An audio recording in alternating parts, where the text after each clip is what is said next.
Welcome to the GunChannels.com lobby chat.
What's up, Penny?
It's not like I meant to. It just happened.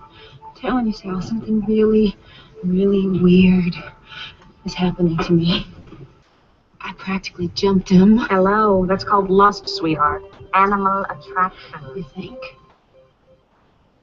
Hey, how's it going? Long time no see, G-Wubs. Yeah, I remember this guy. The next time he asks you out again? I love this guy. So do I. But it's me I'm worried about. Felt like I couldn't be myself. Yeah, well, feel free to be me next time you're with him. Oh, Sally. I'm teasing. Just be yourself. Myself. Okay. Are you watching a chick flick, G-Wubs? Oh, there goes future father, my children's coming. Sweet dreams, honey. It might seem like it. Excuse me. I think I might have a fever.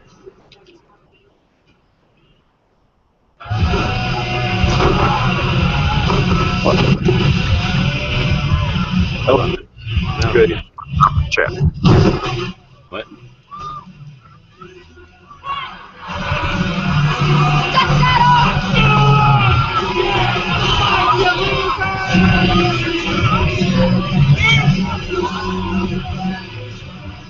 Now you know what it is?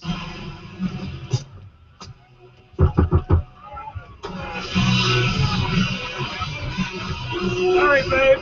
Seems a slumber party.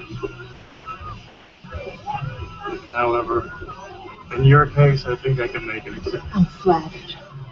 But do you think this one time you could turn the music down just a little?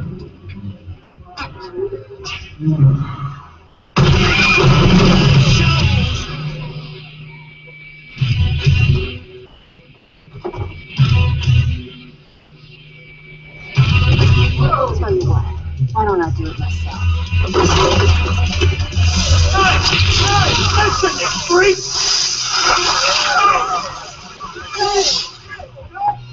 I'm sorry. What'd you say? Is the music still too loud? Hey!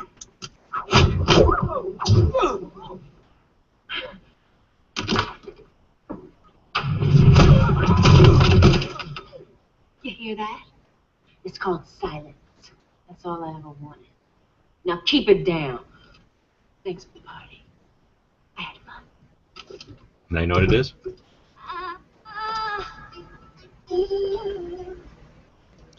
I've got no idea, but I was kind of tuning it out, to be honest.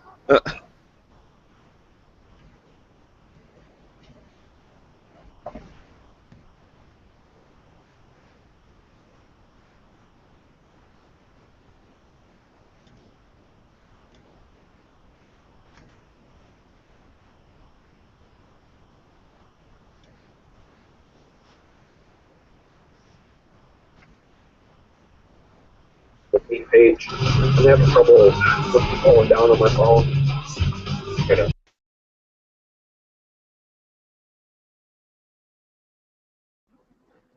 So I wonder if Night Strike's going to dive into the details of all that stuff for Hit or Miss. Oh shit, when's Hit or Miss starting? I think it's the same time as Rick's, to be honest. Oh, so like top of the hour? I think so. I was lobbying him to do it, change it to be earlier on Tuesdays. Kind of basically like around the time when you did yours, but I think he likes doing it a little bit later, so whatever. I just jump in when I can. If I can't, then oh well.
Well, it looks like you're getting some people fired up from that chat.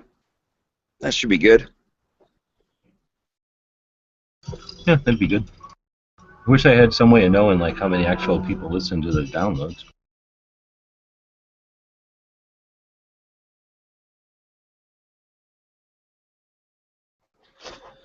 Yeah, I'd be interested to know how many of the podcasts.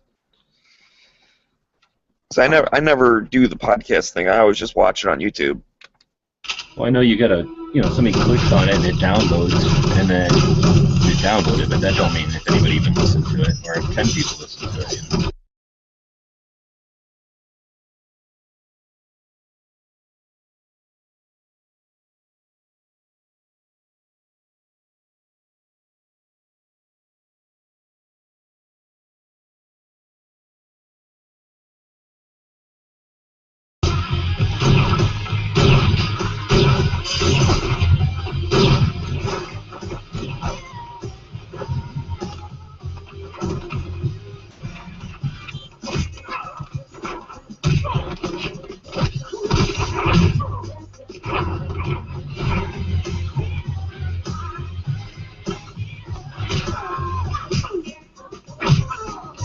Still can't figure it out.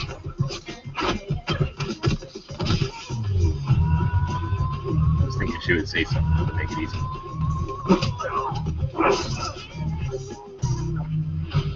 I just hear lots of thumping around. Yeah, she's just beating everybody up right now.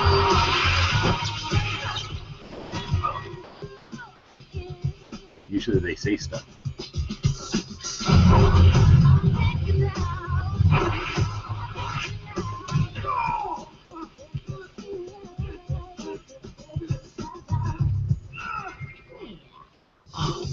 Hear that part?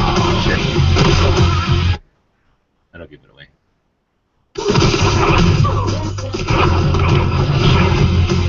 Hold on, I rewinded like an hour. I knew she said it.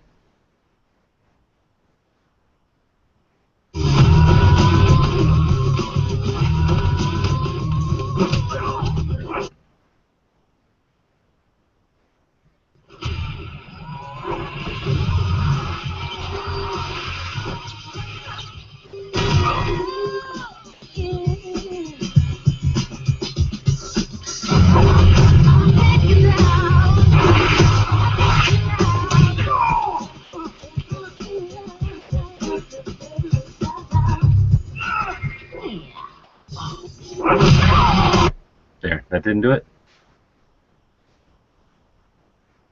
Nope, I'm clueless.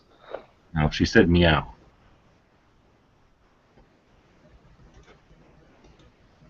Oh, it's a Catwoman?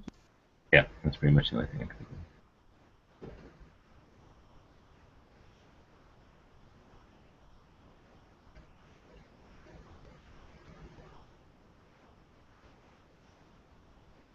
Yeah, Catwoman's on Netflix right now.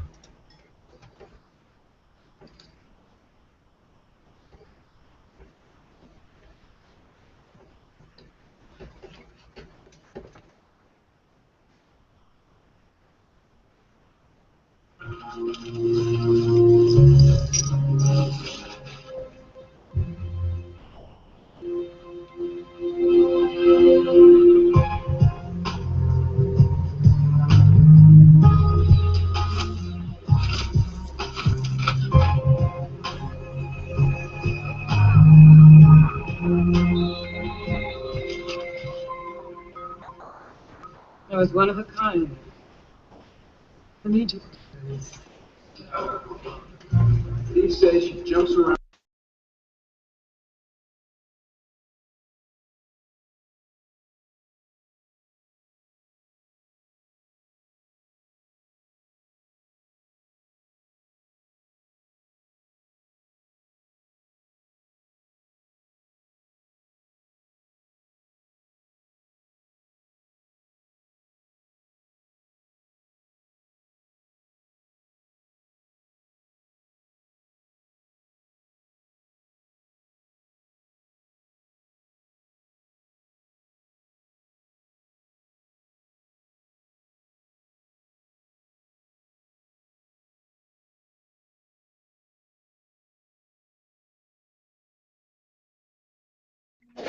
All right, I finally found that article that I was trying to pull up earlier.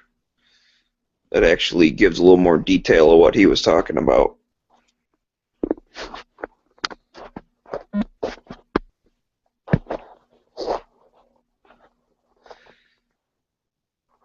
Oh, and there was something I was going to mention too. I think the topic kind of kept changing, so I never really got around to it. But you had said something about, obviously, Obama's announcing this as a distraction, and I think one of the proof of that is that whenever they try and actually get something done and sneak something by us, right? They do it on the weekend before a long weekend, like Friday afternoon.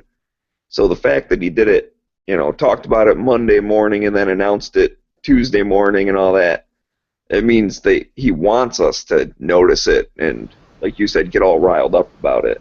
Shit, that's perfect insight, dude. I didn't get my finger on it, but that's what I was trying to say. So this is not his normal protocol. There has to be a reason for that. They don't just accidentally make a big deal about the normal bullshit when they literally did all this shit individually earlier in the year. Like you say, the Friday before. It's all smoke and mirrors. It's they're distracting us from either the whole thing with the Clintons right now, that's sitting around stewing, or Oregon, one or the other. I think Oregon may be part of the smoke and mirrors though, because that whole situation is just stupid. So I think it's organized. I think it's orchestrated as well. If they're not part of it, they were, they're obviously tasked with finding out what's going on. So they're probably bugging their house or their communications or something. So they probably knew that Bundy guy was doing it, and they probably figured, oh, if that turns into a thing, that'd be a perfect time to do our big smoke and mirrors, like you're saying, our big pomp and circumstance. And then that way, if we can time it just right, and those guys go wacko, perfect. And it just didn't happen to blow up for them the way they wanted to. That's because no one supports them dicks in Oregon. Yeah, because actually is transparent, not because Obama's trying to make it transparent, but because we're figuring out how to look behind the scenes and question before we just react, right? I just don't understand the people who actually do support them, because they're under misguided. They think that it's about the original circumstances, like the whole Bundy thing. They think that it's got something to do with the Bundy thing. You remember the Bundy thing that happened here, a while back? They think that it's got something to do with the Bundy Ranch stuff, or that it has to do with that they're resentencing these people, not finishing their sentences. They've gotten their information is completely upside down and backwards. They don't even know what the hell's going on, so they're supporting these people. And they've got there's like so many different versions of what they're actually protesting out there, and nobody even knows what the real story is anymore. Well, the thing is, the left is always trying to solve problems that don't exist, and it seems like sometimes the extreme right is always trying to fight against problems that don't exist. Like the Bundys are just looking for an excuse to get in the spotlight and make headlines and who knows, make money off of GoFundMe or something. Like they're just looking for any little excuse to get in the limelight. And well, they're still pissed off about that whole thing that happened at Bundy Ranch, but they're going into this thing and they think that they're gonna get their day or whatever. But the stories that are coming out of it, it's like, that fire was started by lightning, and what was the one, they started the fire, they were back burning to what was it, something about stopping invasive species from coming on their property or something, and there was all this crap that's coming out, and it's like, that doesn't even have anything to do with anything, because the case was settled. Whether you think that they were guilty or innocent or whatever, has nothing to do with it, because they were tried, they were convicted, the judge was gonna, show leniency to him, but then when it was appealed, the higher court said no, it's got to stand, mandatory sentence or whatever. So they're just finishing the sentence that they were given. Right. And that's, I hate to kind of just reference Yankees video, but he said it pretty well, and I agree. I'm against any type of mandatory minimums. I think there are cases when you should only get a couple years, and there are cases when you should get 100 years. Yeah. And like the judge. Now in some cases, like murder cases and things like that, that's a whole different story. But in most cases, especially stuff like this, there shouldn't be mandatory minimums for stuff like that. Okay. Because there's nothing that's there's a reason there's mandatory minimums in cases like murder and shit, because it keeps you from just slapping somebody on the wrist for it. But why? I think that's all. Mandatory minimums are a solution to a problem that doesn't exist. You say you think there should be mandatory minimums for murder. Well, I would say, show me cases where people are convicted murderers and they only got, 1 month in jail. It's like, it doesn't happen. If the person gets convicted of something that's really bad, they'll get a really harsh sentence. So there doesn't need to be a mandatory minimum. I think that there was cases of that before that was put into effect back in the days of, like Mississippi burning and shit like that. Like racism. Oh, well, okay, maybe it's possible. Because people were going around, killing people, And then because the judge was sympathetic towards those people, they ended up like, yeah, you did it, but okay, just spend a year. I don't know of any cases specifically, but that's what I understand. I'm sure, if you looked it up, there's probably a precedent that was set for it. That's okay. I will admit my ignorance and overspeaking that is possible. However, I will still make the case that maybe we should get rid of them and see what happens. And if that happens again, then okay, judges are corrupt and they're screwing people over. But if it doesn't happen, then let's just leave it with it's up to the judge. And if there really is a judge who's given out, 1 month sentences to murderers, then maybe that person needs to be kicked off the bench. It's the same type of thing with like the zero tolerance policies with schools. And kids getting expelled. I worked with a guy. His son got kicked out of school because he had a couple of bullets in the front of his truck. Because they like fell out of the box of ammo from when he went to the range. He didn't have a gun on him. He didn't have any weapons on him. He had bullets in the cab of his truck, and he ended up getting kicked out of school for it. That's the most ridiculous thing I've ever heard. Because back in my day. Zero tolerance. The end of October came, there wasn't a truck in the school parking lot that didn't have at least one rifle hanging in the gun rack. Yeah, because you probably went hunting before school or you're going after. Yeah, exactly. That's my other buddy. He used to, in high school, he would bow hunt before school because he lived right across the street was state land. And it was right where the bus stop was. So he would get up and sit in his blind or whatever, and then he would wait, and I guess he could see the bus coming or something, and he had time to run home and just throw his bow on his front porch and then get on the bus. But there was one day he had just shot a deer, and he saw the bus coming, so he went to the bus stop, and he told the bus driver, he's like, "Hey, I ain't going to school today. I got to go track this deer down." And the bus driver sat there and talked to him like, "Oh, what'd you get?" And that, and was talking to him. "Oh yeah, it's an 8-point. Oh, it's a pretty nice size, whatever."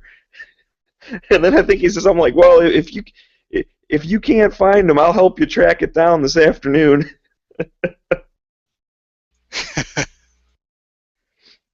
But yeah, so he skipped school because he shot a deer at 6 o'clock in the morning, and then the bus was coming.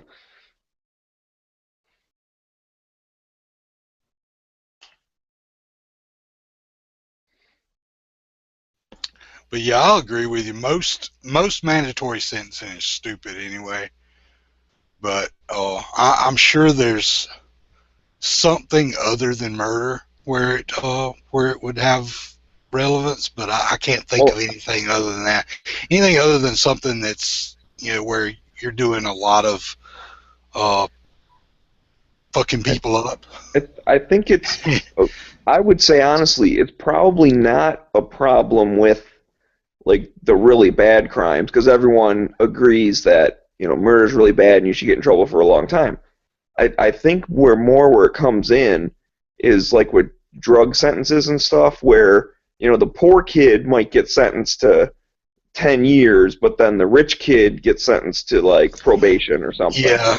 I think that's probably more where the problem is. Even with murder, there's ways where it gets reduced down a lot because, they can always go down to lesser charges where they charge you with manslaughter where, you clearly just fucked that guy up intentionally and, like even had fun with it or whatever.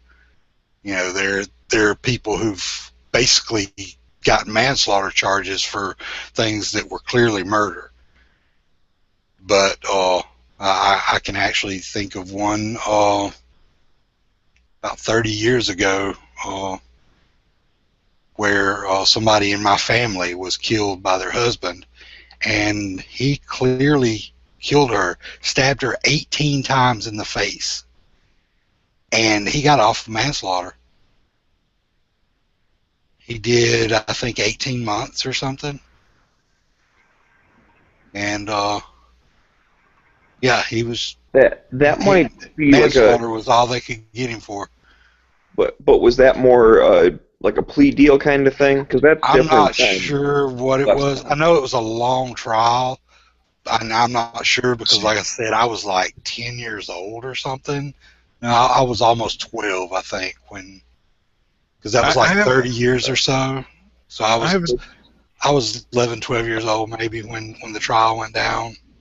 I have a distinct feeling that if somebody did something like that to a member of my family and only got 18 months, he probably wouldn't survive for very long after he got out of prison.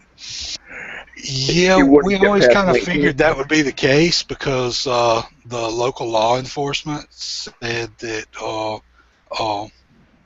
the male members of my family, my grandfather and then my uncles and my father, they pretty much told him that if anything happened to him when he got out of jail, that they would all vouch for where they were at the time.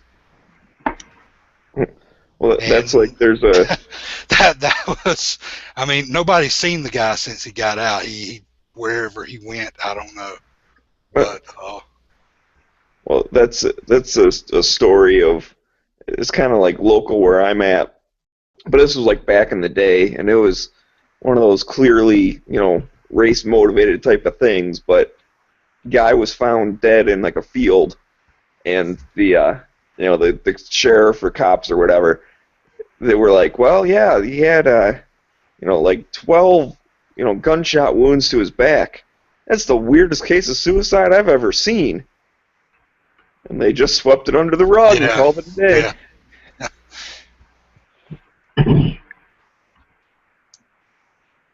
But yeah, I'm sure there's a lot of cases like that though, where people have been, just like. And the thing was that this guy that did this, her husband, was like, he was just basically a scumbag, from what I understand. There was no reason to slap him on the wrist for it.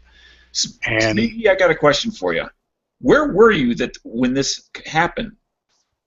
Somebody got shot in the back multiple times. Where was I? I wasn't around. Where did this happen, the offense? Oh, it was in Inkster, Michigan. Oh, okay. Was it in the 80s, the 90s? Yeah, it was probably late 70s or so. Oh, okay. I don't know all the details, and I will admit it may be an exaggerated tale, but it was told to me as if it was a factual story, so that's what I'm going to take it as. So you heard it secondhand. You weren't like alive and aware. Correct. Yes, I'm just spreading some conjecture.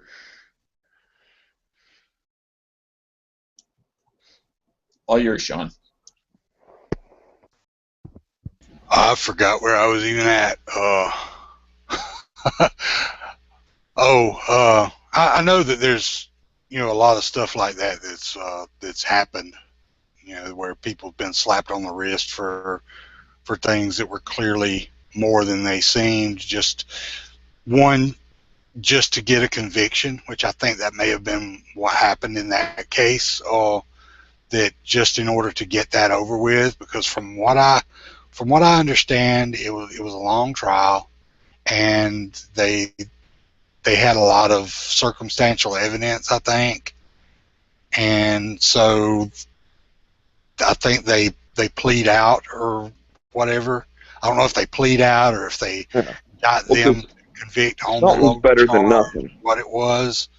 Because, like I said, I was still pretty young, so I don't really remember. I didn't know a whole lot about the judicial system at the time, which, you know, I'm no expert on it now, but I didn't know a whole lot about what was really going on at the time, because the actual crime had happened a few years before that, so I was even younger when she was actually killed. But then when the trial happened, I knew there was a trial going on and all, and I knew what it was about and stuff, but, you know, it wasn't at the forefront. And plus, they were all trying to keep us kids, you know, kind of, you know, as out of it as possible anyway, because of the gory details and stuff like that. So, you know, they were just trying to keep us kind of under the rug.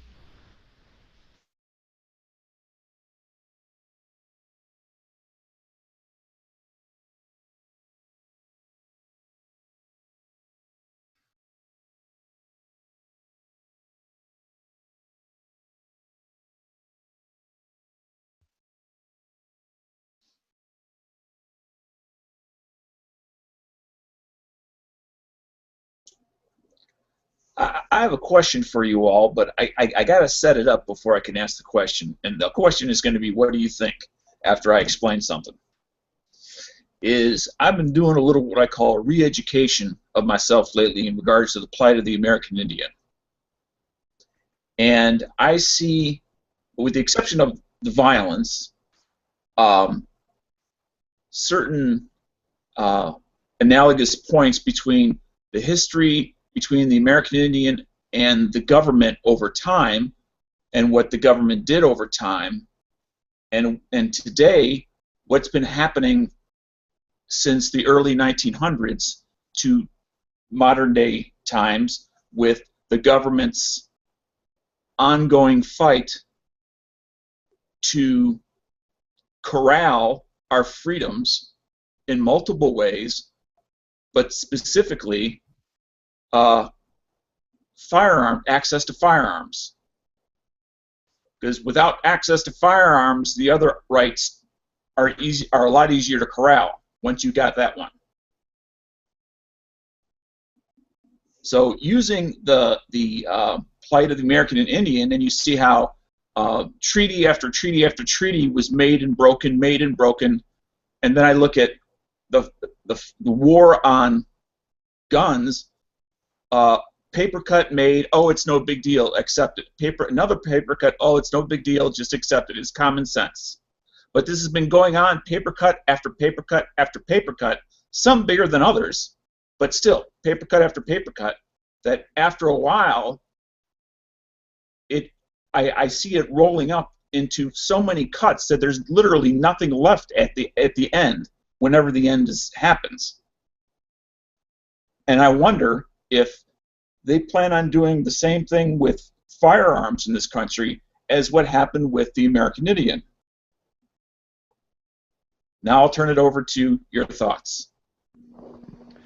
Well, you're definitely right as far as the small steps, you know, one at a time and all that stuff. I guess I don't know maybe enough about the Native Americans as to say it was the same. I want to say it was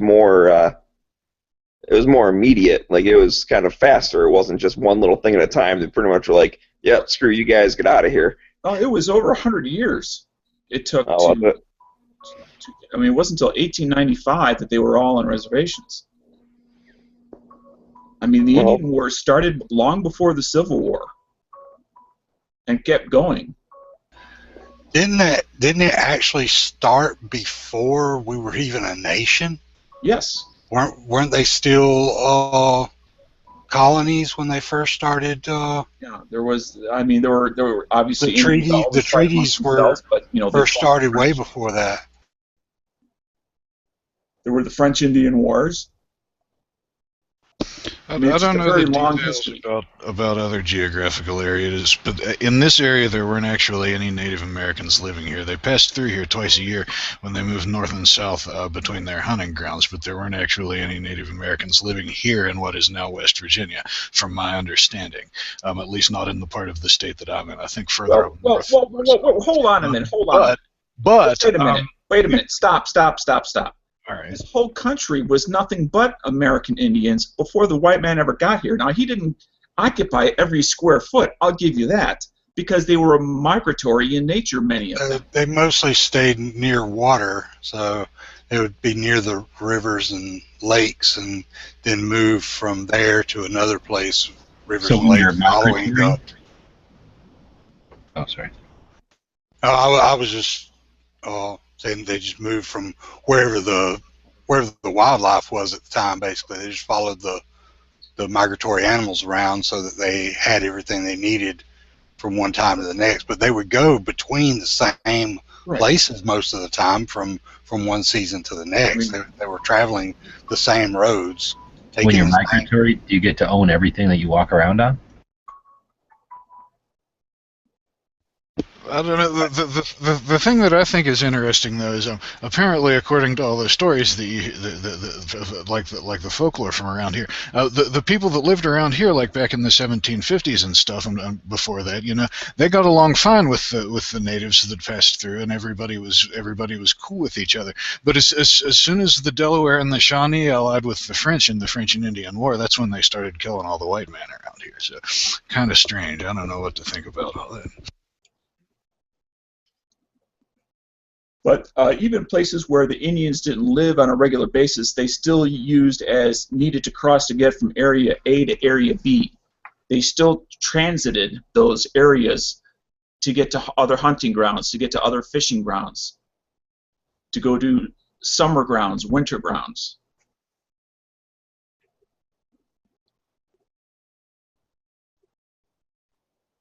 So it was still their land, even if their only use of it was to go to point A to point B.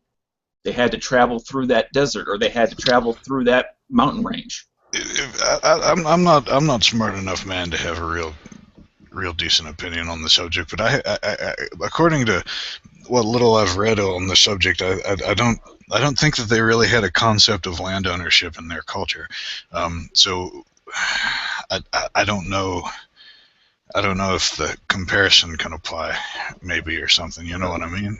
The comparison I'm using is not the fact that they owned it. I'm using the comparison that the American government, over time, made agreement, which is a law, okay, over and it slowly degraded the amount of freedom of the American Indian, okay, over time.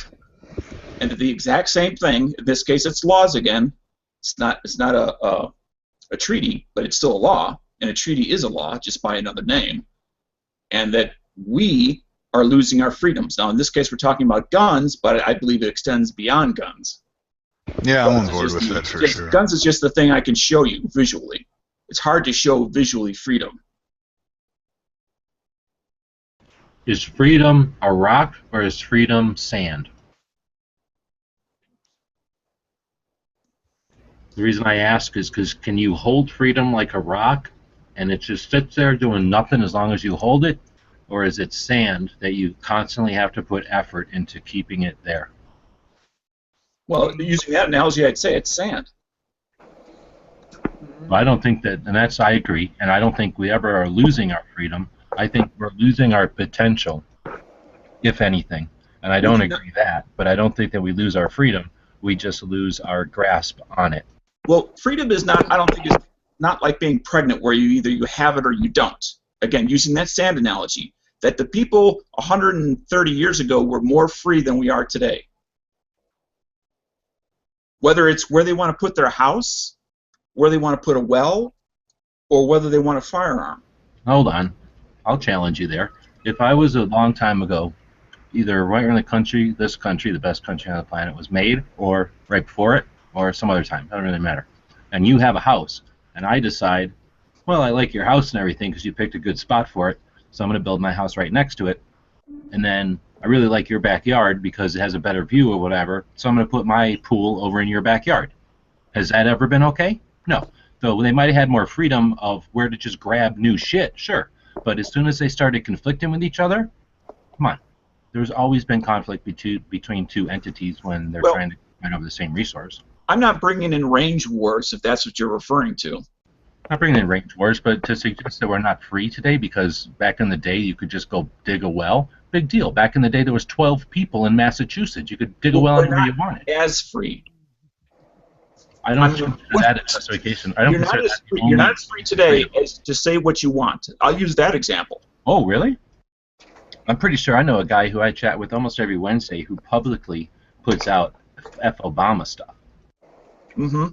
No repercussions at all. You shouldn't expect. Yeah, I think I've talked to that guy a couple of times. Except there's a couple words he can't put in front of the word Obama, otherwise they have somebody knocking on his door. What? I'm not going to say it on the internet. No, here's the thing, though. You mistake that. Just because there's repercussions to the things you say doesn't mean you don't have the freedom to say it. There's no law against it. Just if you say certain things, people might put you on their radar. And then if you haven't broken any laws, they let you go. Well, let me take that example and try to put a little meat on the bone. Let's say we'll go back to currently as well as back 100 plus years ago. We'll start with 100 years ago. Some guy named John says he hates the president, wants to kill him. Okay, lives at the 800 miles away from him, but everybody in that local town knows that John feels very strongly, and John sometimes says things like that. He doesn't necessarily do them, but he says that thing. And after all, you can't arrest a man for what he hasn't done. You can only arrest him for things he's actually done, not for what he's thinking. Well, okay? Where today, go ahead. That would bring a very different reaction. Number two things, I think. First off, you can arrest somebody for threatening to do something because you don't have to wait for something to happen for someone to give you intent. I mean, it would be reckless to not detain, at least, if not detain, arrest somebody that's doing something like that. Now, they may not have had the facilities back in the day because they didn't think about building a giant contraption and putting it in the mail that somehow springs loose and hurts the person that's opening it. But I bet you if they would have started doing shit like that, then there would have been some precautions against it. Nowadays, I don't disagree. I don't suggest that we're less free, only because there are systems in place to keep, to stop that particular violent act. But I mean, if you're going to talk about something else that's not directly related to the President of the United States, for example, that we're less free about. Well, I was just using that as an example of speech. I would use speech. What do they call those things? The free speech zones. I would use that. That seems more like less. Okay. Specific example. I mean, that's some more Orwellian shit right there. Free speech. Okay, so let's talk about that. Do we have the right to petition? Do we have the right to assemble, or do we have the right to assemble peacefully? We have the right to assemble peacefully, but I think everyone who would sit around saying that we shouldn't have free speech zones would also say that you don't have the right to assemble on the freeway like some people were doing for Ferguson. So if you have the right to assemble, but you don't have the right to assemble on a freeway in front of a bunch of people and bother them, then why would you have the right to free speech right in front of a way that's going to be bothersome? You have the right to assemble, but you have to apply for a parade permit, and you have to assemble at a time where it's not going to cause chaos to the rest of society. So if there's a situation where they're going to have danger or threat of incitement from free speech, then I don't understand why everyone considers a free speech zone any different than a sidewalk and having a rule that says you can't just be a pedestrian in the middle of that big area of blacktop. You have to be a pedestrian in this little area of concrete because you'll get killed in that big area of blacktop. And whether or not you feel like you want to get killed because you have the right to kill yourself, it's going to mess with society, and we got to send ambulances out and somebody to clean up the street, and we don't want to do all that, so instead we're going to tell you walk on the sidewalk. I see a free speech zone like a sidewalk, or a place where in a very populated area with minimal with finite resources, they want to allow people to do their freedom, but they have to put them somewhere that it doesn't cause chaos to whatever the event is going on. And we can think of the protesters to the fallen soldiers. Would we allow them to protest right in front of the path of the fallen soldiers? Of course not. We tell them their free speech zone is the fuck over there, where they're not in the way. My biggest worry about who is it up to decide whether 3 people are going to cause a problem or not? When in fact they haven't done whoever we task with patrolling the community in that respect. If it's the public safety officers, it would be the police. If it is some sort of an administration thing, I'd say it'd be the city officials. If it was a political thing, I still say city officials. So I mean, it's almost like the yes, we don't have free speech would for them to say you cannot say something when Obama's in town. For them to say do your free speech over in that area is them saying we have to have lines in the street, otherwise we have chaos in traffic. Right, you can't have people standing in the middle of traffic, but my concern with free speech areas is simply that if we allow the government to define where we can and where we cannot practice free speech, then they can use that to minimize our voice when we use our free speech to protest things that go against the grain. You know what I'm saying? No, I don't. I don't understand that at all. In fact, I can't fathom it. That's the reason I keep bringing it up. We're free individuals. They're suggesting that there's a free speech zone. In other words, that's a place where you can go to have free speech if you're going to assemble and do something. They didn't say you can't have free speech outside of the free speech zone. They just said if you don't want to get arrested for blocking the flow of traffic, you're going to do your free speech in that area where we designate it. The same way as if you're media, freedom of the press, yeah, you can be freedom of the press over there in the press box where you're not in the way of this guy who's freedom of protecting so-and-so from assassination, and from that guy who's freedom of making sure the traffic gets through. Why is preventative action required for a right? What? Why is preventative action required for an assumed negative consequence?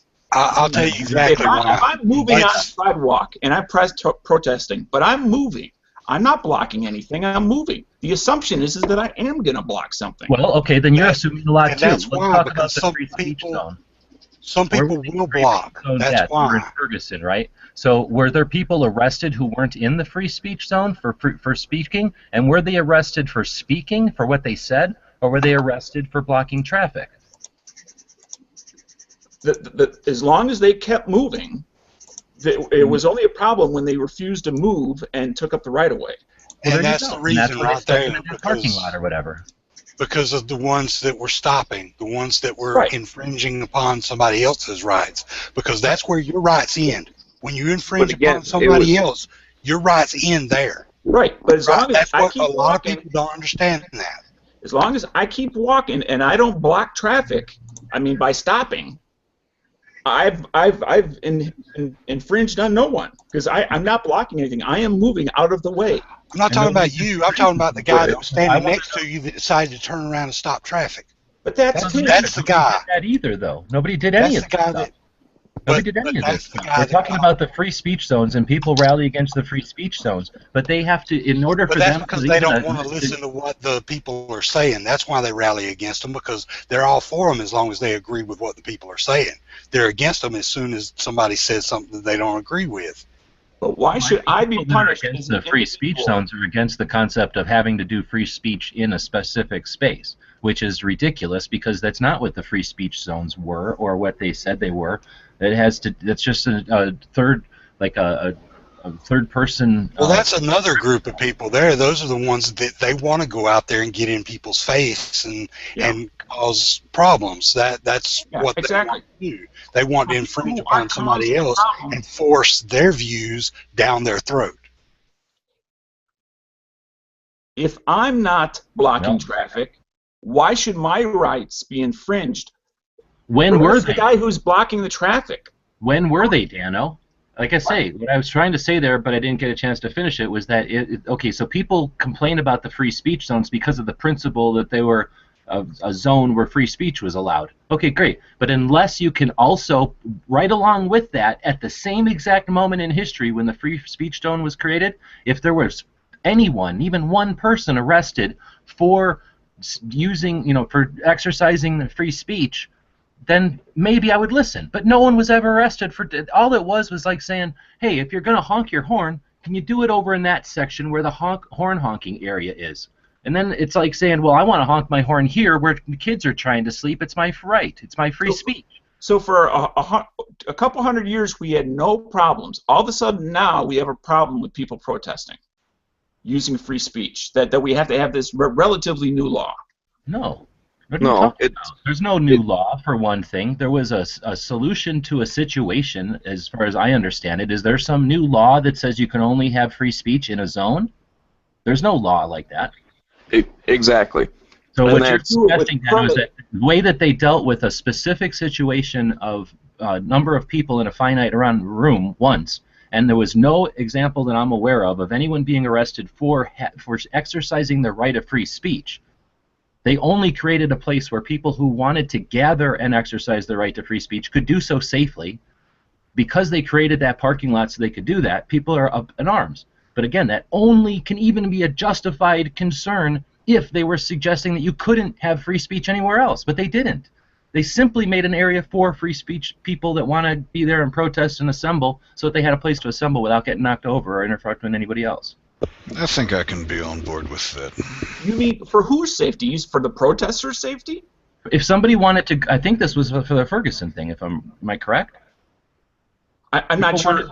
I'm not hooked on an individual circumstance. So let's say that there's a town like Tombstone, Arizona, where there is basically a street for traffic, and then there's the little boardwalk, sidewalks on both sides. But there's very little room. There's no parallel parking.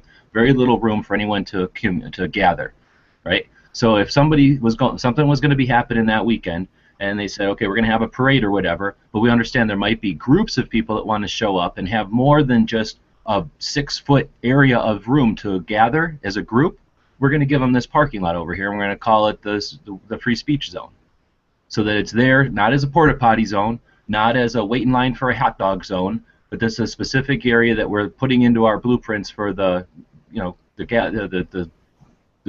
scheduling Right. of what's going on or whatever. This is the place we're going to put for that, so that we know not to park a bunch of fire trucks there. We're not going to put the outhouses there. We're going to leave that as the free speech zone. So if somebody wants to show up with a bunch of pink shirts on to rally some organization, they can do so and have their place to gather that's physically able to handle it. I guess what I'm rallying about is there's an assumption that somehow anytime a group forms, it's going to be out of hand, so we have to control it. I don't think there's that assumption at all. I never That heard we any. have to rope them off. Hang on. They're going to spill out in the Now traffic. maybe we're talking about the Bundy stuff. The Bundy stuff had free speech zones that were far away from the ranch, if I remember correctly. Or That's what I was thinking about when I was first talking about Orwellian shit. Having something like that going on kind of defeats the purpose of having the people there protesting in the way that they were. You know what I'm saying? Like that was a little out of line. I disagree with that as well. Imagine if your job was to do some task and you didn't think of it as an unlawful order from your superior, so you were there to run through fulfill your job.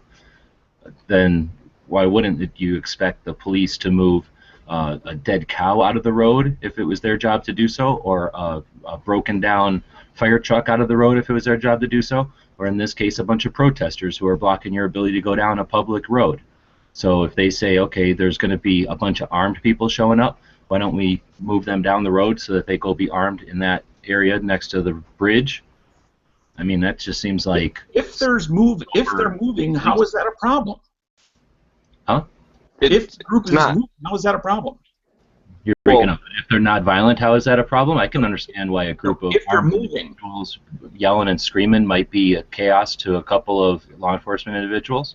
No, I said if they're moving, how is that a problem? No, as long as they don't stop walking.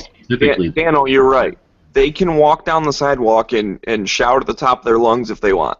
They're not. That's free speech. They can do that. The thing is, when you're standing in the middle of the road and impeding traffic, now it doesn't. And you're spouting off stuff. You're not arrested for what you said. You're arrested for your action of standing in the middle of the road, or like in the Bundy thing, pointing guns at federal agents and whatnot. You can't like say a bunch of political stuff as you're robbing a bank and then go, you can't arrest me because you're infringing on my free speech. Oh well, well, I don't I'm even know exaggerating. what to I say know. about that analogy. I'm just exaggerating to illustrate the point, though, that there's a But line. yeah, if someone stops walking, yes, they should be arrested because they're interfering with the right of way, and I agree with that. That's fine. That should happen. But I seriously, I think that's all the free speech zones were, is a place for so they anticipated more people showing up than the capacity of the finite amount of space they had, and they just put some places that were, for whatever reason, I remember seeing it. There was a lot of like storm fences or snow fences or something up. Like I got the impression it was during the winter, and they just wanted to put them somewhere that they weren't falling off into the street and into snowplows or getting hurt. I think the idea is it's a suggested free speech zone, but it doesn't mean that just because they set up a free speech zone, the whole rest of the world is no longer free speech. You can still walk down the sidewalk and shout whatever you want. It's just if you want to be more effective and hang out with your buddies, you go hang out at the free speech zone.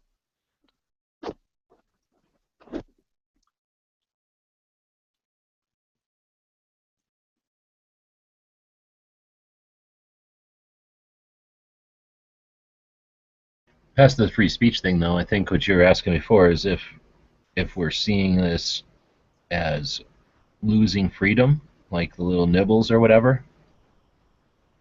I just don't. I think that it's the exercise of freedom that I would be scared if we didn't have little nibbles, because then something'd be wrong. You know what I mean? We should expect a fence only works if there's something on the other side once in a while to keep out. You know what I mean?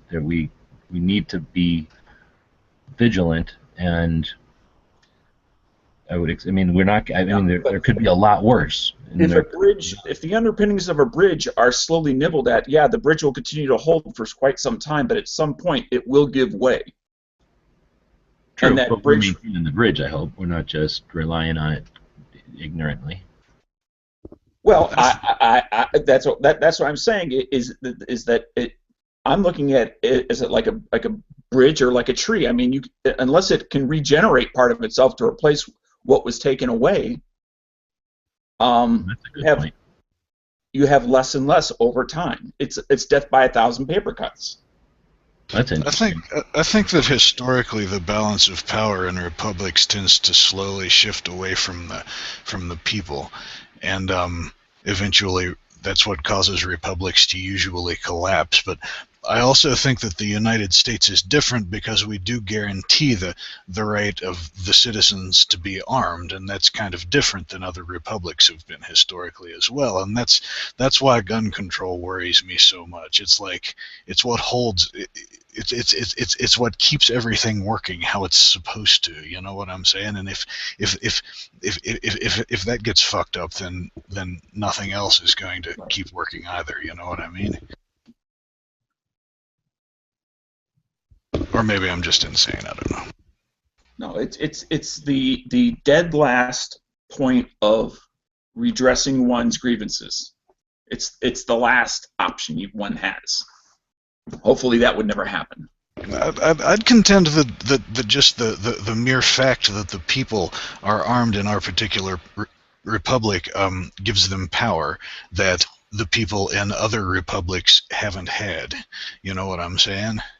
I mean, we don't have to use our guns to prove our point, but the fact that we have them gives us, the power to use them if we had to, and that in itself is what keeps things operating how they're supposed to. You know what I mean? I not only agree with that, I would say that the Bundy Ranch would have turned out very differently if they were all just sitting there with a bunch of hay balers. Yes. Even though I do think those guys are dubious in the extreme.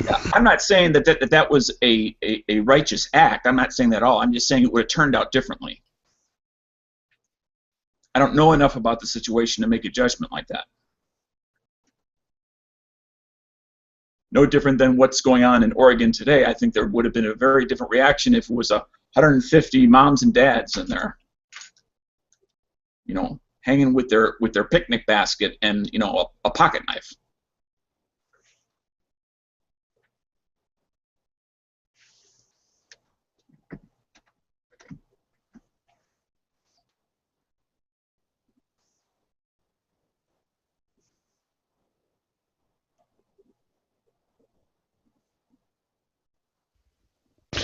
Yeah, I don't know, man. I'd like to think that the American people won't put up with too much more of this shit, but I do kind of live a sheltered life where I live, and I don't really know what the rest of the American public really thinks. And I'd like to think that the American public isn't as stupid as it sometimes seems, but maybe I'm just being too naive due to my lack of exposure to the wider world or something. I don't know.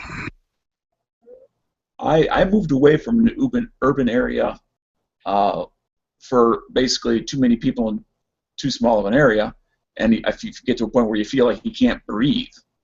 But the other thing was even back then. This was back in the very early '90s.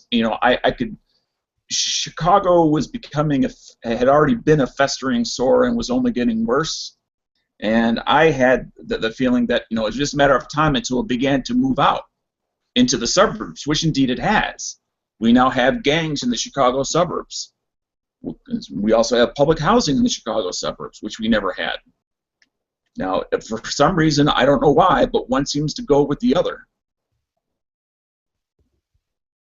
But until I started volunteering with a homeless shelter, I had never realized also how much some other things have changed, like public schools. And when someone graduates from an urban public school, at least in my state of Illinois, especially in an urban high school, if you graduate from the 12th grade, you most likely, if you're lucky, have an 8th grade reading level. You may have a 6th grade math level to graduate. Yeah, I think a lot of that's probably socioeconomic factors or something. And so, how the hell do you fix that? That's all fucked up. I don't know. Why is it like that? Is the low education caused by the inability to get better stuff in there because of all the gang violence, or is the gang violence caused by the low education? What causes what with all that? Well, I'm going to throw another thing in there. You know how we used to have I forget what it's called. Like if you would I call it show up awards. Like somebody comes to T-ball and they get an award for showing up to the game. Participation ribbons. Yeah, participation ribbons. That we have participation honorary high school degrees. Oh, you were here for 12 years. Congratulations. Here you go. That's why I always had that. That a high school degree was the minimum, and a bachelor's degree gave you a bonus as far as trying to get a job in this country. Nowadays, the high school degrees have been so watered down by people who have degrees that really don't mean anything from high school, that a college degree is now required in many cases just to say that you have what used to be a high school level education. You now need 16 years to get 12 years worth of education. Man, I hope that's not the case, because my entire university experience was the biggest waste of time and money that I've ever engaged in my entire life. I'm not talking about when you and I were growing up. I'm talking about today. Today's it went before that, because my entire college degree was pretty useless, because my primary job probably doesn't even require a high school education. Mm-hmm. But I have a bachelor's degree, and I don't use it. Not really. I use it maybe twice a month or something when I do a job on the side. I have a degree in computer science, and so I do mostly just like fixing stuff for people I know, make a little extra money. But once in a while, I'll contract an actual job to do something, set up a network or something like that. But for the most part, I don't use that degree. Oh, I understand that, but you also probably didn't know what you were doing. The reason I did that is because I couldn't get a job. I couldn't get a job with the associate's degree that I had. Right? I went and got an associate's in computer science because I was going to get a job as an IT guy, right? No, people with bachelor's degrees were getting those jobs because they had a higher level of education. So I went for the bachelor's degree. I was like, okay, I'll go finish it out. I'm not getting anything with this, so I go and do that. And now it's just too saturated to get a job, and right. the few that are available, you got to wait for somebody to die, and now there are people younger than me in those jobs. So, Oh yeah. Short of a car accident, I'm not getting one of those. Till 2006, IT is what I did for a living. So I know exactly what you're talking about. I just recently got out of that field myself. Competition of labor, and they're coming out of high school with the same skills that we had at the college level. Yeah, well, exactly. A lot of it is just the encouragement back in the day of basically you have to go to college to get a good job or whatever. So now everybody goes to college, and then that's, well, I shouldn't say everyone, but like that's what's encouraged. So that's now the new baseline. Yeah. That guy from Dirty Jobs actually has a really good interview where he's talking about how, like, the tradespeople and stuff, we need more of them. Like, no one is doing that kind of work anymore. And it all comes down to basically that poster. It used to say, he said he saw it in high school or whatever, it said, work smarter, not harder. And it had a picture of, like, the smart guy was all, he had his books and his cap and gown or whatever, and then the work harder guy was all greasy and dirty and dark and all that. And he was like, that's not what it should be. It should be work harder and smarter. And it's got a picture of, like, a technician. He's in a nice, like, bright auto factory or whatever. He's got his laptop, and it's like we need people with specialized skills.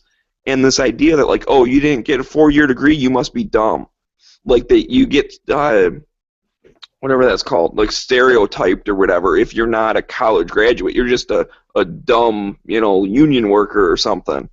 And he's saying, no, we need these people, and there's nothing wrong with that. And he's trying to encourage more people to get into the trades type work. But when that changed is when, like, a lot of the apprenticeships started disappearing, like tool and die apprenticeships and plumbing apprenticeships and electrical apprenticeships.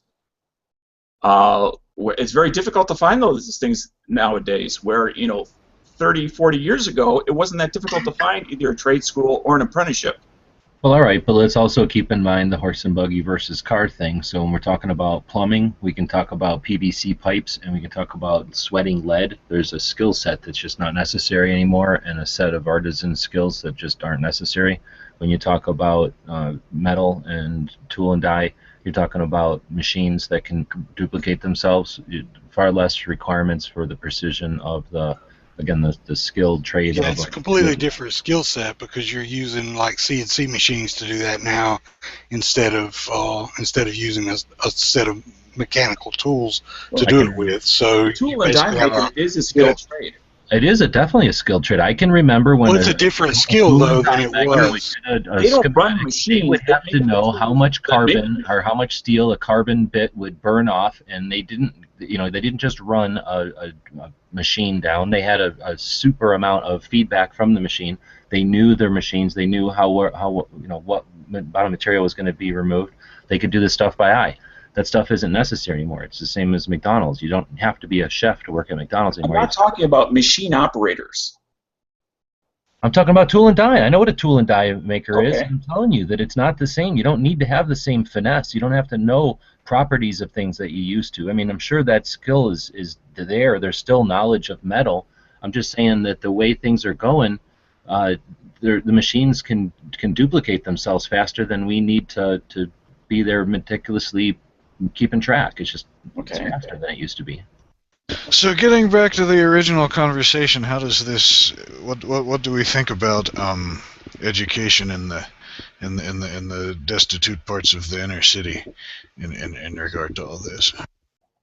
I think it's a chicken egg thing with the gang violence versus low education, because each one kind of plays into the other, because the poor education, the gangs are the people see it as an option, right? It's almost like a career opportunity. So it kind of begets itself, because do you think I don't know which came first, whether it was because it was, the education was crap and that's why the gangs ended up blowing up like they did, or if it was the other way around. But at this point in time, kind of they feed off of each other. Well, I don't know if either one of them. crime is an alternative industry. So when traditional economy fails to give you the ability to make what you want to make, it's the alternative economy. You don't need to be in a college degree to go into the black market if it's drugs or any other black market item, right? You just have to have the balls and the knowledge. Yep. Different set of skill sets, different type of education you need. Very different. And as soon as you go to jail the first time, you learn everything you need to do to be a better criminal once you get out. Well, That's true. Yeah. It's really that's your It's like going to college. That's your junior college or your 4-year degree, depending on what you do. Right. So what we're talking about is a bunch of people that are motivated. We're talking about a bunch of people that are clever and innovative, and what we're giving them is a circumstance that they are capitalizing on, and because there's money to be made in the obvious need or demand of the area, people are buying those drugs. It's not like they're buying drugs and then just throwing them away. They're buying them to use them, so they're entrepreneurial. And yeah, we're screwing them or whatever. But when you're saying what's the gang thing, I think that there's always been gangs. There's always been groups of kids, whether or not I guess I didn't have both parents, but I grew up with people that had both parents. And I didn't, whatever, we all, even with everybody having both parents, coming home from school, I didn't have anybody at home. My mom worked, but everybody else's mom was at home making them a sandwich or lemonade or whatever. And then what do? We immediately left the house because we didn't want to be around our moms, and we went outside and played or whatever. And then when we go outside and play, we got together and we were in groups. And we might have been baseball teams or whatever you're into, football or something. But, my block or whatever, people lived around me, were on one team, and then we would occasionally walk down the street to where a group of kids from somewhere else would walk towards us, and then we'd have a baseball game or whatever. So there's always going to be groups of kids. Every critter on the planet, the young, once they're, whatever they call it, juvenile, once they're beyond needing their mothers, they group together and they're not ready to go out on their own. To suggest that gangs are somehow the problem is ridiculous. It's the situation that the gangs are placed into. So now you put these kids out there, which were gathering. Stop for a moment. I just want to have you clarify something for me, because there is a difference between a group of kids and a gang. Sure.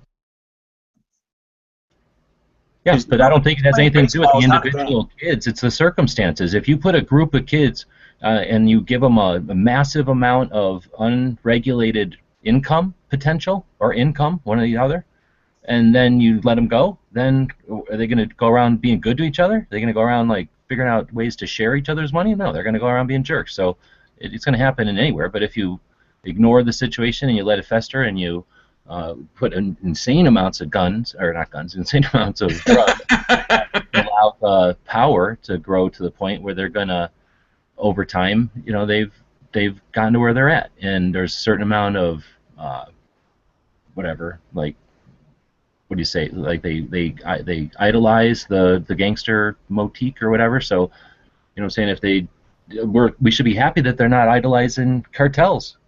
Seriously. So when someone says then that we need to get rid of these guns to reduce, violence in inner city gangs and stuff, how then do we respond to that?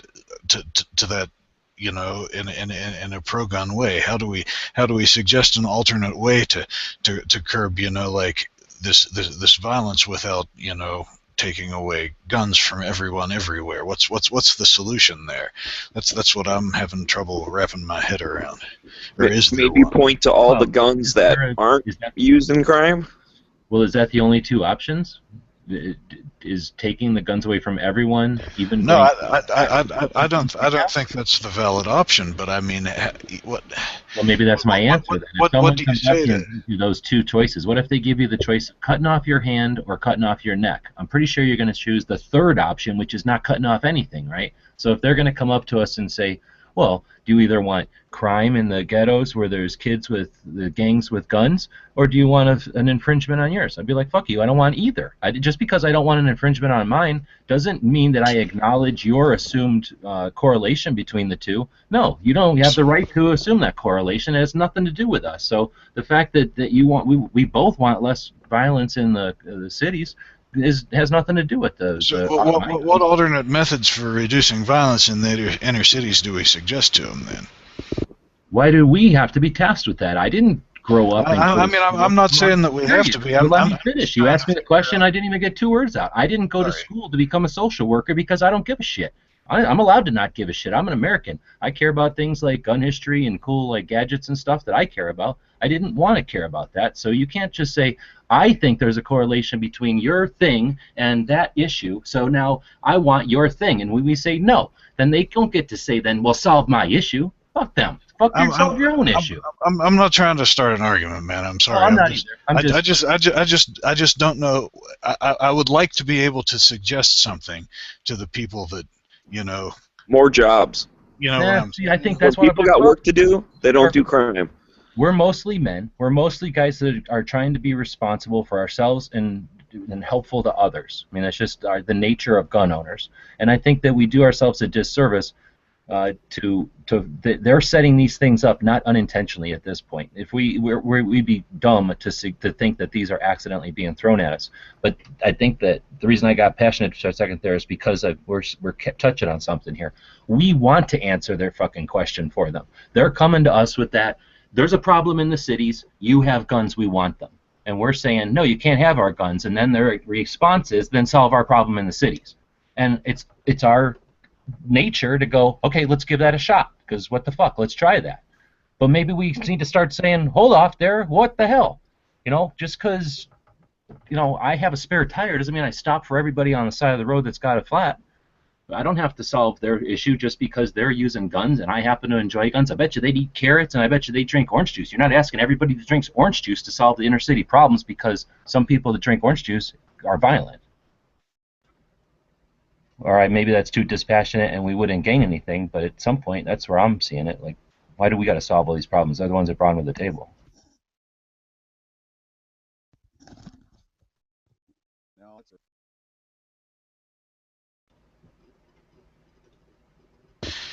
Yeah, I don't know. It is makes me sad. It is in our nature. Bob, if you're trying to talk, I barely hear you.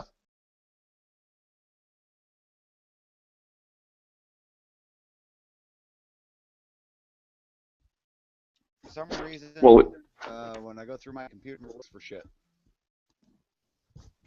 You sound like you're down in a hole, Bob. Stop getting people's hopes up. Hey, He's talking about through my his- debt. He's talking through his bong.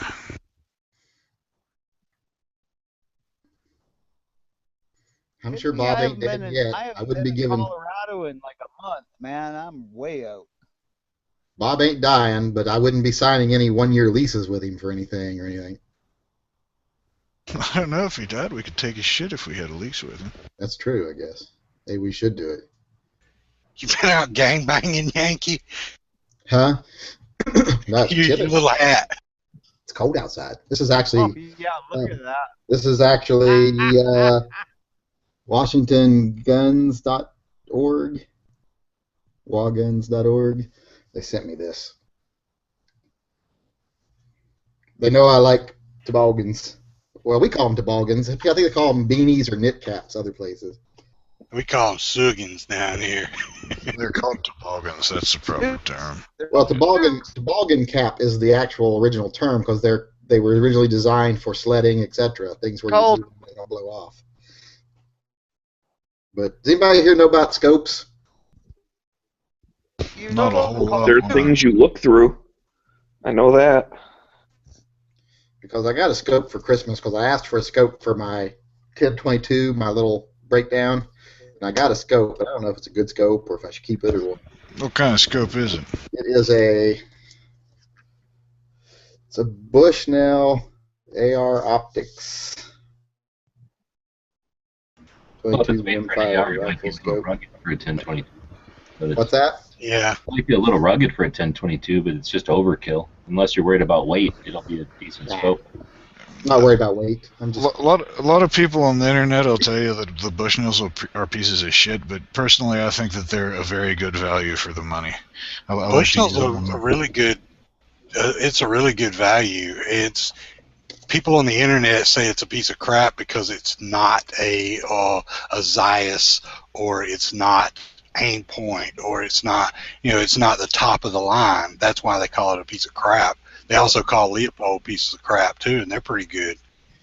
I'm sorry, but I read an article not a long time ago, probably 7 or 8 years ago, and I could agree with it completely when they mentioned that optics are one of the most overpriced items in the actual retail market. Fuck you, man. Yeah, that's why I buy all of my scopes used, and I buy like used Bushnells and shit like that, because I mean, like, $1,200 for a scope is like outrageous. Yeah. It wasn't actually an article about guns. It was about items that are incredibly overpriced, and firearms optics, rifle optics came right under jewelry as far as the most overpriced retail items, and like furniture was right below, etc.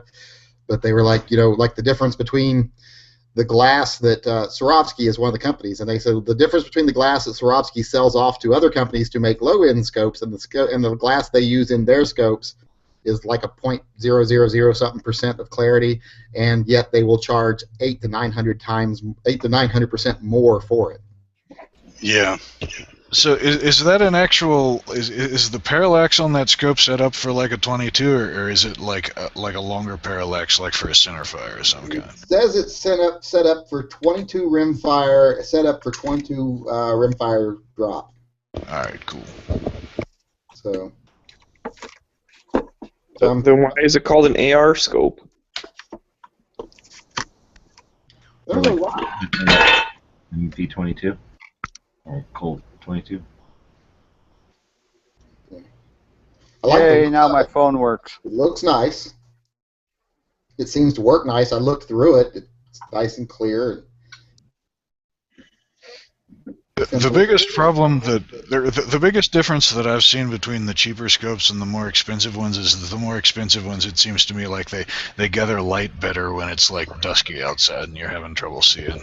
Yeah. But other than that, I can't tell a whole lot of difference. What's the difference between I don't know, sharper a car and a Humvee? Nothing. When you're driving down the road and taking it to work every day. In fact, you might say the Humvee is less practical because you can't get into parking spaces and it takes more gas and whatever. But when you've got to run over a downed tree to get away from a nuclear bomb or whatever, the advantages become clear. So you can suggest that there's a price discrepancy that's not warranted, but I will beg to differ that when you're talking about distances that are beyond the reach of normal person's abilities, that's when you need your tool to come in and fill in the gaps that our bodies can offer, and that's when you see the advantage of an expensive optic. Okay, now that we've heard from the expensive rifle optics lobby, we can continue the conversation. Yeah, whatever. Except I'm not. But if all you're ever going to do with that thing is take it to the range. Optics. I don't even run them. I can appreciate the information. I do use a Leupold on one of my guns, but it's cheap scopes on everything else. But on the big gun, yeah, I've got a pretty nice scope on it. But yeah, I can see both perspectives. But for a 22, I don't think you need anything crazy. I don't know much about optics, period, so...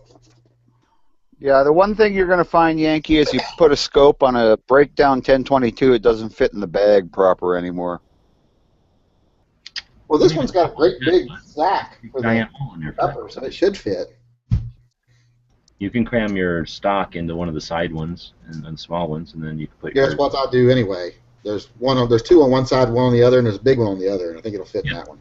And if you put the stock into the big one, it flops all around. So I always put my stock into one of the smaller ones anyway.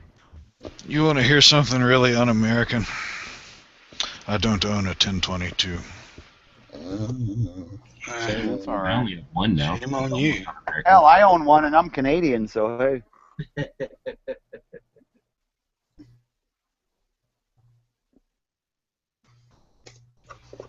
No, I don't have one of those breakdown pieces of crap, but I have a 1022. They obviously bought this at Cabela's because they didn't take the price tag off of it. I was gonna buy one of the breakdowns, and when I was talking to the guy at the gun shop about it, he said, I got one back here. I want you to go out back and shoot it before you decide to buy one.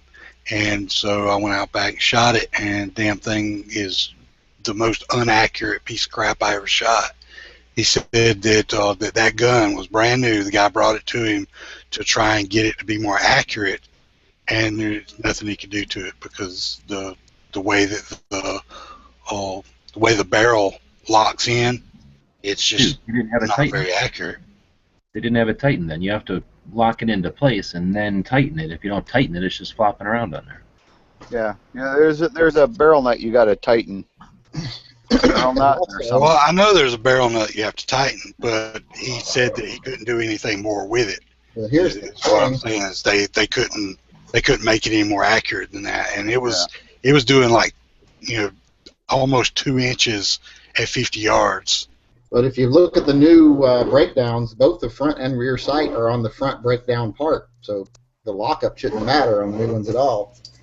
Here's the big problem I find, though, when you put a scope on it, is you can no longer use your leaf sights. They're not This one doesn't tall have enough. sights on it. Really? My 1022 does not have sights on it.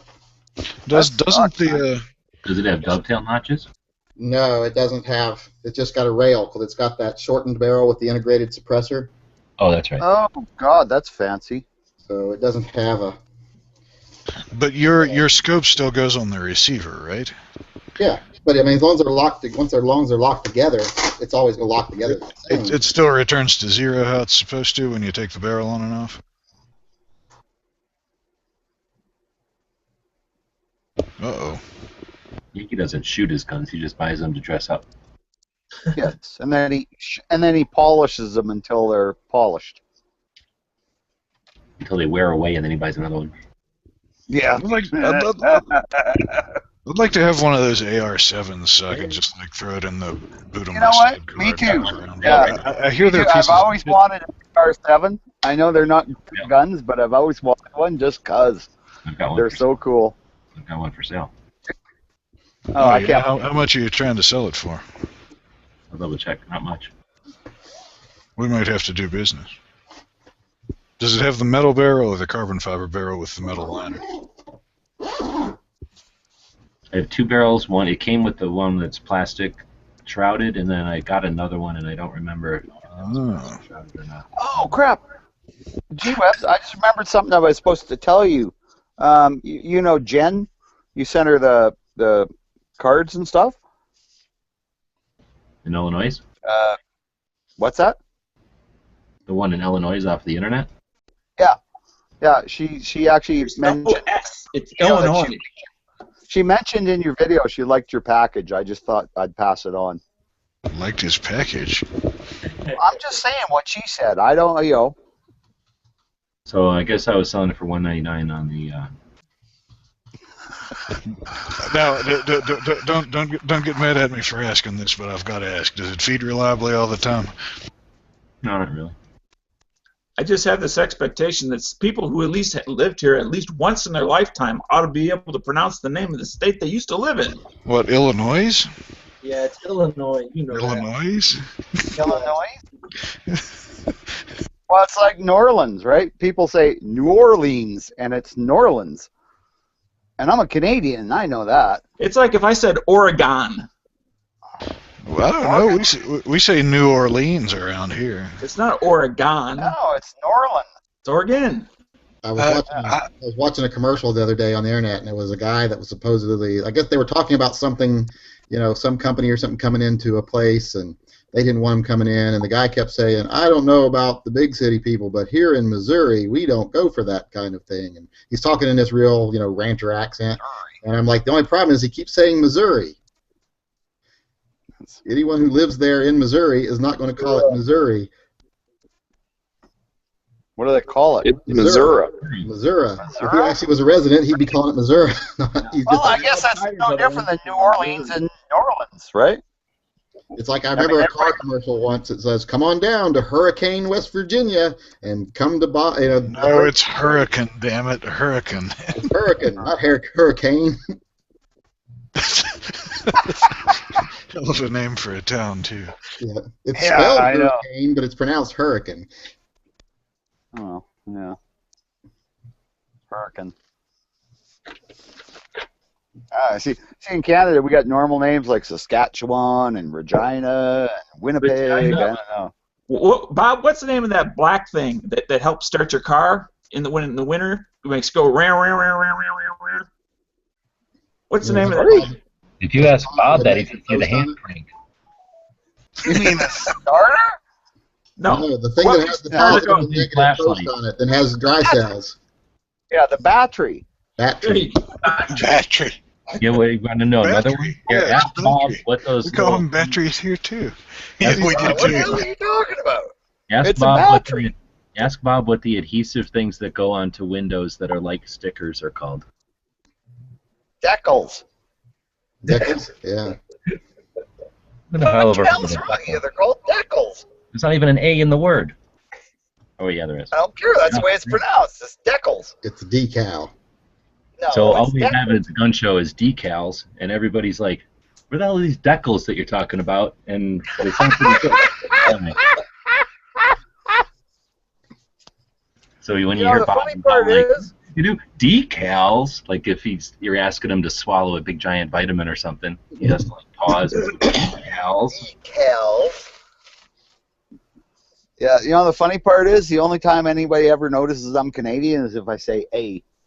Otherwise, it's just that. Yeah, you're an American who's got a speech impediment. I don't know, dude. You sound pretty Canadian to me. Apparently not that Canadian down here. Well, of course they must be used to us down here. There's a shit pile of Canadians down here. We're I very should have open. said I don't know about that, I guess. We're used Oh, to yeah, it. the thing is, running yeah, around the- bothering us down here, so we don't get as annoyed by it. Yeah, the thing is, we don't say like. I mean, they say boot. It's a boot. That's an East Coast thing, and so being I'm in the middle of the goddamn country, it's like it's a boot. Yeah, you're you're riding on boats all the time. Apparently, Yeah. it's a boat. They're boots on the east and boats in the middle. Yeah, boats on the west too. Yeah. Well, yeah, I mean, I grew up like 100 miles from the border. I spent lots of time in North Dakota going to rodeos and shit like that. So. I'm not Canadian, but I say A. Well, it's one of those things. Call me out on it all the time. If you watch a lot of, Canadian, if but you I watch, like maple syrup. I can drink a half gallon of maple syrup in one go. I'd think you'd get it in your beard. Yeah, I actually had to shave that off. I'm kind of growing back a goatee, but I had to shave the beard off. It was too goddamn hot down here. Today it was like 65 degrees. Good God. It's been nuts here. It finally got down to like 8 degrees last night, but it had been like 70 and shit like that. How is I don't know what the hell is 65 too going on. hot? It had been very hot here lately. Then it got really cold, and then suddenly on Monday we got 3 inches of snow, and then an ice storm on top of it. So I was thankful I had 4-wheel drive in the Jeep for the last couple of days, or I never would have made it to Taco Bell. Taco Bell. That would have been a real trial. Yeah, I guess the good thing about Taco Bell is if you get stuck on the way home, the Taco Bell farts will keep you from freezing to death. You could just light them. They'll warm that Jeep right up. My youngest son, he has evolved from where, how little kids love McDonald's. Yeah. Well, now he's evolved to that age where when I say he's a kid, he's like, I'm not a kid, I'm a preteen. So he's evolved to the preteen stage of loving Taco Bell. My condolences. Yeah. Yeah, he's gonna want to I help. love Taco Bell. Yeah, I'm not a big fan of Taco Bell. I like Taco Bell, but I don't like the aftermath of Taco Bell. I never thought a kid would probably wear the badge of a tweener. That just seems like not something somebody would be. Oh yeah, I'm a. Yeah, no. My daughter was big into. I'm a tweener. I'm not a kid anymore. I'm almost a teen.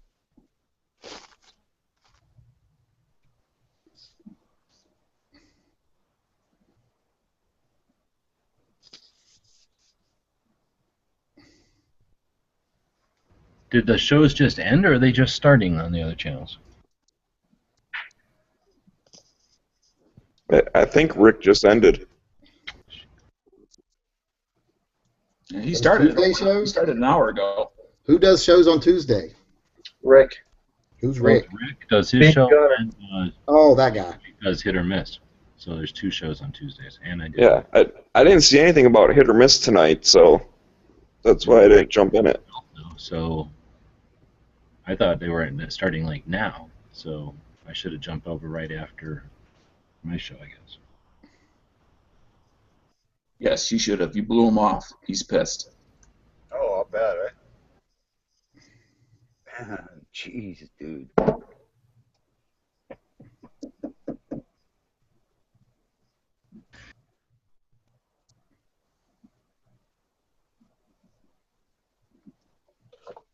Moon Food will like this. So my dog has graduated from eating my wool blankets to my socks. I'm gonna get him a chew toy or something. I guess socks are cheaper than wool blankets. The question is, are they clean or dirty socks? Oh no, dirty socks. He only eats the dirty ones. Extra flavor. It's like ketchup. That's a trick question. Like a Canadian has clean socks. That's right. We just bang them on the floor until they're soft again.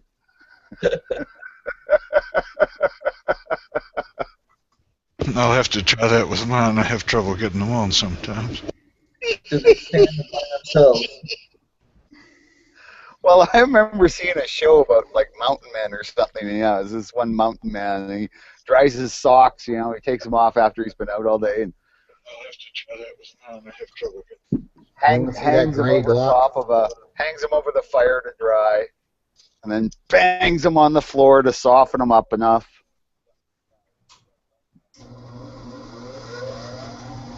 If you want to see that gray Glock I just posted on Instagram, I'm so tempted to go get that. Yeah. Why? It's like you're holding a phone that's holding your Glock. What'd you say? The way that you're holding that, it's like you're holding your phone, which is holding the Glock. It's weird. It's gray too, so it'll match my pubes. That's the future of smart gun technology that Obama was talking about. Is that one of those Obama phones? No, I paid for this. But there it is. In your picture there, it looks like one of the black ones, but those gray ones do look pretty badass. This is it's just solid gray slide and frame on this one. Oh yeah. I don't know if I like. It's still made out of plastic, right? Part of it. See, I should have kept the hat on. I just can't get down with not having an exposed hammer. I don't know why. I guess I'd like to have something that I can cock so I don't have to shoot a double action the first time. But what you're saying is you like the cock. I do like the cock, yes. Join the club. We all like the cock. I like the cock too. I like a handgun. Oh no! Don't say all, Yankee. Only some of us. Bob just experimented with the cock in high school and college. Fuck you! I went to university, not college. But it was the 60s, so surely you experimented some. Yeah, not with any of that, but there's other stuff I experimented with. Bears don't count. 9mm, 25 auto. So if you were experimenting with the peyote or something, well, maybe you did experiment with the cock but didn't realize it or something. Yeah, we didn't get peyote up in Canada, man. Mushrooms now, lots of mushrooms. I've never done any of that shit because I figure I'm crazy enough when I'm sober, but like I was at this party one time and this girl ate a bunch of magic mushrooms and then drank a bunch of liquor and then she puked off of the front porch and her dog ate it and then came inside and barked at the wall for the rest of the night.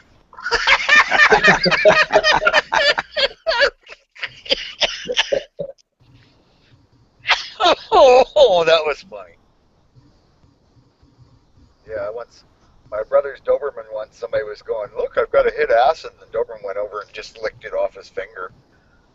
Doberman spent the rest of the night curled up on a girl's lap until she peed herself because she was scared to move. It was funny. Well, we all thought it was. I don't think she did.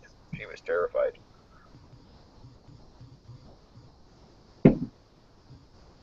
I own a Doberman. I don't think I'd want a Doberman that's on LSD sitting on me. Yeah, me either. It was a really nice dog. He was a really nice Doberman. Very friendly most of the time. Yeah, until it ate my neck off. It was the nicest dog you could be. She was Till a it little dropped Doberman. acid. She Yeah. was only about 60 pounds. It was one of the English Dobermans, so not nearly as big as yours, man. Dobermans, so not nearly as big as yours, man. Yeah, a Doberman that's 60 pounds, if you do the math, it's like 30 pounds of teeth, and then 25 pounds of teeth muscle, and the little body turning around. Every time the girl tried to move and get the dog off, the dog would just look at her and growl, and the girl just sat there, and honest to God, she peed herself. Because she had to pee and couldn't move. I think if my cat was bigger, that's what would happen to me. It was funny, but the dog was really miserable for the next 3 days. It was just not a happy dog.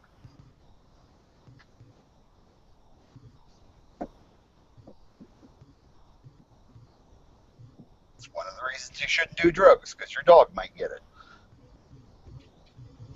You gotta get those stoned dogs off the street, man. No shit, eh? I mean, you get something like a Rottweiler that's got the munchies, and man, you're gonna have no cats or small dogs left anywhere in the neighborhood. Maybe we could put them to work solving the coyote problem. Oh, coyotes around here, this RV park?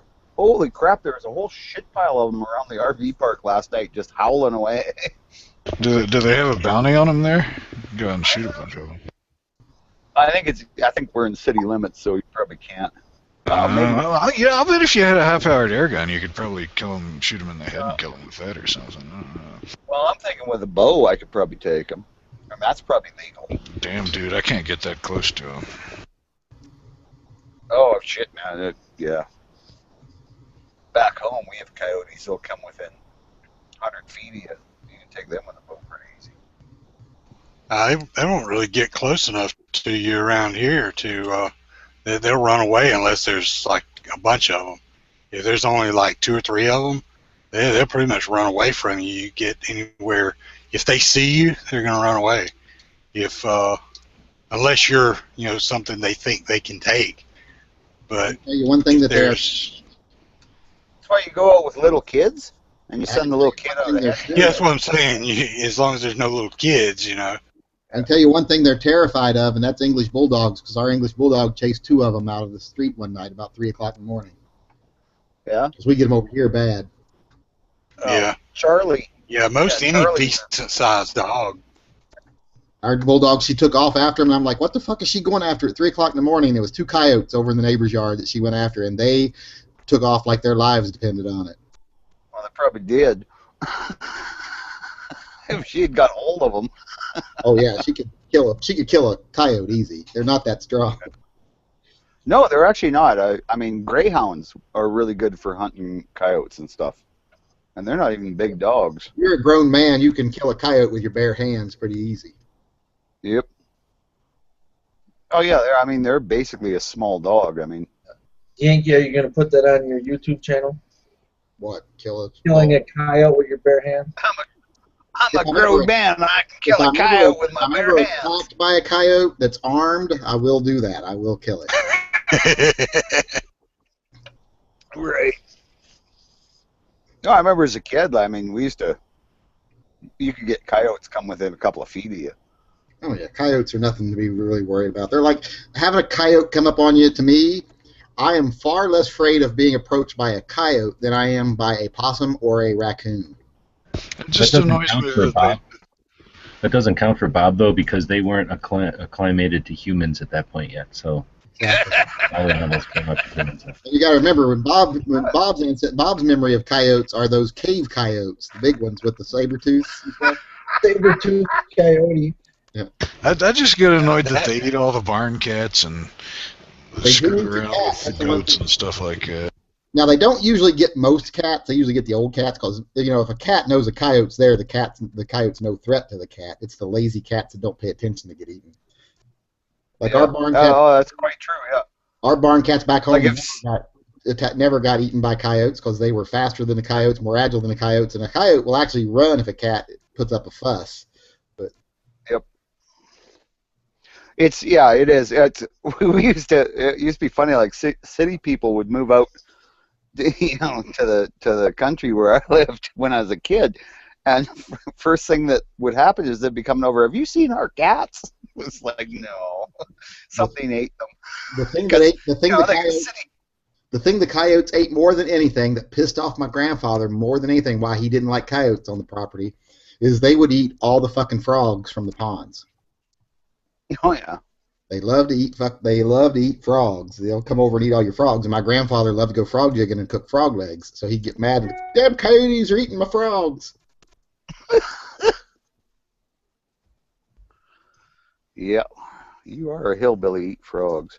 My uncle got a bunch of those Great Pyrenees and turned them out with his goats, and that seems to have taken care of the coyotes hanging around there. But you can still hear them barking up in the woods at night. I don't know.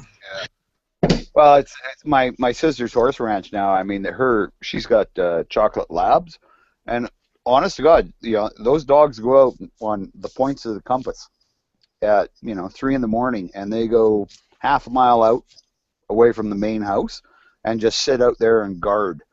And you can hear the coyotes. They're way out there. They're not gonna come and mess with those labs, eh? Yeah. Of course, she's got one Shih Tzu that goes out and he goes to one point of the compass, and he thinks he's part Shih Tzu or part Shih Tzu, part Bulldog or some goddamn thing. He's the ugliest fucking little dog you ever seen. And he goes out there, and he can't be more than about 30 pounds, but he's like thinking he's one of the big, big farm dogs. So he's out there barking away at these fucking coyotes, and he's made it to, I think he's like 5 now, so they haven't eaten him yet. But yeah, all it takes is a dog out there telling the coyotes, get the fuck away. Hey, let me interrupt your stories of shooting animals and dogs specifically and ask you, if I'm saying I want to keep you on call, is that 2 words or 1 word? 2, I think. You want to keep somebody on call? Is it hyphenated? That's probably easier. Thanks. I think it's 2 words, but I would. Hyphenated, wasn't it? That's what I was thinking, but I'm not sure.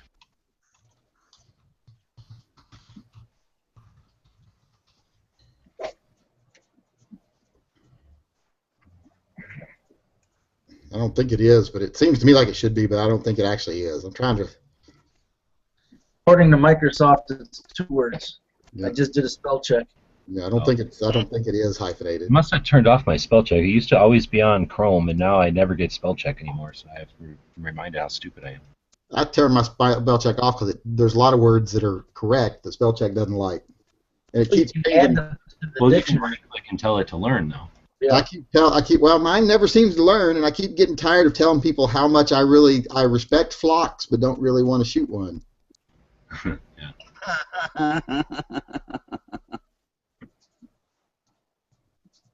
It's wasteful to shoot a whole flock.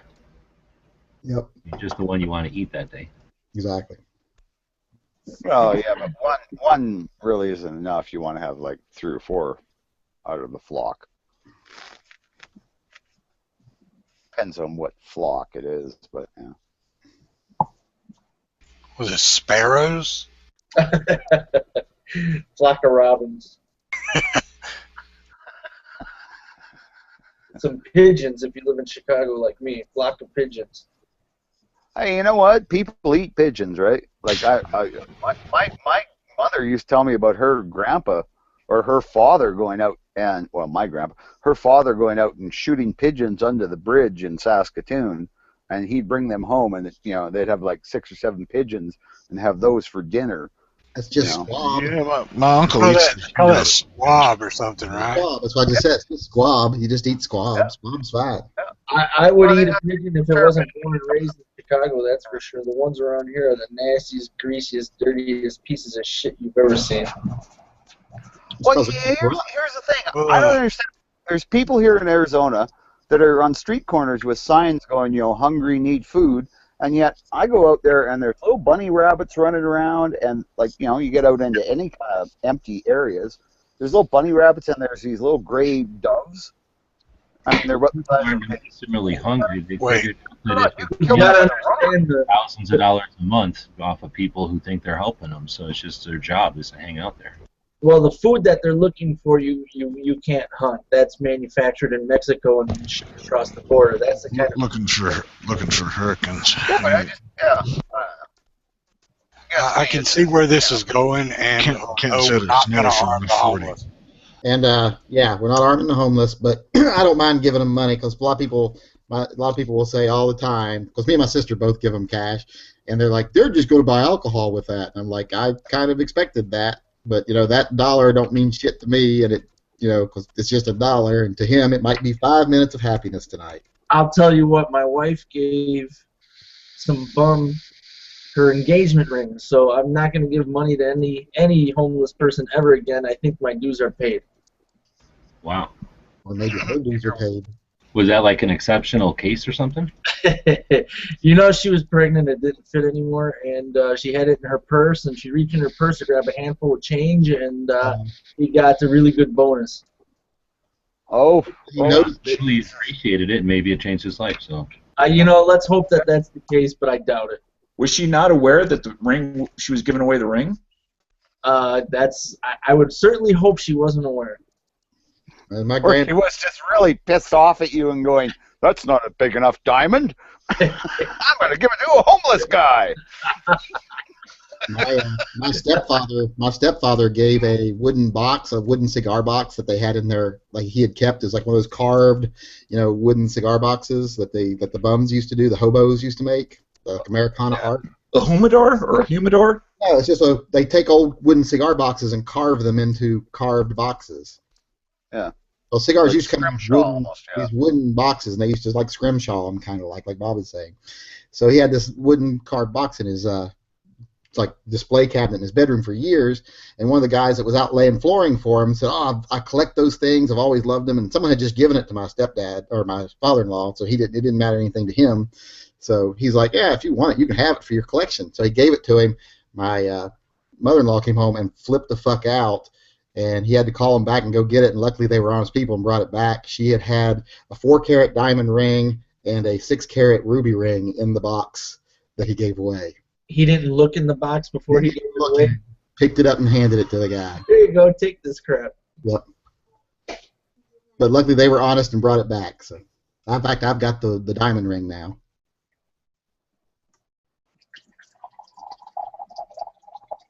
I want to have it mounted in my front teeth. I want to have my 2 front teeth taken out and have a gold implant put there with that big oval cut 4-carat diamond right in the middle of it. It's that big? You got to have 2 teeth taken out? Oh, yeah, it'll take 2 teeth.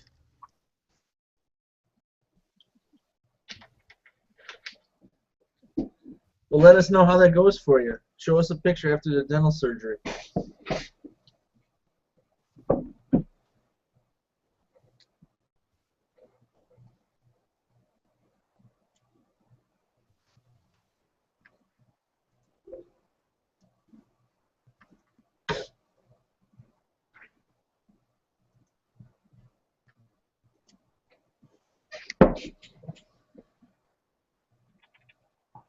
you ever have I can think of 3 awesome things to do and have to figure out which one of them to do in what order? That's where I'm sitting. I'm never quite that lucky. One awesome thing at a time. I usually try to pace it like that, but it just came out that way.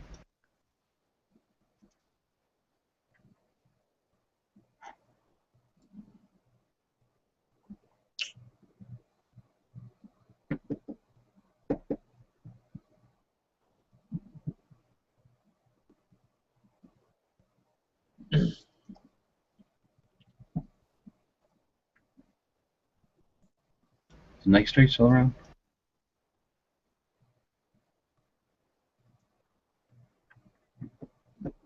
Since nobody's saying anything anyway, does anybody use any hosting accounts or own any hosting accounts?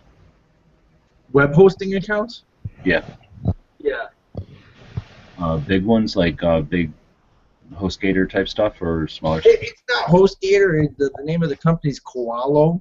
I've used them for probably 12 or so years, and they have servers in Europe and the United States, and it's a decent-sized company. Excellent support, the greatest support I've ever had.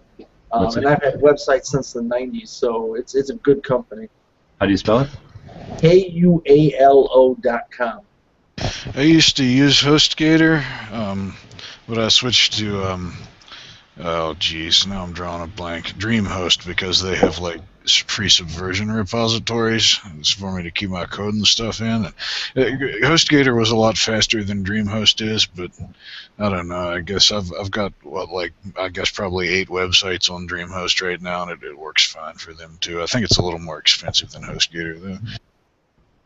It must have spelled the other one wrong that you said though. AUELO?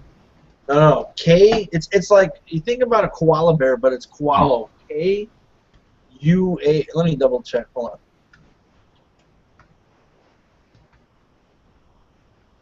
Okay, I found it. Kevin Uber Adam L-O. I got it now. Thanks. Yeah, that's who I use. Like I said, I've used them for at least 10 years, and their support is second to none. I've never had an issue. Never a major issue that they couldn't resolve in a very, very short amount of time.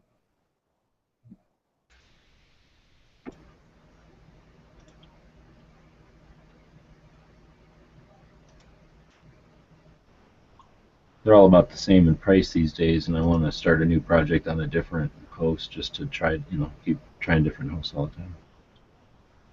Yeah, I have my account allows me unlimited websites. Let's see, what do they call it? I used to have a reseller account, but that was super expensive, and I didn't need a reseller because I was just hosting my own stuff. I wasn't, trying to pretend to be a web host. The multi-site, it was $5.20 a month, but I just pay a year at a time, and it ends up being much cheaper. $5.20. Yeah, but that's unlimited websites. Right on.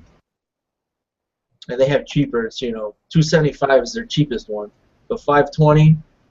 You get unlimited websites. I have like 6 now, I think, 6 websites. What's the current annual rate for domain names? I think GoDaddy's like $10 or $12, depending, because .com is more expensive than some of the other ones. I think when I renewed the .com was like $15, and the rest of them were like $5 or something like that. I don't know. I own 2. The only 2 I own is the YankeeMarshall.com and ShootingLeftOfCenter.com. Yeah, .coms are a little more expensive than like a .us or a .me or a .info. Those are always a few bucks cheaper. But you can say $12, $15, sure, absolutely. They need to make a .dot. .dot? Yeah, Department of Transportation.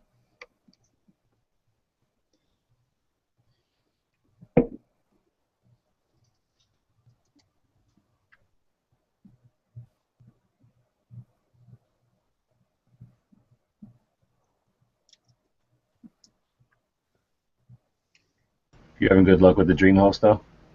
Also. Yeah.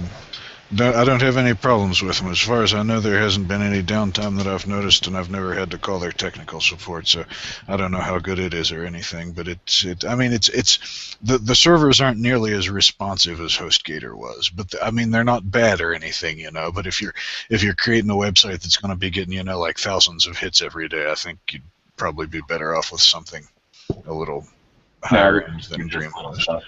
But I need unlimited domains. They're both about the same price, but I got a couple of projects, so I'll keep them in mind. I was just going to go with... Actually, I've got to go now see if they work with the thing I'm going to be using, but appreciate the info. You said you got 6 domains. If you want to talk about it, what kind of stuff? Oh, it's all gun stuff. I used to have more because I used to have a roofing company in addition to my firearm training business. And so I had a few domain names for the roofing, a few for the gun stuff, but it's ChicagoGunsmith.com, FirearmTrainingChicago.com, Illinois Concealed Carry. Off the top of my head, I forget. AlphaConcepts.com is the main site. Right on. You've been doing those for a long time now? You know what? Back in the 90s, I used to design websites. I had a little business, kind of a freelance web design, but when the bubble burst, I got into construction and, grabbed hold of me. So, I still design websites because I love doing it. It's like art for me, It's an expression of art as far as I'm concerned. But, all the websites, like I said, that I have now, I gave up all the construction roofing ones that I used to have when I sold my company, and I just focus now, even though I still work for someone else to do the roofing because firearm There's no money in it that I've found, and if I'm doing something wrong, please tell me. But everyone does it as a hobby, as a passion, so it's hard to make money doing it. So, you know, I just can't beat them, join them. I'm just going to do it as a hobby myself. I find that when I start doing something, you know, and expecting to make a living at it, it becomes much less enjoyable than doing it as a hobby too. I'm happy to leave the shitty jobs for the things that I'm making money at, so I can enjoy the stuff that I actually enjoy, you know. I've discovered that as well. You're absolutely right.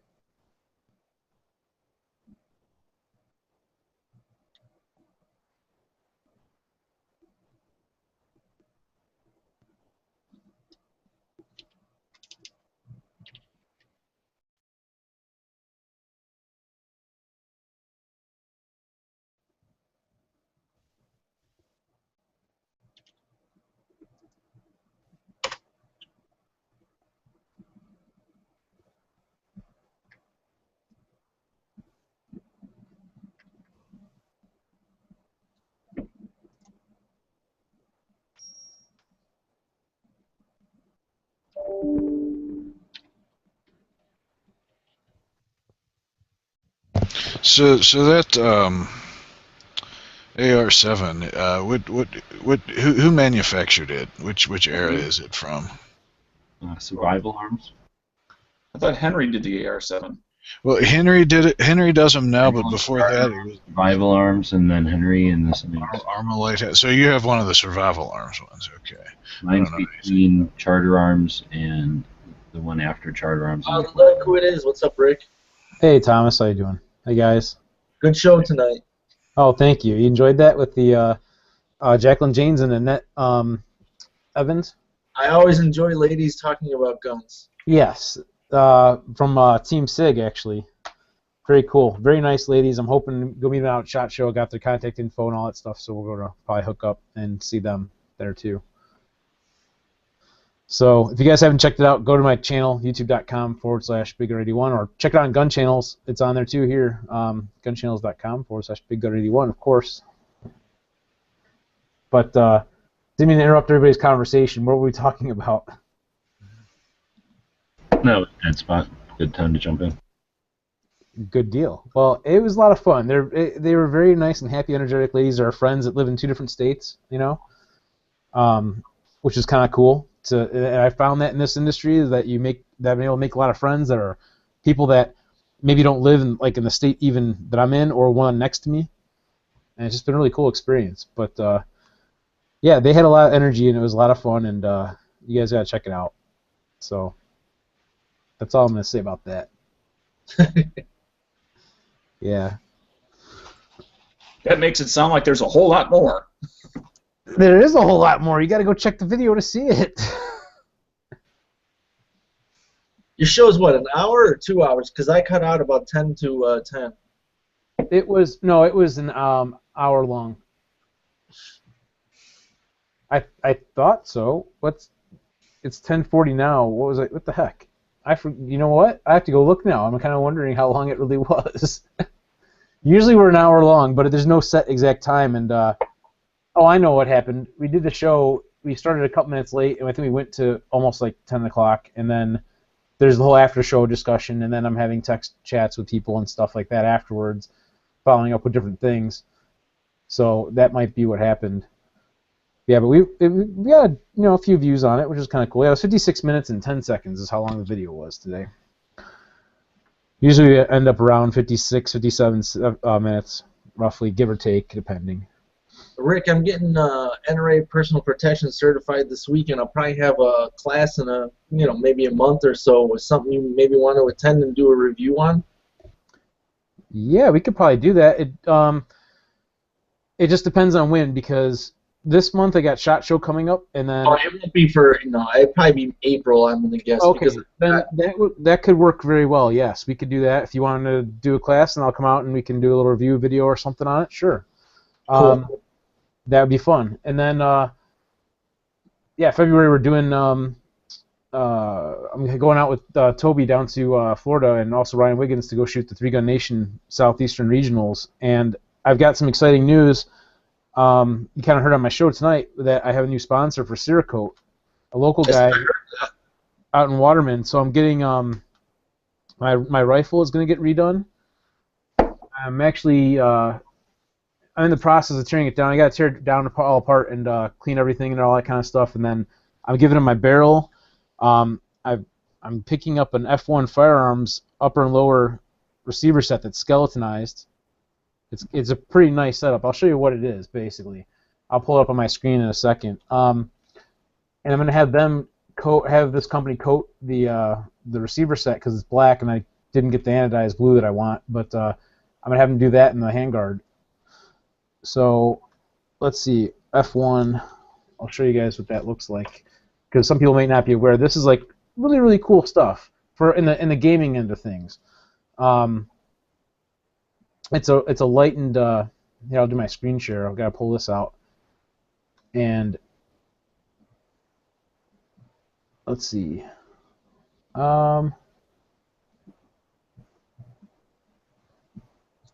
Just give me a second. Stupid Google. I'm getting Googled. Here we go. I don't know if you guys can see this now or not. This page. It flashed for half a second. It's back to your profile picture. Is it? Yeah, I'm seeing it. I saw it for a second, and then it went back to your profile. Oh, Yeah. It's up there on mine. It's okay. it's It's up right. here. So it may be a bandwidth thing. It might be a bandwidth thing on one end or another. So the F1 Firearms LLC. There it is. You go to receiver sets. They have an upper and lower receiver set. I wanted to get it in blue, but the way it worked out, I'm getting a black one. So I'm going to have it Cerakoted. This is basically what it kind of looks like for the receiver set. They're really cool. I'm going to do a review on it too, but to kind of sum it up, for a gaming rifle, this is neat. You can actually see the bolt carrier inside there moving and all that kind of stuff. But it has, I guess, adjustments for... I'll take your word for it. Yeah, the adjustments between the upper and lower, like you get a little bit of slop in your AR-15. Sometimes after like a little bit of use, they kind of give you a little bit of. I see it now. That's really nice. Yeah, there's an adjustment to take up that little bit of slop once they kind of get broken in, and then there's also if you have a standard AR-15 trigger, there's adjustment, I guess, to adjust the take up on it or something on it to kind of tweak the trigger a little bit on a stock style trigger. But it also accepts the fully like a drop-in style trigger. Like what I'm going to do is put my 3-pound velocity trigger in there. And then they use screws instead of like the actual pins. They have a different style setup for the hammer and trigger pins, and also for the safety stops. You notice it's like little Allen head screws versus like a machined finish there. It's very, very cool. It's lightweight and everything, and it's very well made. I mean, the machining is really nice on these. In fact, when you get them, they come in a pistol case. Like they really like go all out when they produce these things. So I got a really good deal on it. I'm picking it up this week, and like I said, I'm going to do the Cerakote because the Cerakote is going to cut the cost on doing this, and my sponsor is going to help me out with that. So, needless to say, that's kind of the route I'm going with my rifle. That's part of what I'm going to do for 2016 this season, and that's dropping it off. That's going to be your 3-gun rifle? Correct. In fact, I have my 3-gun rifle. I just did a video on it, talking about how I just figured I'd make a video to kind of show people, because I've had people ask me what do I do with this and what's on my rifle and all that kind of stuff. So basically, I'm taking my 3-gun rifle, I'm modifying it with this receiver set, and kind of tentatively what we're kind of planning to do with this is, and now it's probably showing you on my screen, but yeah, you're showing me. What are you doing? Don't do that. No one wants to see me. I don't know why it wants to do that, but anyway, let me fix it. So it's just stupid Google. It does stupid stuff like that sometimes, but it also does a lot of cool stuff. So let me see if I can switch over to this video here. There we go. Yeah, so now you can see me with this. So that's how my rifle is right now, right? And its configuration hasn't been cleaned, hasn't been shot since going down to the Upstate 3-gun in South Carolina in November. And I just kind of walked through and talked about all the stuff it has on it and everything. That compensator that's on there, my friend Lisa Marie Judy gave me that. We put it on the day before the match. but I got to redo it. I got new peel washers for it because the peel washer we were using got messed up, and I didn't have an extra one to use, so we temporarily did it with the crush washer and the peel washer. But anyway, I was going to redo it, but I'm going to be tearing the rifle apart. I'm going to send the barrel out with them, along with the receiver set and the handguard, and have them coat the barrel probably like in silver, because I would like to have a stainless barrel, but I can't afford one, so right now it's not in the budget. So You just bought that receiver set and you're telling me you can't afford a stainless barrel? yes, I can't afford that receiver set, and that's not what I paid for it. Okay. So yeah, if it was $525, I wouldn't be able to buy that. Definitely not. So it's kind of part of a sponsorship deal, and it will cost me some money to get, and I can't buy a barrel and that at the same time. So it's gonna have to wait. But needless to say, the coating is worked into my sponsorship deal. So I will get the coating done on the barrel and the handguard and the upper and lower receiver set. I'm thinking right now. I was originally thinking of the handguard. Two things. One, I wanted to kind of smooth the edges of around the key mod holes, and he's going to take care of that too for me, because it's a cheaper handguard and they're kind of sharp edges. Not like a big deal, but it just would be nice to make it a little more comfortable to hold on to versus a cheese grater. I get that because I modified my Daniel Defense modular float rail to accept key mod, and because I did it myself on my mill. Oh, I didn't know you had a mill. Oh yeah. I'm a certified gunsmith, and I did machining, as a profession for about a year until everyone chased me out of it because they said everything's going to China, get out of it. And no way, because I'm actually studying machining right now. Are you really? Yes, I wanted to get into it. And yeah, and no, I'm going to tell you right now, get into it, Rick, because they cannot find. I still have friends that are in machining, and in fact, specifically mold making.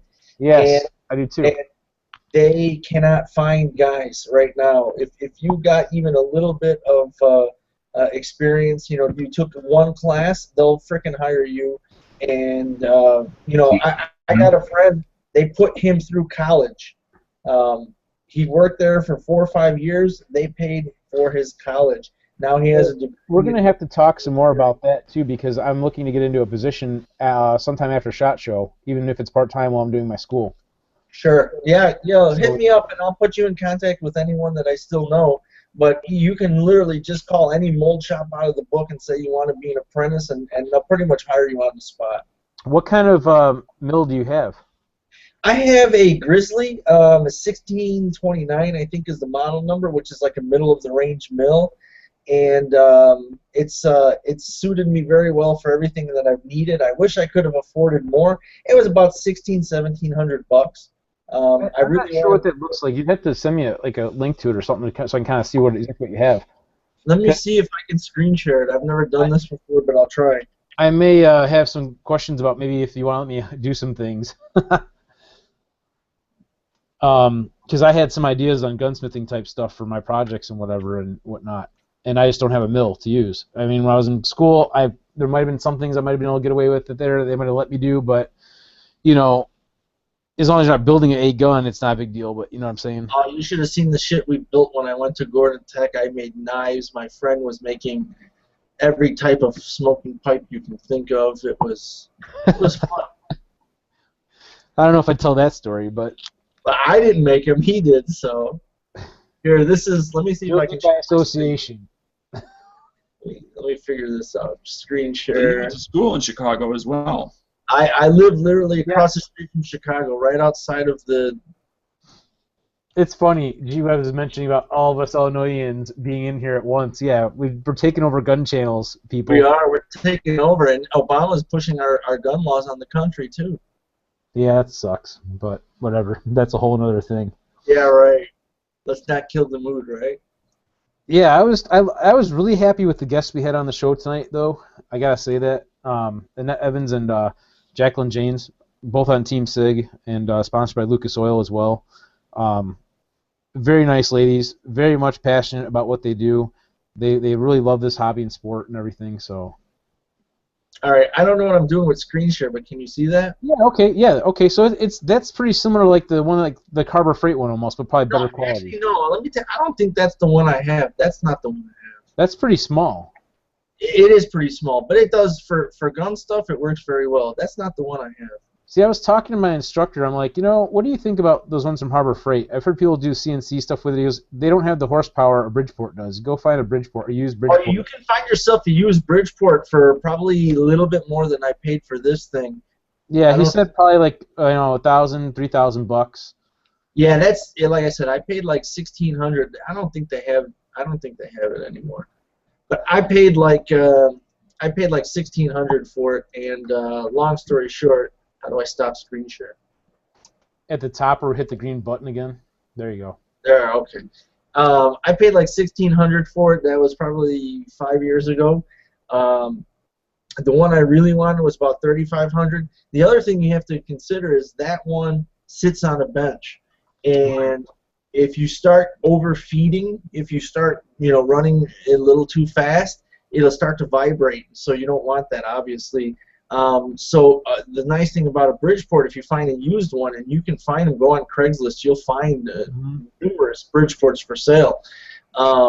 You got to have the space for it, but you've got so much weight behind it that you can hog out material real good with an actual Bridgeport.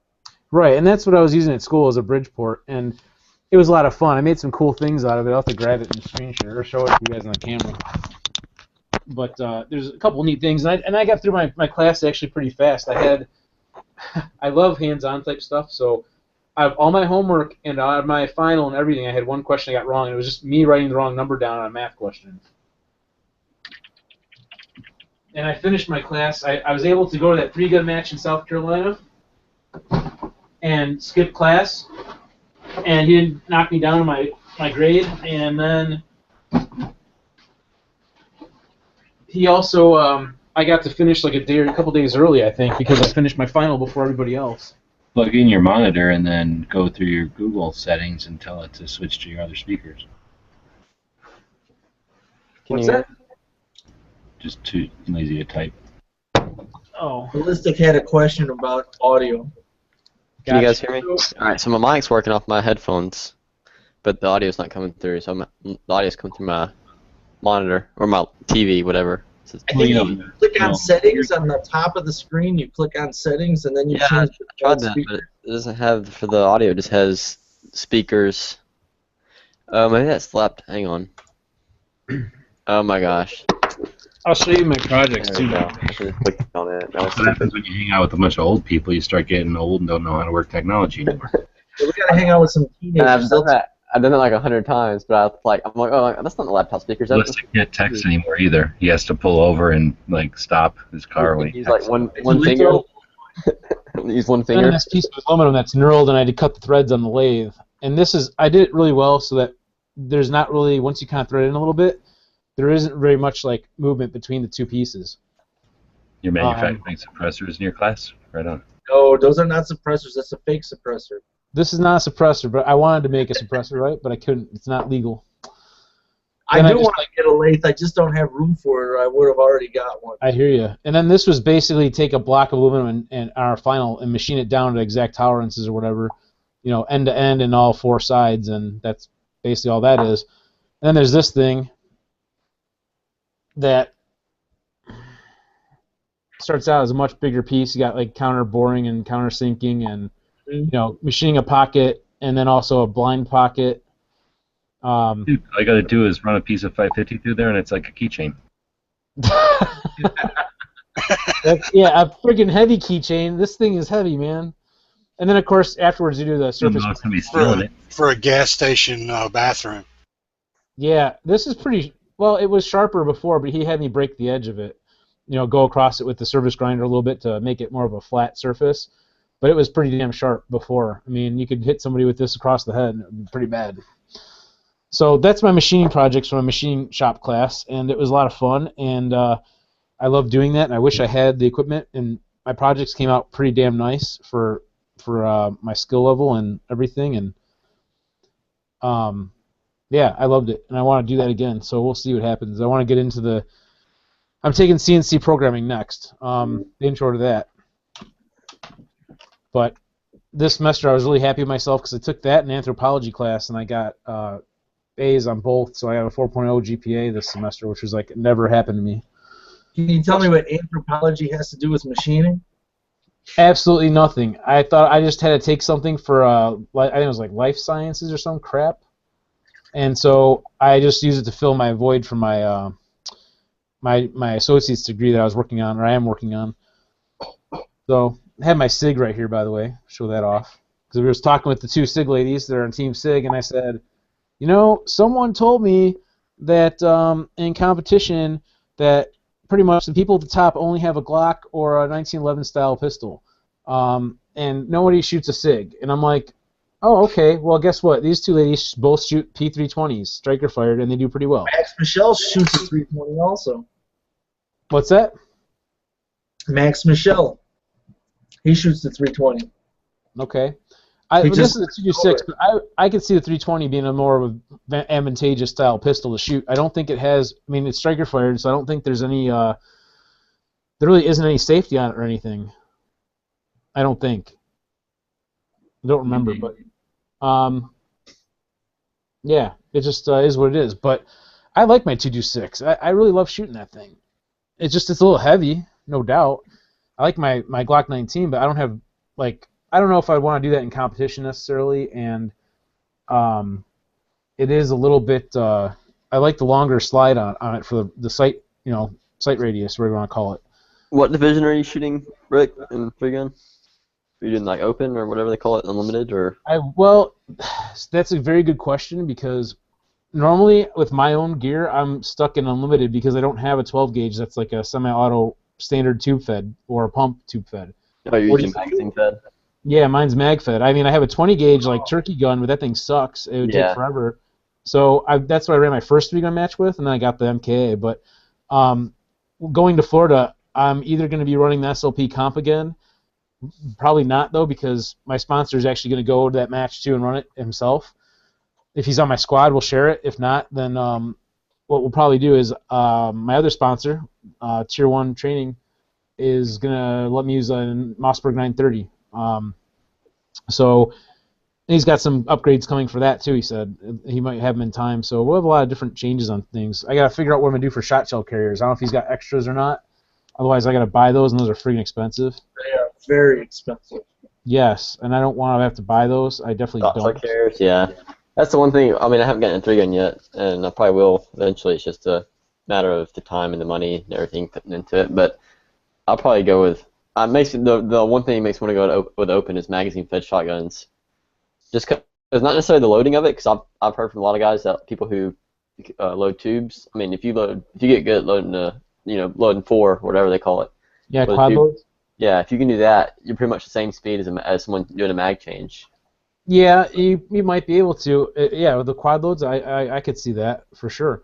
But I still don't want to deal with all that. Having to carry around all those shells and stuff would be so much easier. Just put 2 shotgun mags on your back or whatever and go. Exactly. I just throw them in my pocket, or I have one on my gun and one in my pocket. I have a coupler, but then what happened with my coupler is, so I can have like 2 10-round mags coupled. The shell stop, because you have to have a shell stop, because otherwise every time you shoot, the recoil causes the other mag to unload itself. I put it on in the wrong spot, and I had put Loctite on it, and I couldn't get it apart, and I ended up screwing up the head on the bolt. I gotta get a new bolt for it. It's a real small bolt, and I don't know what threads are on it yet. I still haven't extracted it out either, so I don't know what's gonna happen. But pretty bad death. Well, come on, Mr. Machinist, let's see your work. I want to see that on next week's show. You got to take that bitch and you got to extract it and retap it. Oh no, I won't have to retap it. I'll get it out. I'll heat it up and get it out. That's no problem. It's just finding the right size. It's a really small roll. It's like this long, but it's a really, really small, like diameter bolt. If you don't know what the threads are, just, you can, like I said, retap it if you don't know what the threads are. You can plug it, drill it, extract it, plug it, retap it. That's true. I'll get the piece out, the threaded piece that's broken off. It's not broken off like flush. So once I get it out, I can find out what the threads are. Sure, absolutely. Or if the guys in the armory would be so kind as to tell me what size bolt it is, that would help. But I haven't contacted them again yet, and it's kind of my fault. But I got a couple parts from my MKA, and I'll tell you what they are. And I contacted them once about it to try to get it fixed, and I didn't get to contact them again. I'm just like almost giving up on this because they were nice enough to send me a replacement, the replacement was wrong. Let's see, where is the Here it is. So I got these 2 packages before I went down to South Carolina, and so you can tell I've had it for a while. The first part is going to be a different style safety selector. The one that's on there, it's very slippery and not like it's just hard to grab onto. This one's a little more raised up, and it's nothing to install. It's just a little bit taller piece, you know, than the one that's on there. I just got to change that out because it makes it easier to flick it on and off. But the thing I ordered was on my rail, the level 10 forend or whatever they call it. I wanted to add a rail section, and so there's flat ones and there's curved ones. And what that means is the handguard is flat on the sides but curved on the top and bottom, I think. And you can see that this one is the base of it's curved. It's not flat. I can't see anything. Oh. Well, maybe it's. Yeah, I see it now. Yeah, this is just like a rail. I wanted to add it so I can put my camera on my shotgun too. That was the whole purpose. And so when I got that, I'm like, well, it's not a flat one. Could you send me the one with the flat bottom that like I ordered? And they said, yeah, okay, sorry, no worries. I said, do you want me to send the other one back? They're like, if you could use it, keep it, no worries. So they sent me another replacement, and this one's longer, right? A little bit longer, but again, it's curved on the bottom. Well, if you got a milling machine, make it flat. I don't have a mill. At school, no? I don't. Well, no, I'm not in the class anymore for it. Well, what time do you leave? It's just methodically and precisely grind that on a concrete floor for a while. Well, that's my other thought was to do that too. Just put it, put it on just file it down because it's not like it's. I'm only using it for mounting my camera. Because I'm sure that if you machined it flat, we could do that. So maybe I'll end up coming over by you, Thomas, and we'll machine that. I was just gonna say, I'm in Niles, but I'm right by Maxon, so. Okay, well I'm in Downers, so I'm like pretty far, but we can. No, you're like 35 minutes, so. Dude, there's holes going through it, right? They're countersunk. Let me see the bottom, the concave part. I'm sorry. Yeah. Oh, perfect. Flip it around. So you put the side with the rail on the end of a 2x4, and you run some screws up through those holes, so that it's on the end of a 2x4. Then just drive down the road, and then push it against the street. It'll grind in about 2 seconds. Like sketching in the wintertime. Yeah, it's winter time here. We're gonna be sliding across the. Yeah, I know. But anyway, so find a nice concrete parking pad, and you can grind that thing down in like 2 swipes. I think it's aluminum, so I don't think it's gonna be that bad because realistically, all I'm gonna be grinding down is the peaks on the end. It's not gonna have to go any further. I mean, that's all I gotta do. Make it. Yeah, you're talking. It's gonna take longer to set up than it is to actually do the work. Oh, I know it. The setup is usually what kills you. That's why it's like you set up and you do like 1,000 of these for that procedure, Right, exactly. So, yeah, I mean, I guess the bright side is I'll be able to put one rail on the bottom if I want to now, since one's curved, and I just want to put the small one on the side, the lightest one, so I can mount my camera on it on my shotgun. Have you thought about those Motorola shooting glasses that have the video camera in them? I'd love to have that. It's not in my budget. Once I find a job in the somewhere, then I could buy more stuff. Well, you got all these cool goodies. You got more shit than me, but then again, I have children. Yeah, and I live at home. I hate to say that, but I live at home, so that's why I can do that stuff right now. I live at home too, except I pay the mortgage at this home. Yeah, I was just gonna say, don't we all live in a home? Yeah. In a home. I live. Okay. Don't say it. Don't say it. Don't say the P word. Don't say it. Parents. Dana, so what we got to break here. Here's a reset of my Glock trigger. You ready? All right. This is the one with the OC trigger. Yeah. So here it is. I got it pressed in. Let me put my ears on before you do this desk pop. Here I am. Here I am letting the trigger out. All right. Here it goes. Did you hear it? Yeah. So I mean. Pretty loud. I mean, I hold it like 4 inches away from my headphones, from my chest. So, I mean, it's not like I don't know what a stock one feels like. So I haven't felt a stock Glock trigger in like. I mean, yours sounds like it's stock. Mine no longer sounds like a stock reset. Yeah, it's probably that over travel screw because that's what caused it not to want to reset. What kind of gun that you're playing with? I don't. It's a Glock. I don't know which one Dano has. Oh, sorry, I didn't know who it was that was talking. No, we just put a OC trigger on a Glock 20 on a 3. He's a Glock apologist. It's like, oh, that's a Glock. Oh, I'm sorry. Anyway, as long as it's not a runaway gun, I'm good to go. I love how you said trigger. I've heard I learned tonight that there is actually a trigger kit that's improved, I guess, by Gray Guns for the 226, a competition one. I'm kind of like, interesting. Might have to look into that a little more, but it is a heavier gun, no doubt about it. Like I was telling my friend, I go, yeah, you run out of ammo with this thing, you can smack somebody pretty hard with it because it's pretty heavy. Yeah, there's a lot of triggers on the market for Glocks I'd like to try, but it's more just for fun. I mean, it's not worth the time and the money. I wouldn't mind having a flat-faced metal one, but nice. I don't want to spend the money on it. It doesn't matter that much. I hear you. All right, you want to hear the reset ballistic? Yeah, I'm listening. Okay, look, let me pull it first. That's the trigger. Now you gotta listen close because it's so quiet. It's barely there. Barely heard it.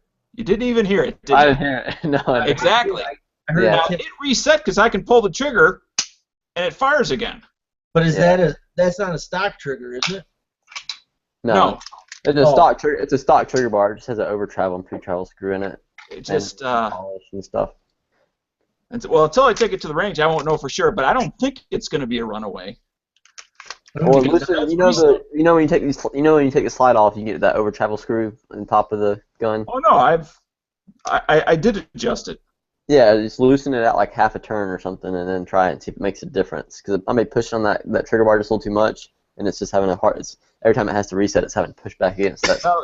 It seems like it's either in its current position or it's so far out, it's might as well be not there. Maybe try tightening it more until the point where it stops resetting. Then you'll know that it's too far. Well, I mean, the take up is great. I adjusted that. That's the screw that's actually in the trigger shoe. Oh gosh, I don't know. Somewhere between. It's in the 8th and 16th. Yeah. On the take up. So, okay. I don't know. I haven't had that problem with mine. I mean, so I don't think it'd be anything to do with spring. It wouldn't be anything to do with. Well, unless you haven't changed your trigger spring, have you? The one that looks like an S. No, same trigger spring as before. Yeah, I don't know. It must be something. Yeah, I mean, you just play with the over travel. Would be my best guess, and see if it changes when you adjust it in or out. Like you go all the way in with the screw, and then go all the way out with it, and see if it's any better or worse. Yep. That's why I'm going to bring my special tools to the range with me. Don't forget your magnifying glass. I'm just trying to help you out here, Dana.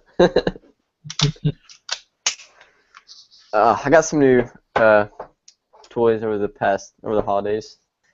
Got a new flashlight. I know Dana was giving me a hard time about one for a long time. What's the flashlight? I got a everyday carry. Yeah, got the Streamlight Micro Stream. It's nice. I like it. Which one? The single AAA? Yeah, single AAA. Yeah, they're pretty good. And the only thing that was kind of weird when I got it, I was using it to work in my car actually, like a few days after I got it, and I dropped it. I was like on my knees because I was working on my car, so I didn't even drop it that far. It just fell on the edge of where the lens is, whatever. And as soon as it hit, it was turned on. As soon as it hit, it went out. And I was like, what the heck? Did it just break? And everything looked fine. Took it apart, wouldn't come back on. So I went in there and changed the battery and put the new battery in there, and it started working again. So I don't know what was up because I just put the battery in it was literally 3 or 4 days after I got it for Christmas. Is this like a weapons light for a AR type size? No, it's an everyday carry. Let me turn my camera on. Like half the size of a big pen. It just holds one AAA. I usually carry one around. See if my camera comes on. There you go. How many lumens? I think it's like 50. Okay. Right. Well, Yeah. That's. So it's pretty tiny. I like it a lot, actually. It's nice. Now I'm just trying to decide whether or not I should carry it in my right pocket or left pocket. You carry a knife. You carry your knife in your right pocket. You probably That's should what I'm carry saying. the flashlight in your left. Yeah, I tried carrying the same pocket as my knife, and got kind of in the way, No. kind of crowded. I cut my hand today, actually. Let's see if I can. My knife, you can't see. My knife was open in my pocket, and I didn't realize. I reached in my pocket, and I cut my hand up real good. This is what I was really excited about. Speaking of knives, I got this from. Good thing you didn't like fall on it with it open in your pocket, because I've had it happen before. They not fallen, but had it where my knife opened up. I got this knife from Hawk from Ghost Town Custom Knives. I don't know if you guys have heard of him. He comes in the chat sometimes. It's pretty freaking awesome. First knife I've gotten from him, and I'm really happy with it. Well, if you That stop looks like almost like one of those switchblades from the 50s. So he did some nice checkering and stuff on there. Stop moving it all around so I can focus on the damn thing. Oh. You're like There you shaking it in front of the camera. Do you need a Snickers bar there, Dan? There you go, Dano. All right. Let's see how he did the cut. At least Instagram it. Yeah, I've already done a photo shoot with it. I've got a really good picture of it. I'll put up later. I usually keep my light on the opposite side from whatever pocket I got my gun in, which is usually the other socket. You know, the other Yeah, side. that's the thing. I mean, You pocket carry your gun, or you hip carry? Yes. You, It depends. If I'm both, then I keep the revolver in the other pocket from the other side of my gun. But if I'm just carrying the pocket gun, then it goes on my right side. So I just alternate my flashlight to the other side from my gun. Because I figure you want to have your hand on your flashlight and then still have your gun. right. And you would generally hold the flashlight with your offhand.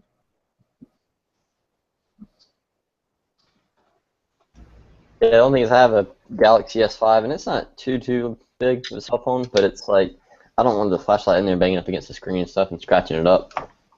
So I have a note. I just keep it in my back pocket.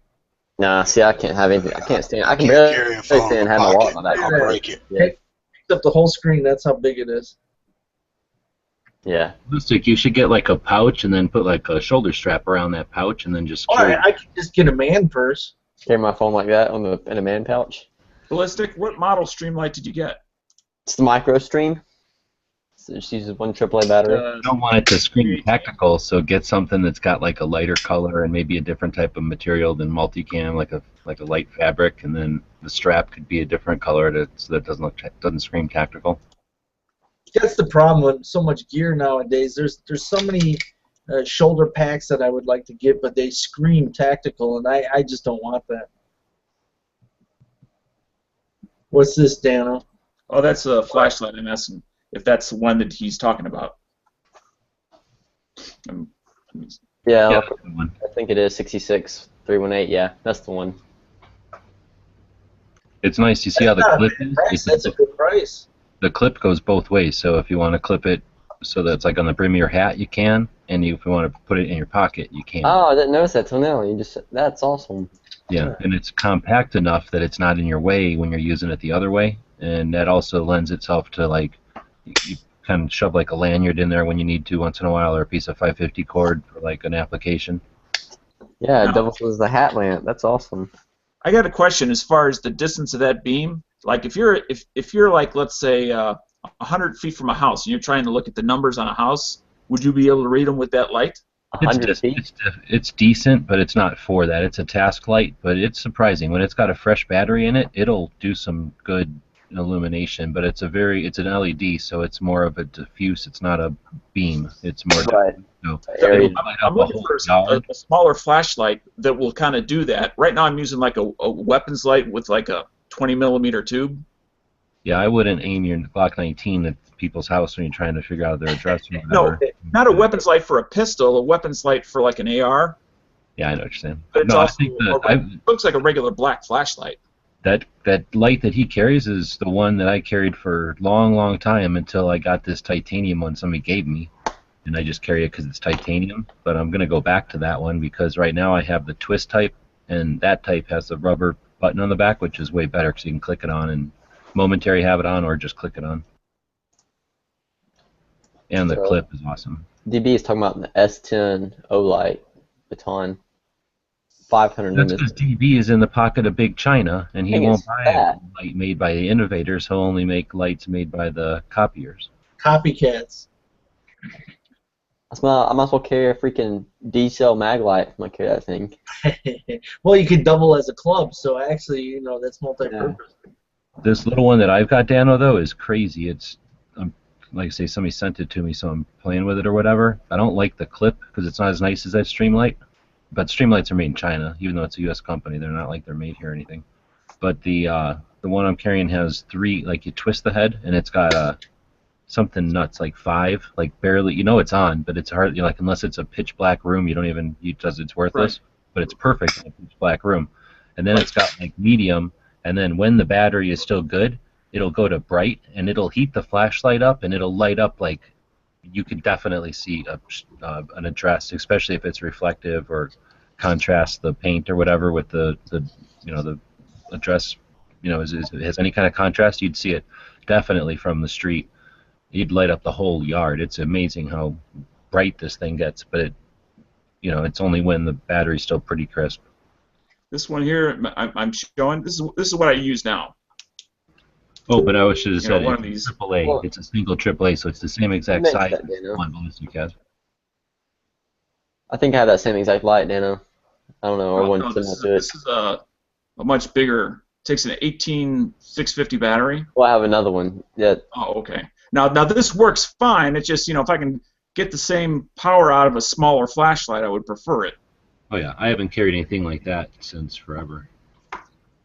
That's what I'm looking for, a bright yet smaller or thinner, whatever, flashlight. I have a 50 lumen Bushnell that's a really small flashlight, and it's got a really bright beam for the size, but like I said, it's only a 50 lumen. Let me show you a picture of it. It's in my picture. It's just one that I found of that flashlight. It doesn't say how many lumens it is. Which one? This over in the side chat. That light came with a larger Bushnell as well, which is about the same brightness as my Surefire. What is it? 6PX Defender. Is that the? Yeah, 6PX Defender. It's about the same as far as brightness. The larger one that came with that, but that light there is a really small light. It's like pocket size.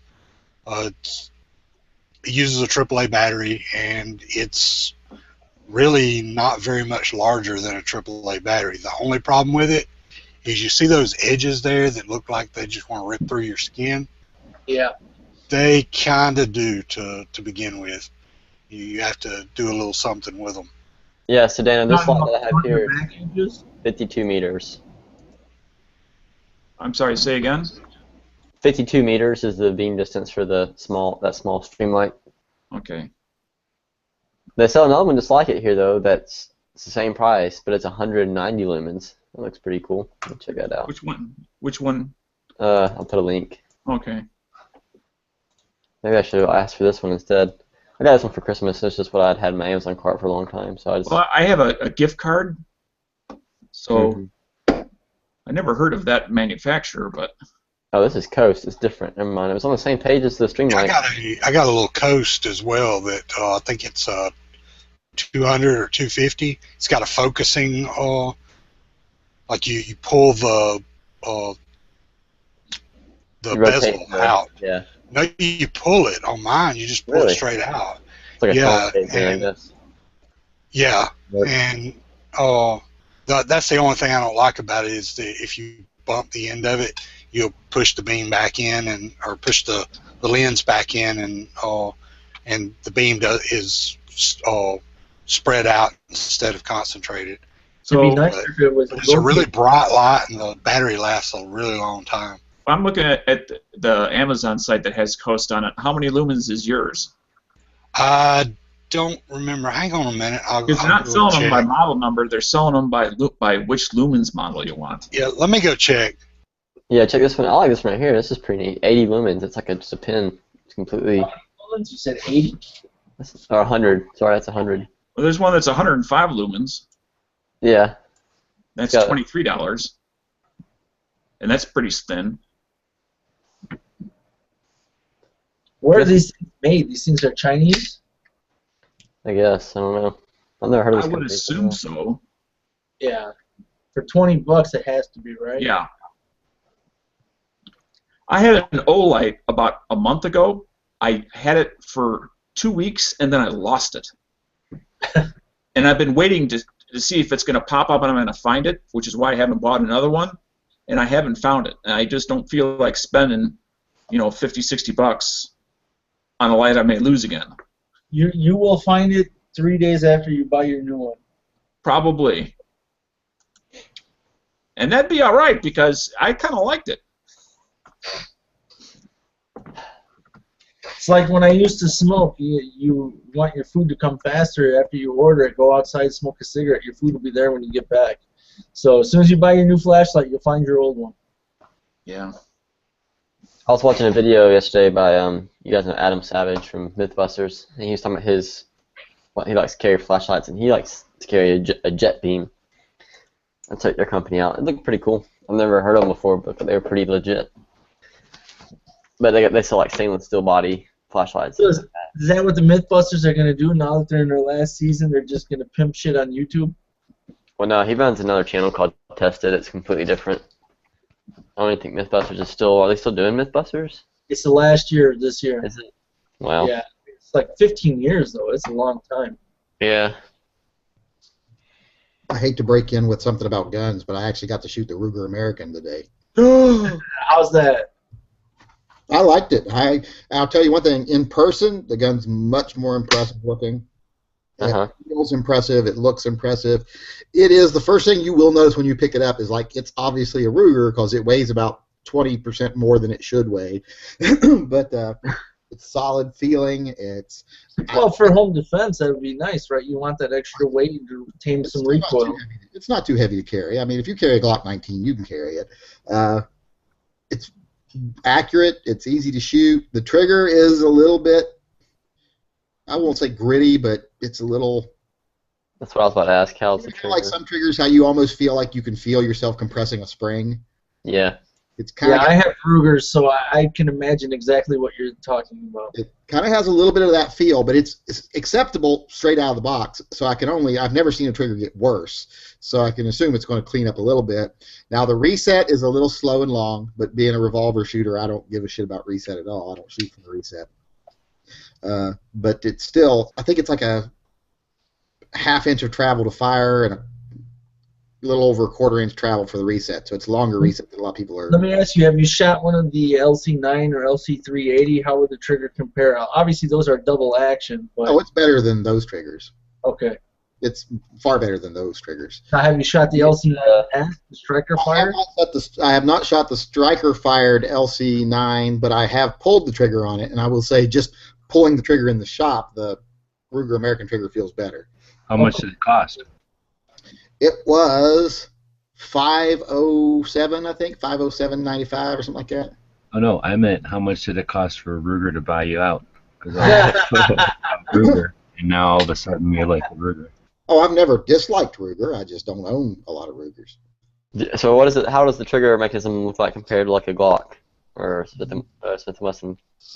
Similar, I'm sure. Just longer, a little bit longer pull. What's the length of the pull on the Glock on the stock? On this, I think it's like 0.6 inches. And on the reset, I think it's like 0.3 inches. So it's a little bit longer. A bit better on the Glock, probably.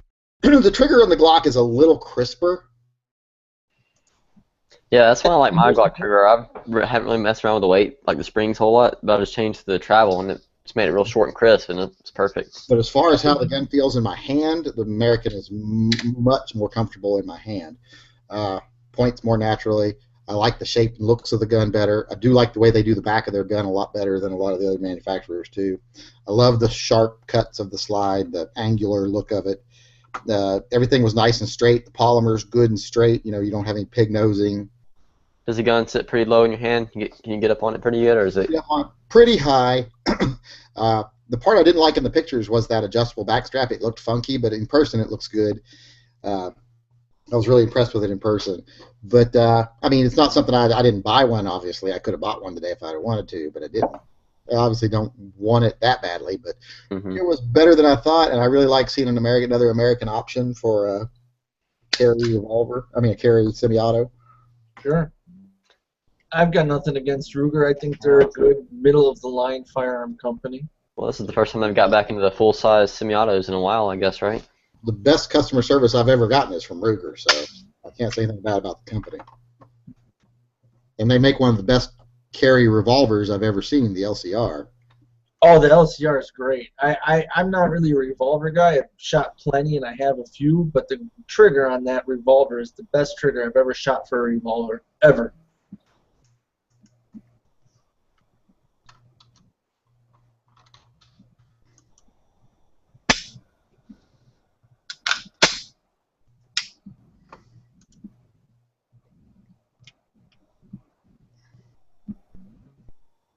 Did the chat break?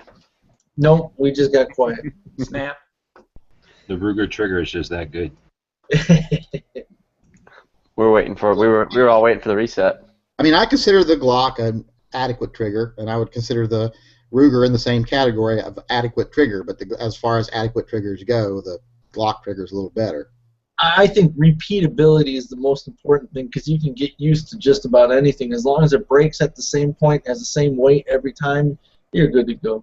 And it was consistent, and I didn't have any of the finger bashing problems other people were talking about. I'm not sure why they're getting that. I don't know if it's just their grip's different than mine or what. Like I say, being a revolver shooter, I probably do grip slightly different than a lot of operators. Like what, from the trigger guard or something? You do that low teacup hold, so. No, I don't do a teacup hold on anything really, but. But what are people talking about knuckle bite? Was it from the trigger guard or something? Like I don't. Yeah, they were saying that the trigger guard slammed their finger a little bit. I didn't get any of that, but. Probably because I'm not holding on to the freaking gun, like from the bottom, like it's bumping into their shooting hand. That makes no sense. I assume they know, most of these guys know what they're doing when they shoot, so it just might be something about the shape of the gun they're not used to or the way they grip or whatever, but I didn't experience it. That's really weird.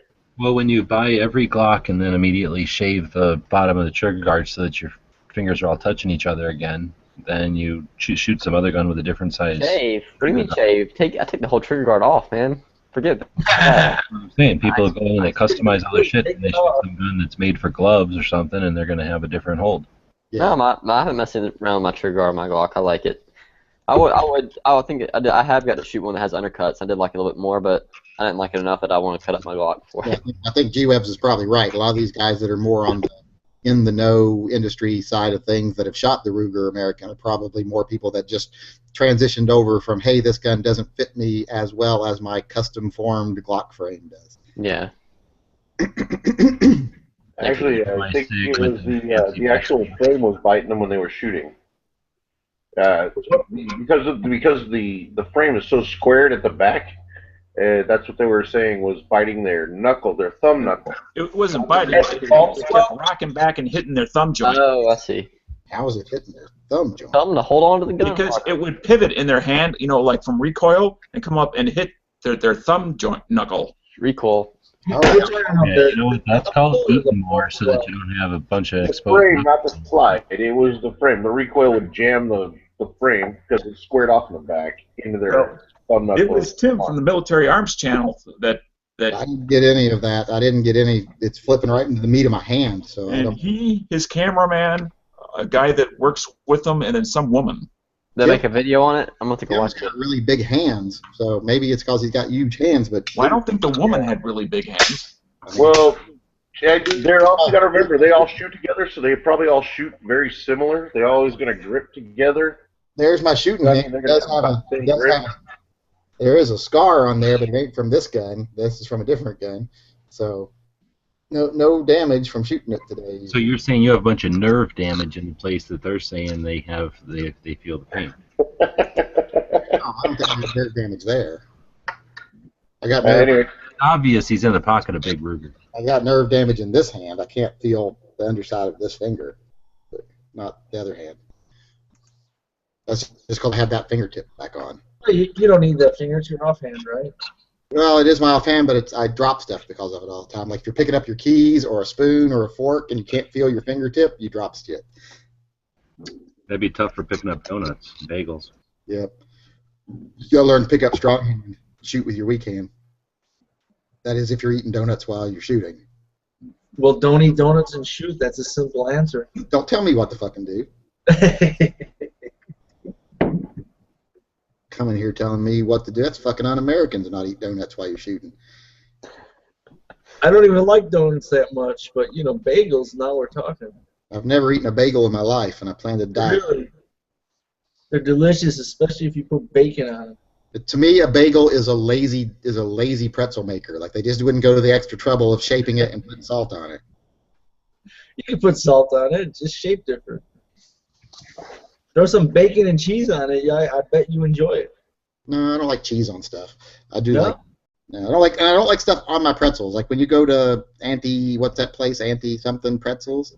Aunt Jemima's pretzels? I don't know about that. You talking about the big soft pretzels? The big soft pretzels at the mall. It's Auntie something.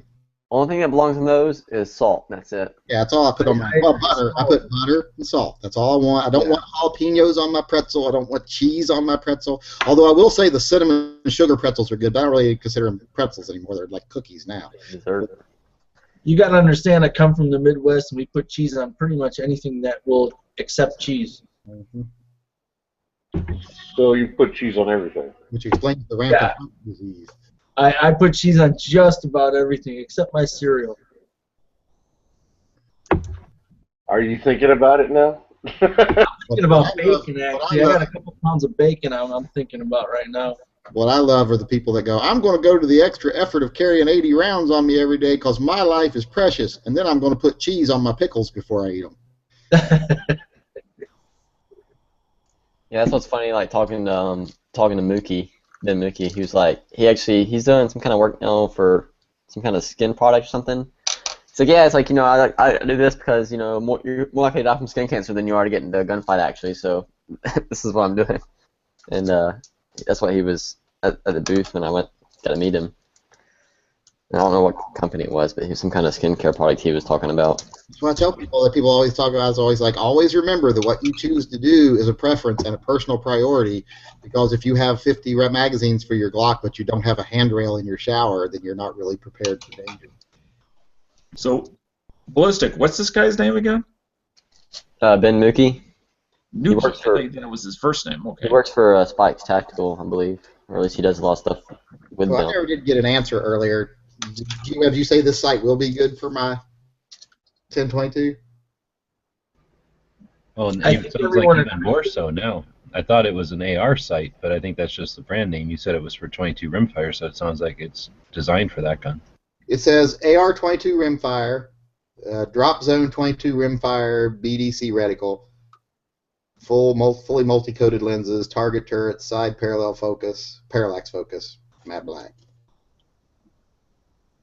And on the little thing, when you look it up online, it says, does this work with the 1022? And they're like, yeah, it's awesome with the 1022. But, you know, people online are stupid.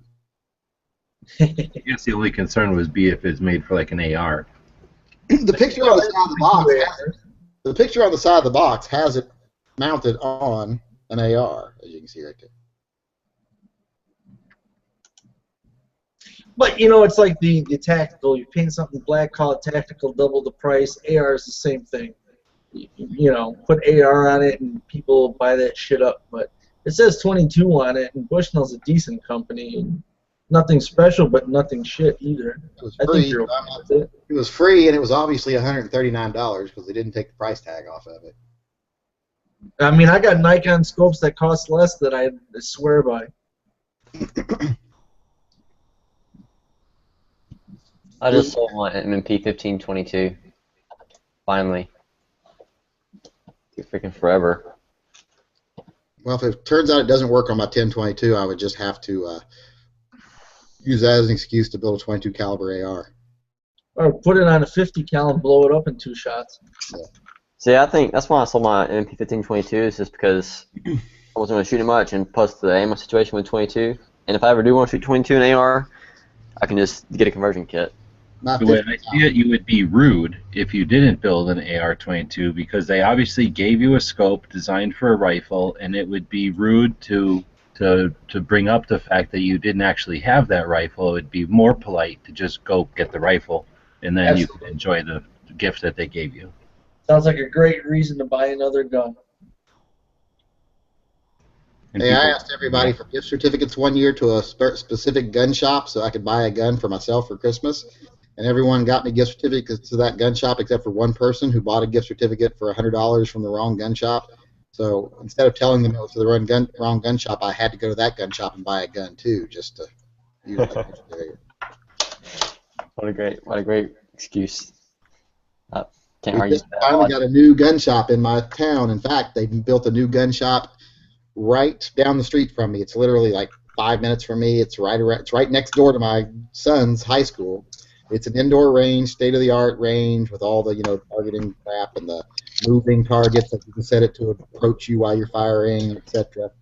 And it's got a really nice indoor range, and it's got a really nice showroom with lots of accessories and a good amount of handguns for sale and rifles for sale right now, and they hope to increase that. So I'm happy. You talking about local gun shops reminded me that today, one of our local gun shops here, they had an interview with CNN. Pretty cool. I haven't watched it yet. I'm sure they'll post it on their Facebook page or whatever. But it's the man and his wife that run it. Well, this place is a little pricey for memberships, like for shooting memberships. I can't afford the membership, but I can go in and pay the hourly fee, I guess. There's not really a whole lot of indoor ranges around here. Let me see. What was the? I remember thinking the indoor the membership was expensive. Let me see. I think I'm going to try and get on the list for membership at outdoor range here, because one of the clubs I shoot at matches that anyways, even though I can shoot at home. But it's a pretty cool club, so we'll see. It takes a few years to get moved up on the list. Okay, you can get a silver membership for $50 initiation fee, $29 a month. That takes half off your range time.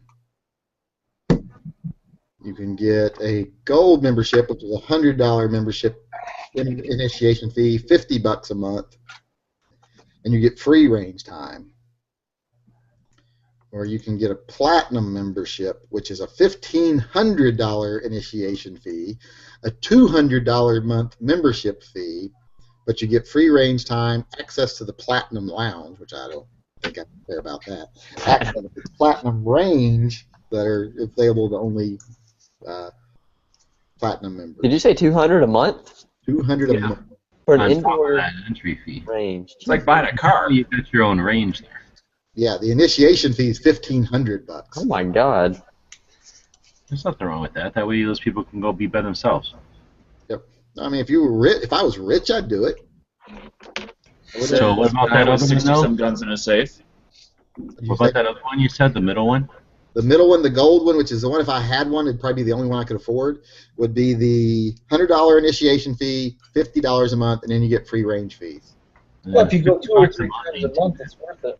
Well, I go once a week. I try to go once a week, and if you go just regularly, it's $20 an hour. Right. Ugh. Can't That's imagine how it is by the here. hour. Fuck that. 20, $25 an hour, depending on which range you go here. What'd you say, G-Webs? Rubbing me the wrong way, paying by the hour. We pay by the day out here. See, that's what I like here about the outdoor ranges. It's a daily fee. You can pay. It's $22. It's like $20, but you go in. You can be there like 6 or 8 hours. And I'm often there. Can you leave and come back? $7 and you're there all day here. Here, but that place it's $20 an hour. You go in, they start. But $50 a month is what, less than $2 a day? And you said it's walking distance? Oh yeah, I could walk to it if I wanted to, but ain't no fucking. Come on. I would definitely own that, and they would have to then start paying me to quit being there all the time. That's what I want to find out, because it doesn't say unlimited free range time. It just says free range time. Oh yeah, see, I would definitely test that by being there all the time. Yeah. So if it's, Can I bring my own refrigerator in and set it up over here? Because that'd be a lot easier for me. and it says gold members can reserve up to 3 lanes 72 hours in advance. Every day, or just as you walk in. Like I'm reserving it for 72 hours from now again.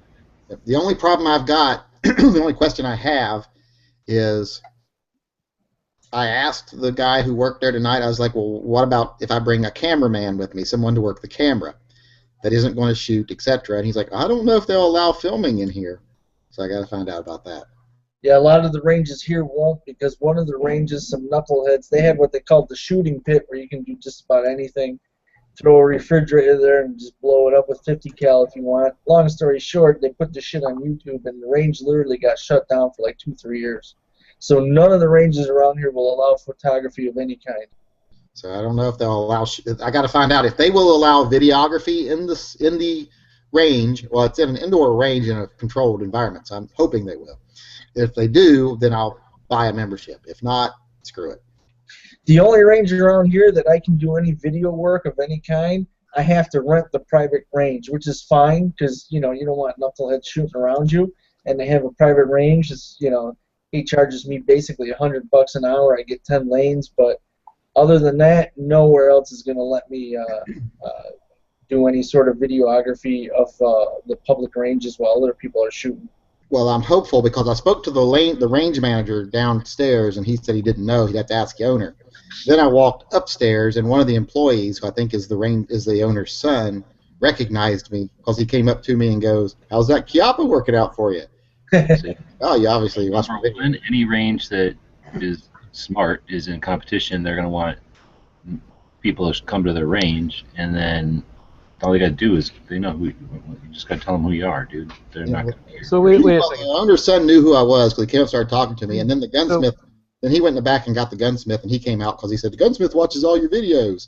So he came out, and I talked to him for like an hour and a half, which got me in trouble because when I called home, I said, I'm going to stop at this gun shop for 5 minutes, and I'll be home.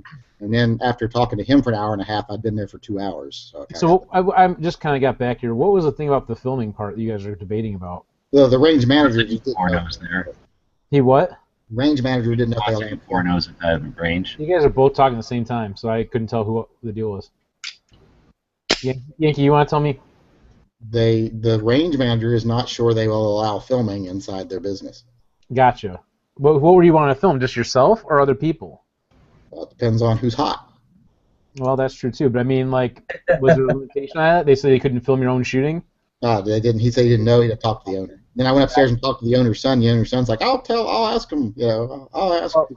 You know, like I went out to Maxon's as we were talking about, me and Thomas. Yeah, Maxon's is big time. You know what though? I went out there and did the combat shoot a few weeks ago on Monday night. I saw the signs, no shoot, no video, or no pictures. I took a picture of me in front of it, and you know what? No one said shit. And you know what? I posted the video of me shooting the matches and everything there, and guess what? They liked it and put it on their Facebook page. So I had whatever. Unless someone's gonna tell me I can't, and I'll just do it.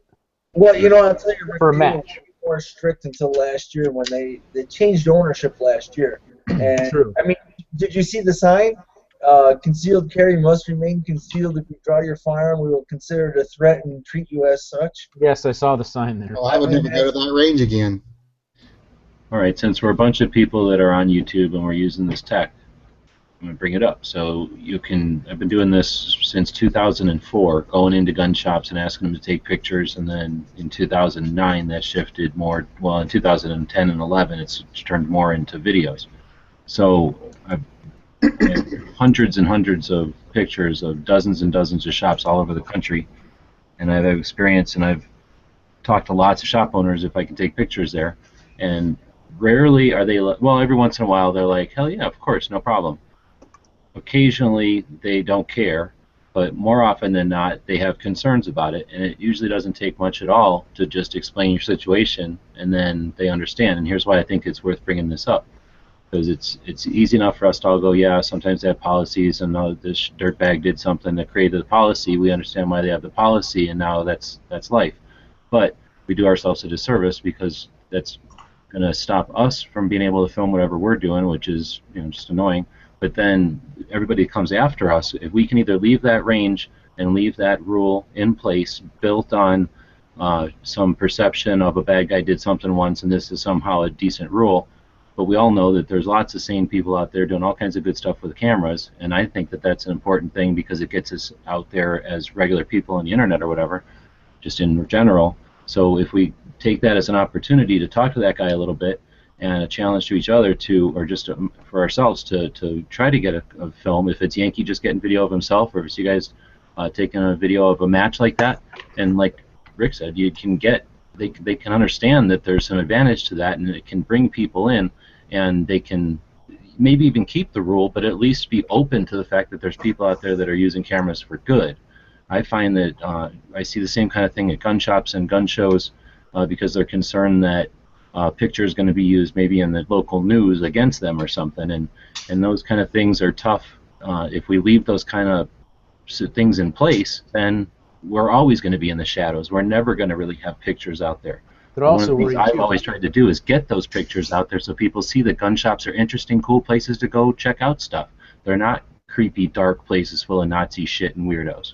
Well, it says right there, like you saw that I took that picture of that gray Glock and posted it on Instagram. That's at that gun shop, and it says right there on one of the counters, you know, please no photographs. And I said, it says you can't take photographs, or I'd take a picture of this, put it on Instagram. He's like, take a picture, put it on Instagram, I don't care. And I was like, I'll cover the tag here. And he said, yeah. He said, because that's mainly the main reason we don't want people coming in here taking pictures, because people come in from other shops, take pictures of what our price tag is on, or, you know. So they, once I said, you know, it says no pictures. He's like, you can take pictures, I don't care. Yeah, the other part of it, they don't want that too, is they don't want people running cameras because there's been suicides in ranges too. You know, or accidents too. Yeah, Maxons has had a few actually. Right, I know a lot of the places around here have had accidental shootings or even like suicides. So So do bridges, but we can still take pictures on bridges.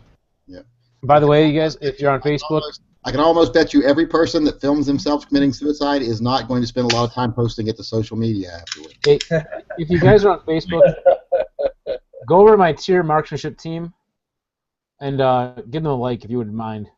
I'd appreciate that. Like, I'm going to film myself inflicting a wound that will allow me to bleed out slowly enough that I can now Google, Facebook, and Instagram it. Hashtag final selfie. Yeah. Don't forget Twitter. Please forgive the blurriness.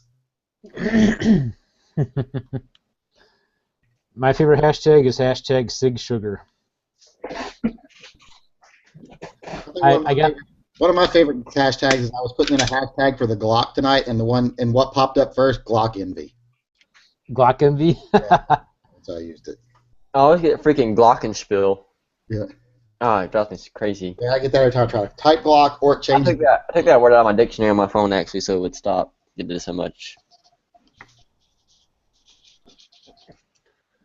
My what do you call it? My what's the music program on Galaxy on Samsung? The Google Play Music. No, their Google Play is on there. But there's another one I have. What is it? Is it Beats or something? No. What is it? I'm trying to find I it. just have two. I have music and Google Play Music. That's all I have, and I've got a Samsung. This is one of those ones where you stream music. Don't Google too much. Milk. It's called Milk. It's like a streaming music thing, and you search for stuff and everything. And apparently, it has a thing where you allow it access to your searches and stuff. And where I have typed the word Glock so many times, and I'm almost certain this is why this came up. Were you searching that on that Gentleman site? Because the first time I ever searched for something on Milk, it came up and says, "So you like Flock of Seagulls?" And I'm like, no. Pretty sure it took me a while. And I'm like, I bet it's because every time I type the word Glock, it changes it to Flock in my search engine. So I bet that's where they got that from. And that just points out the thing I don't like about search engines is I hate the fact that if I search for something once on the internet and then I go to like other sites, every ad that pops up for me is for that item I searched for yesterday. Oh yeah, especially Facebook's the worst. You go to Amazon and look at something, you go to Facebook, and you'll see like 4 or 5 ads the same product or same type of product. It's crazy. Called cookies. Yep. It's crazy how fast it works. It's like, oh, they're not gonna buy this or whatever. Then open a new tab and go to another social media site. Oh look, there's ads for what I was just looking at. And if you want to pay $69 a month at that range, it's for your entire family. What do you get for $69? Your entire family can shoot. Can shoot. Nice.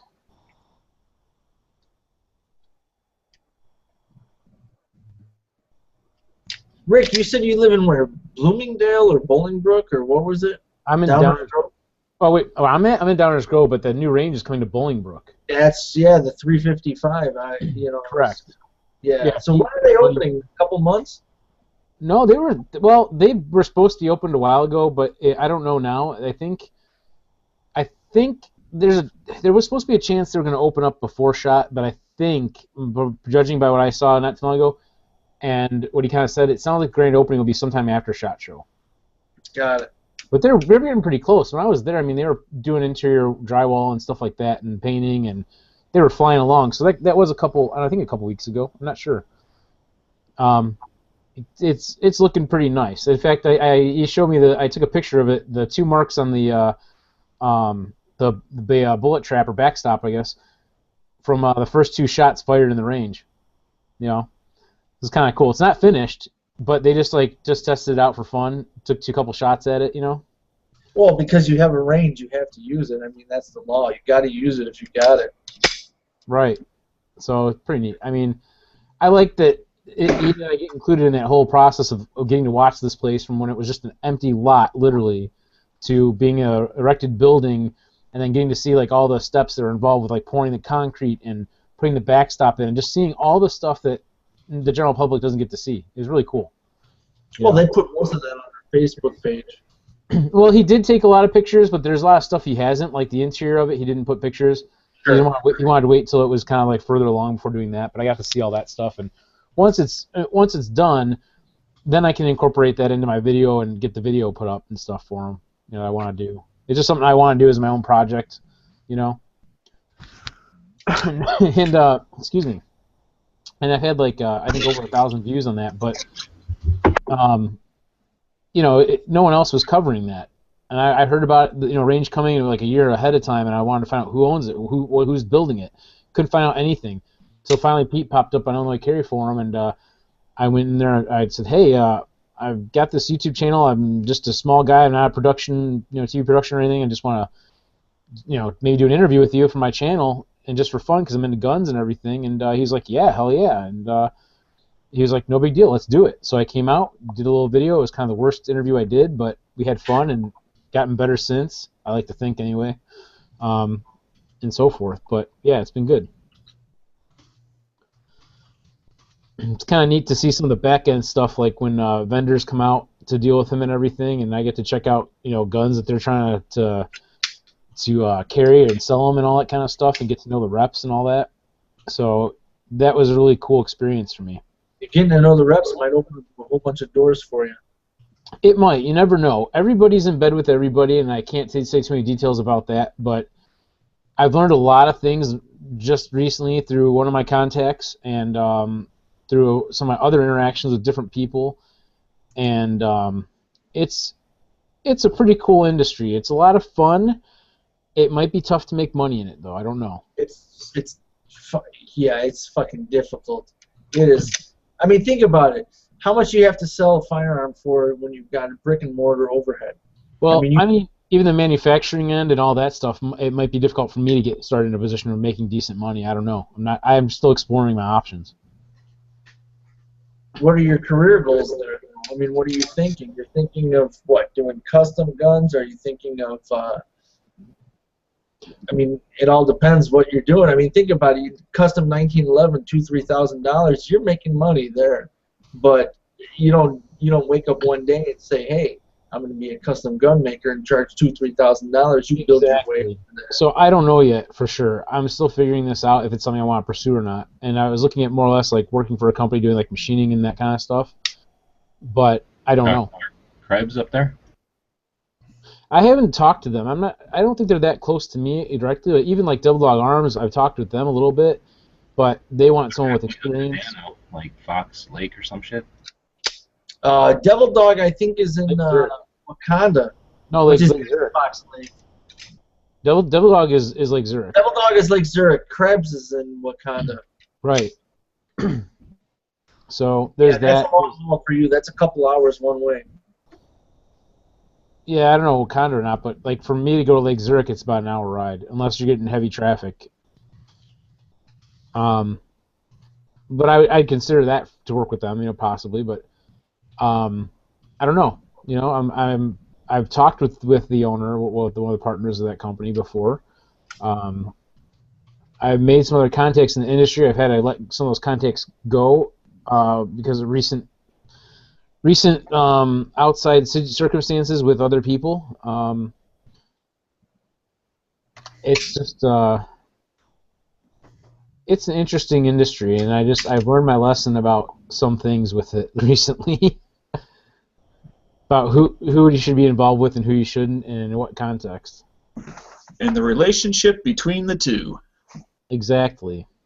No comment necessary. No, exactly.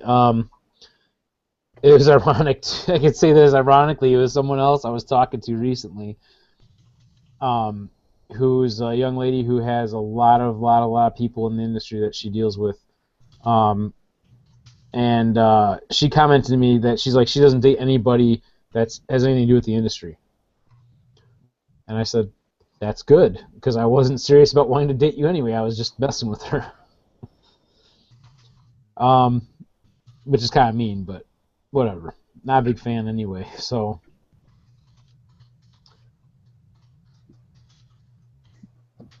You're a liar. You wanted to date her. Not this particular one. No. So, I know some of the guys on my channels probably know I was waiting to get my lower. Some of you guys probably in here don't have it. Nice. What kind of lower did you get? Finally got it, so my rifle's complete. My BCM. Let me turn on the camera here. So I bought the upper separately, and then I got the lower afterwards. I can fit it in frame here. Yeah, I guess that'll work. Yeah, there it is. So I gotta get an optic for it now. I'm gonna get Strike Eagle. I already got some mounts for it. Then I just got the mag pull handguard on there. No, I couldn't see it. Show it again, because we saw the front sight pretty good twice. No, let me do that. There you go. Nice. So. Did you see what I'm getting? What's that? Yeah, the one you're talking about that was machined out. Yeah, the F1 firearms. Yeah, that looks pretty sweet. That is. I got an opportunity I can't pass up. Yeah, I'm pretty happy with it. It looks nice. The colors match really well. I got the blim lower actually, and I couldn't even find the blemish on it. So yeah, it's a pretty good deal. I got it on sale from Rainier Arms. Very cool. What rear stock do you have on that? This is the BCM one. It's all right. Yeah. I'll probably leave it on there for a while. They got a cheek riser? No. It's just one piece. The only thing that moves is the button to release it. Yeah, right now I'm running the Mission First Tactical one, and I'm thinking, rubber butt pad on there. Oh, nice. And I'm thinking for about all that recoil. Yeah. No kidding with the AR. You put the rubber on there so that it's tacky, so that when It's just a 22, right? Like the crazy prones and stuff, when you've got gear on, you don't have to have such a slippery butt pad on there. Yeah. But yeah, I was gonna get the minimal. I'll get the minimalist stock or something like that eventually, but that's not really a priority right now. Looks like you're missing the scope there. Yeah, that's probably the first thing I'll That's buy. where the Strike Eagle's going to come in handy. Yeah. I really want to. I have like a urge to go crazy, and like, well, I already know a bunch of stuff I'm gonna buy for it, but I don't need it because I'm not really using the rifle right now because I'm more focused on USPSA, so I got stuff to buy for that. It's not buying primers and bullets isn't nearly as much fun as buying cool stuff for your AR, but if I want to keep shooting matches, so yeah. Ammo is only cool when you're trying to show off. Yeah. Well, yeah. Take the rings off if you're not buying an optic. No, I am. Listen, I'll buy it pretty soon, but other stuff I'll probably buy the optic by the end of the March, April. I don't know. I'll probably use my tax return for that. Yeah. But I am going to buy my rail before then because there's a good deal on it. What kind of rail are you going to get? I'm getting the Midwest Industries lightweight 15-inch. Good choice. Yeah, so I'm going to buy their gas block with it. So it's like $230 with their gas block and everything, but they're doing free shipping and there's like a 10% off coupon code right now. I heard some stories about that 10% off code. It doesn't always work. Yeah, one of the guys on here was talking about the same thing. He said that he talked to Midwest about it, and they said you got to include it like in the comments section or something like that when you order, and they'll put it on there. That's what he said. He did it and said it worked. I'll have to go back and read his message, but it's just something like that. They told him to put it in the comment section of his order. Is that barrel free floated? That one is not. That one's not. You can see the Delta ring. Okay, so you're gonna put a scope on a standard setup. Yeah, I'm gonna take the rail off eventually. Oh, you're taking that off. Yeah, this is all coming off. I'll probably have the rail before I have the scope. I probably won't put the rail on for a while. Are you gonna float it or leave it as it is? No, it'd be free floated because I'll take off. Yeah, right. He's gonna take off the regular handguard and delta ring. It'll be a different barrel nut. Yeah. Wow, I missed that part. Which I'll be honest, I have no idea how to do, but I'm sure Yeah, keep up with the conversation. it's pretty simple. I can't sit in my chair all night. I know, right? Like I do. The only thing I have to ask though is like, I guess the only thing I really need is an armorer's tool, and then should I get a block for my vise? What are you gonna do? Just to hold it to work while I work on it to put What the are you rail gonna on and do? stuff. It's already built. You only buy that shit to build it. Yeah, you won't need the block. You won't need any real tools other than to take off the delta ring, and you can probably do that by hand depending how strong the ring is. The So spring wash of your feet on it. Just use an old mag. You don't need a block. So I'll just buy armorer's wrench, probably it, then I'll be good to go. For what? Now what about taking out the to change the barrel nut? What about taking off the low pro gas block? I mean, I know it's just like 2 pins or whatever, but it's You got a BCM with a pinned front sight block, and you're going to take that pinned and matched front sight block, the strongest thing that exists for the AR-15, and you're going to take that off, and you're going to what? Clamp on some aftermarket gas block. So the most important part of your gun, the barrel, which is the AR-15, all it can do is feed new ammo and cycle the gas to get new ammo into it. It's all the barrel can do. It's its only task, and you're going to clamp on an aftermarket leaky ass thing. Hey, I did. That. Yeah, pretty much. That sums it up. Yeah. Your other option is you could Then I'm also not just going cut to the give you gas advice block on it for- because that's weak. I think that's more. You can take that thing and modify it, and you'll have the BCM, which you paid for the quality of the BCM and the machining and the knowledge and the ability of them to make that match right there. You're saying just cut this off? Yeah, you can do that. You If can you're make going it to a go to a low-profile rail gas block. option, then I would cut your gas block and leave that pinned, matched gas block, the strongest thing that you've got from one of the best companies. on the gun. There's a flaw with that idea, though. Okay. You're gonna have to take the pins out and take it off, take the barrel nut off. Of course, taking pins ain't no thing. You just Right, drip that's the what the pins pins out, do. take Make the sure you parts drip them apart. from the right side, though. That's the important part. It would Correct. save me $30, so that's not. So I'll just cut it like right here, I guess, and just. Oh, sorry. Yeah, there's videos Yeah, on it. If you're really gonna save money and you're gonna do it yourself, just do it. Because what's it gonna be worth for the front sight post? It's not to save money; it's to make your gun stronger. Well, I no, leave there's the front that sight post too, up. but I'm saying like even not just you're getting both benefits. One's going to be better than the other, which is going to be the strength of it, I guess, as you're saying. But you're also getting the benefit of saving some money, so maybe that's not a bad idea.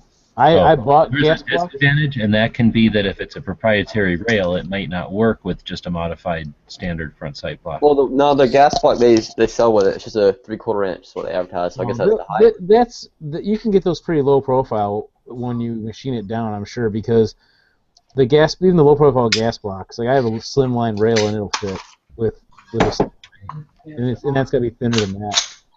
Yeah. I'll do that then. It'll save me $30 for sure. That makes sense.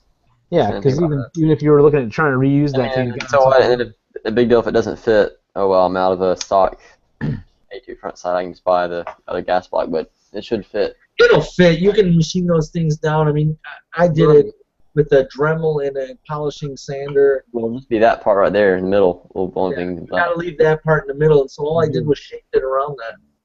Yeah, and then I'll have to cut the bayonet lug off too, which doesn't look too hard either. Take your nuts off, because that'll make you run faster, and you'll be quicker times. Well, I don't think the rail will fit in there with the bayonet lug, will it? It's rail. It's worth a shit.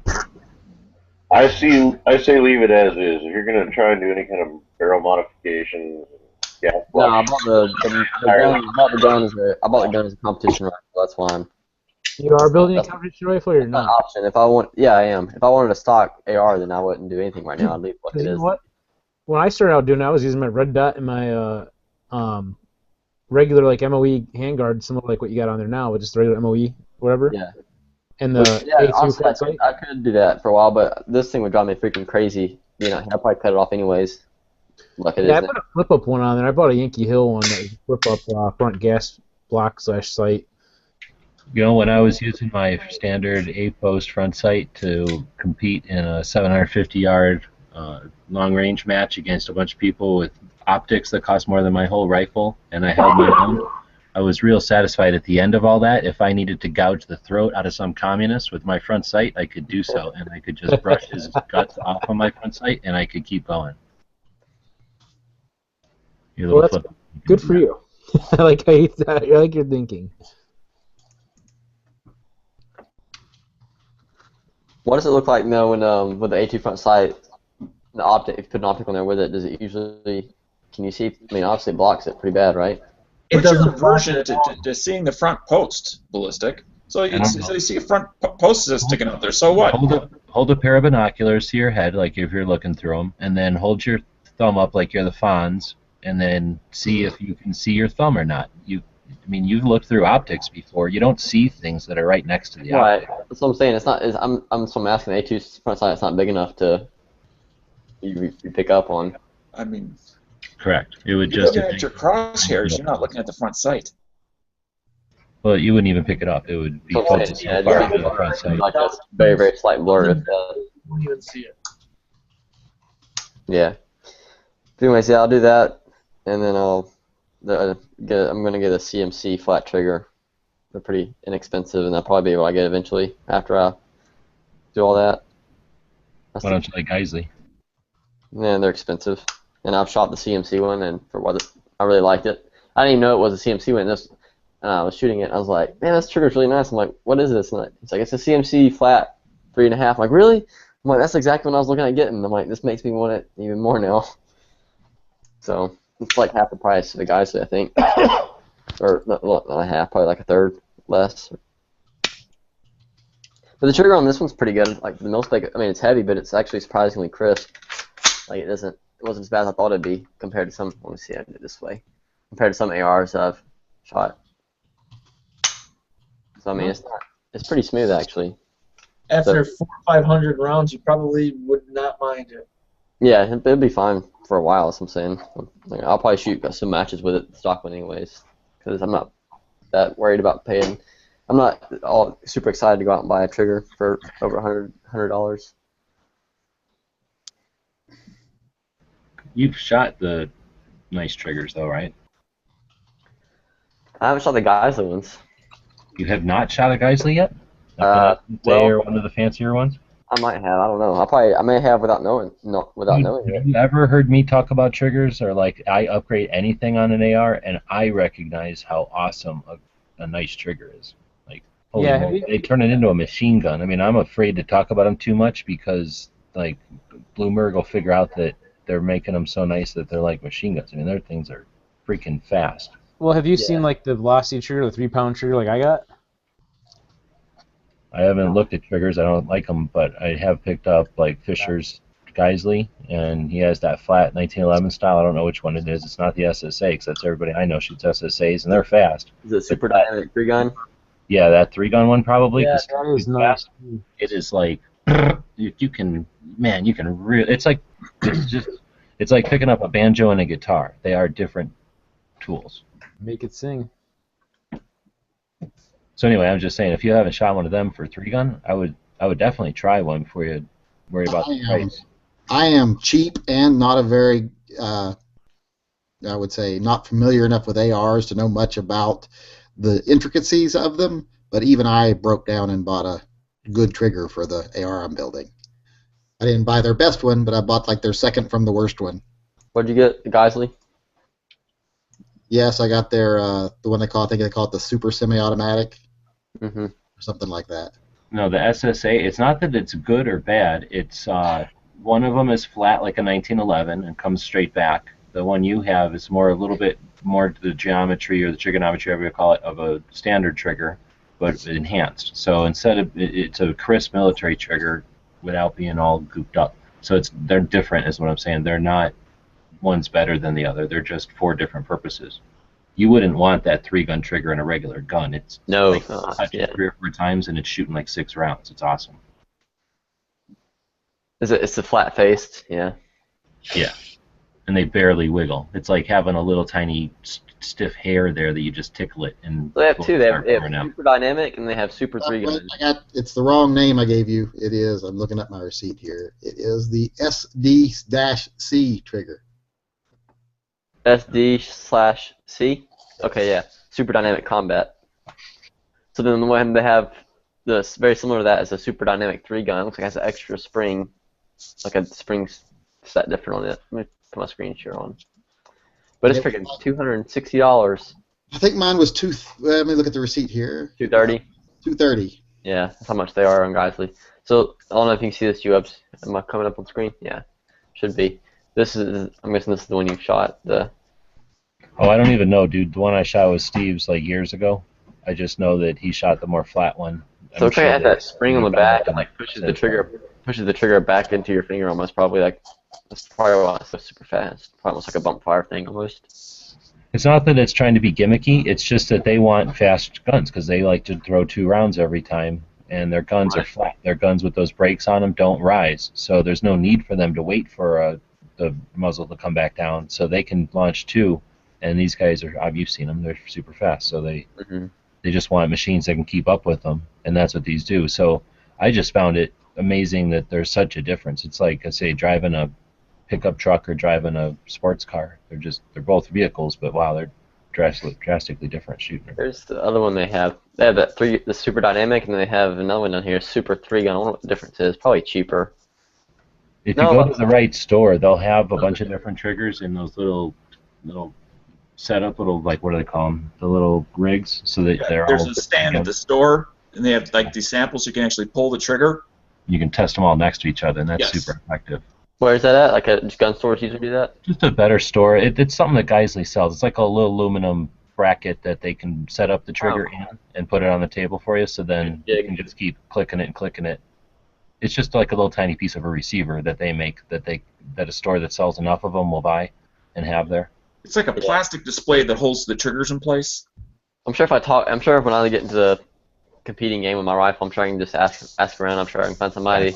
Or you could go to SHOT Show and test them all and actually shoot them all right sitting next to each other. I know. Did you get your pass? No, I didn't get it. I didn't finish it or whatever. So think about NRA. They'll be at NRA show. That's Kentucky. You almost drove all the way there for that match the other day. Yeah, I did. Well, I rode. So yeah, but when is NRA show? It's in like March, April. It's early in the year, isn't it? I think it's March this time. Is that Eastern or Western Kentucky? Louisville. Oh, that's Eastern by Ohio. What is it called? NRA trade shows? How do they call it? NRA national meetings.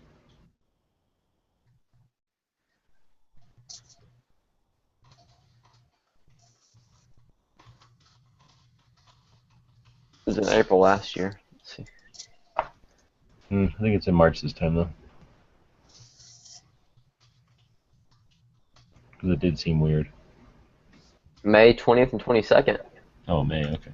That's great, because if that's the case, I can go, because it'll be during the summer. I'll be out of class.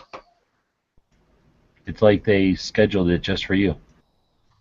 Yeah, here it is, May 20th, 22nd. Is that a picture of you? Oh, no, it's... Oh. Close. Next to like a salmon or something? Yeah, somebody got some guy's sleeve. Yeah, okay. Some guy's wearing an orange shirt. Dude, that's how you recognize a shotgun shooter. He's definitely, yeah. He's got the vest. He's got the shirt. Yep. Probably got like a $30,000 shotgun. Yep, like May 20th, 22nd. Yeah, I think I'll be out. I'll definitely be out. Well, oh crap, hang on. Let me check my calendar because I think there's a major match that same weekend. Or that month. I know there's one that month. I don't know if it's the same weekend. Excuses or priorities? What's it about?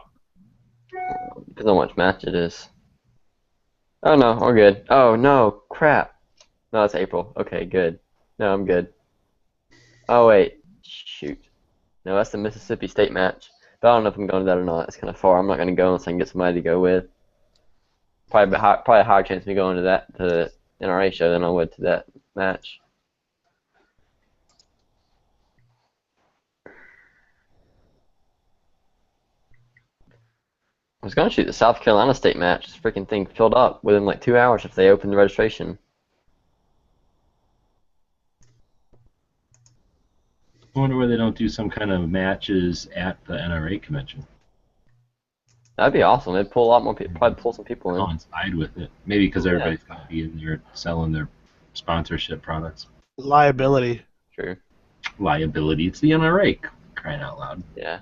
And it'd be cool They though. don't know how to do a shooting event. They invented shooting events. be kind of like an entertainment thing too, you know. Like, hey, you want to go watch these guys shoot this match? Go over here. And Yeah, it'd be like the Indianapolis 500. The problem is they'd have to find a range right next to the convention center, you know? They should just build one every year. Build a shooting facility for their convention, just like the Don't they Olympics. do it in Kentucky? Don't they do it in Kentucky like all the time? For the most? I mean, I'm sure they move it around, don't they? But What do you mean, dude? No, they haven't ever been in the same place twice, as far as I've been paying attention to it. Maybe they went to Phoenix twice. Like was it? everywhere. Oh, it was in Tennessee last year, wasn't it? Phoenix is nice. And then St. Louis, and then Okay. someplace else, and then You're crossing into Illinois, aren't you? Well, I'm definitely gonna try and go. It's free and everything, right? I mean, it's like $10, whatever, to get in. It's stupid cheap. No, if you're a member, it's free. How much is it if you're not a member? You're not a member of the NRA? I don't think you can go in if you're not a member. Oh. You're not a member of the NRA? That is shameful. NRA member meeting, that's what it is. So Yeah. How can you not be a member of the NRA, Ballistic? he hates guns. No, I just don't want to get all that freaking hate mail. He's and just stuff in like it for the money. You don't have $25? I don't want to join. If I'll donate to the ILA, I'm not going to join them. I don't want them sending me a bunch of crap, and I don't think it's worth $10 it. membership, like I sent Bloomberg, no magazine. But So, I would join membership just to get into the show for free, though. Well, there you go. There you go. Well, then it's not really free if you have to pay to join something to get into it. Yeah, but I'm sure there's some benefits. They'll send me something. Yes, Kinda- there is. You So should just get get $10,000 worth of firearms insurance. They'll You get a have Rifleman educated magazine? everyone before you and everyone after you in this country's kids as far as the training programs and scouting. Yeah, I'll You do get that. membership for $10. And you get the Rifleman magazine. Yeah, that I really don't care about, but $10. whatever. That's what we're saying. For $10 membership, you don't get the magazines. No, but $10 membership gets me into the show too, right? Correct. I didn't know they had $10 memberships. Yeah, when I was doing my Bloomberg one, I couldn't afford a 25. So if you flip over, there was like 3 tabs on the membership page, and one of them is the middle one is I forget what the kids and stuff, and the youths and seniors, and down at the bottom there's an associate or something where you can be a member but opt out of the magazine. And it's only $10. Cool. I did not know that. And that's what I sent Bloomberg as a gift. Do you 'Cause still can get a send card? anything that I don't even have to ask Bloomberg. Yeah. I don't know. I've never given anybody a gift. I'll give a gift to a kid or something around here and find out, because that's a good question. But I imagine you do. I think they just don't send the magazine. I don't think it says we're not going to send them all the annoying shit. They're probably going I'm just thinking of like all the places that like if certain ranges that require you to be an NRA member. That'd be Yeah, better for me because I don't want them to send me all the annoying stuff in the mail. I can't stand that crap. Yeah. You just turn it off. You can opt out of it. You can either not do anything and then they will send it to you, or you can tell them quit sending it to me and then they quit sending it to you. Alright, let's go see here. Let's go see join NRA. I'll go do it right now. Making Gun Channel's Want to history. know who's a member of the NRA and ain't even an American? Andy's a Bob. member of AZCDL. Bob. That's right. Andy has an Arizona hunting license already. No. I screwed up. I should have gotten a lifetime membership when I could have gotten one for $300. I don't even like to think about it. I like to blame my parents for not getting me one when I was a kid, because then it would have been like $150, and I think there was like a scouting bonus for like being a scout, But or it's like a discount. back when they were doing like there were like corporate matches, or if you that you could get it for instead of $1,000, it would be like $300. Yeah, it's like the hunting license here, the lifetime hunting license you get it for when they're under. You get for your kids when they're under 2, it's like $150 or something. It's crazy. Then when you turn 16, it goes up to $500. So I just shared a link in the sidebar. It's just funny, something I found today. From back in my high school days with my prepubescent voice. You have to listen to it. It cracks me up. All right, here we go. 1 year for $10. That's crazy cheap. Georgia Carry is more than that. Which reminds me, I gotta do that too. Do I have a title? Yes, Mr. Doctor.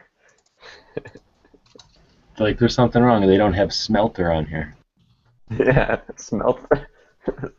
SM. Do you have a SM abbreviation? What? Smelter. Come on. What kind of day age are we living in? Alright. Is that excellent piece of voiceover work actually posted on your YouTube page? Rick? That is, I have two YouTube channels. I have a couple YouTube channels, but the other channel is my, I don't know, it's VetTech81 or something like that. Yeah. Automotive stuff. I put it up on there since it wasn't really gun related. Not really. I did that in high school when I was in probably I don't know, maybe 97 or something. I had a radio show for 3 years in school. Right. So that I threw together. That was like my voice before it totally cracked and everything, I guess. Even though it's not, I don't know how much different it is really now. But anyway, your pre-man voice. Yeah, it's like my pre-manly voice. How old are you now? What's that? How old are you now? I am 34 right now. Wow, that's a long time ago. It was a long time ago. What I did is we had to do a radio show as part of our final for our class, and it all involved was basically doing like your intros and stuff, and like playing like short clips of music and then talking in between them and that kind of thing. I pre-recorded all my commercials and stuff that I did for the show at home, and I burned them on a CD, and I brought them in, so I didn't have to even do them live. I could just play them back. I was able to practice and do it. And everyone in my classes laughed. They thought it was funny. My Crab Kebab commercial, because I had to make up a fake product and make like a 30-second commercial, whatever it was. Well, remember, you're only about a year or two older than me, so I'm about 2 years. You're 32, right? I'm 32. You're 2 years older than me. Yeah, we're close to it. Yeah, you're right. Right. All you children in here. What is this? Hey, it's not a bad thing. We are like the next generation of gun owners. Well, let's put it this way. At least we're not as young as Ballistic Expansion, okay? Well, that's true. Well, but then again, he's a tweener. You only wish. He's a tweener? Hold on.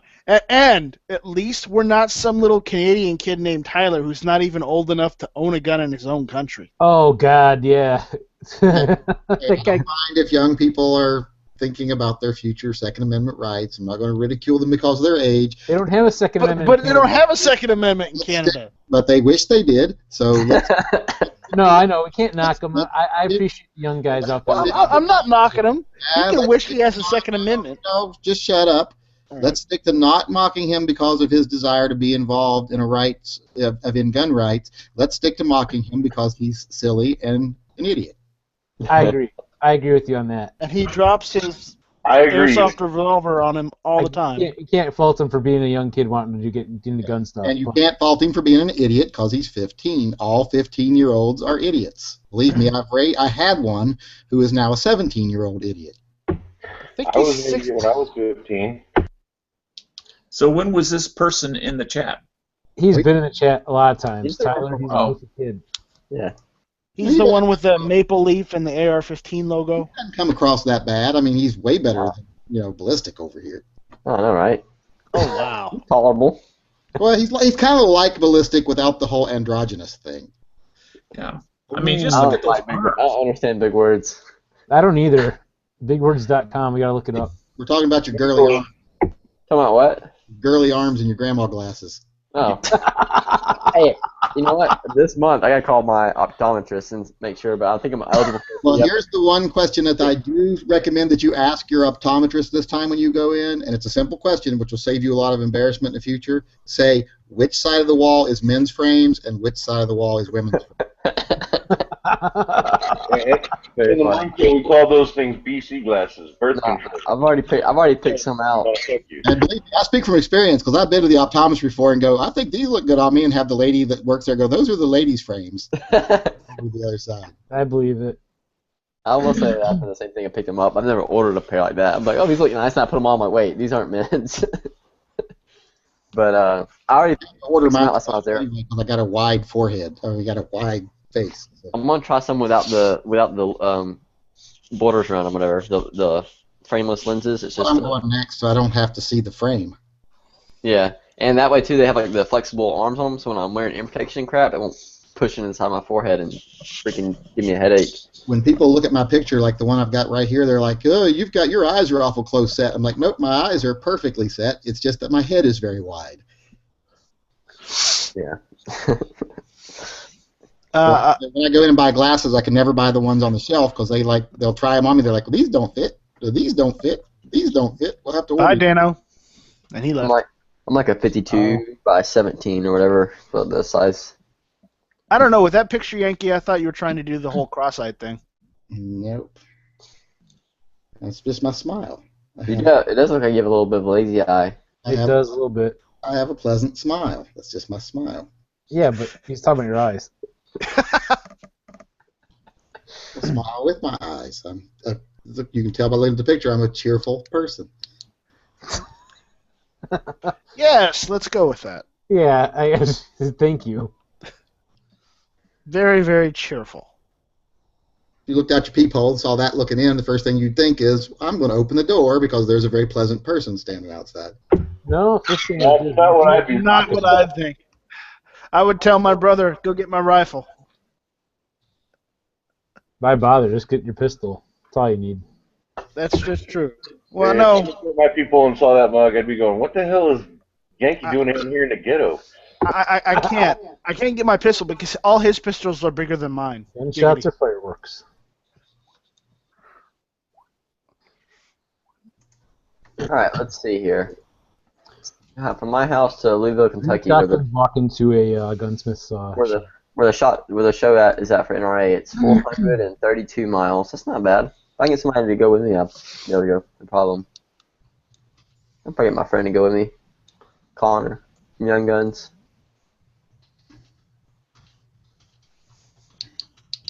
You're going, right? To the NRA show? Yeah. I hope to. Yeah, you'll be at Blade Show. I saw your little map thing. I hope so. Yeah, I'll definitely might have to go to that. 'Cause I've never been to that either, and it's really close. So. Now, do you got to have a special invite to go to the SHOT Show? Yeah. You need to pass, yeah. Kind of.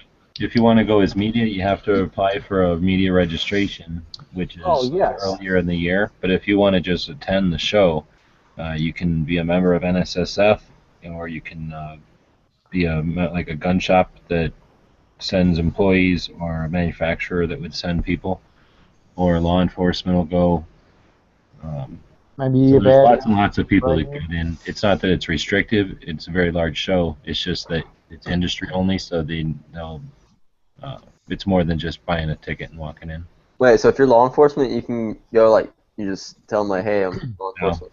Oh. No, some law enforcement go if they're tasked with purchasing, or if they're tasked with some reason to go, then they'll go. But not just every cop on the street can just go in. You're right. Yes, so I have my pass. But a lot of times you can talk to gun shops in your area, and maybe their affiliation with a distributor, or their membership in NSSF, or prior years or whatever, they've had like 6 passes, but they only need 2 this year, or for whatever circumstances they don't have people going, or they just didn't go this year. A lot of times you can go on their behalf easily enough, and it's like $25. So it's not impossible to get in.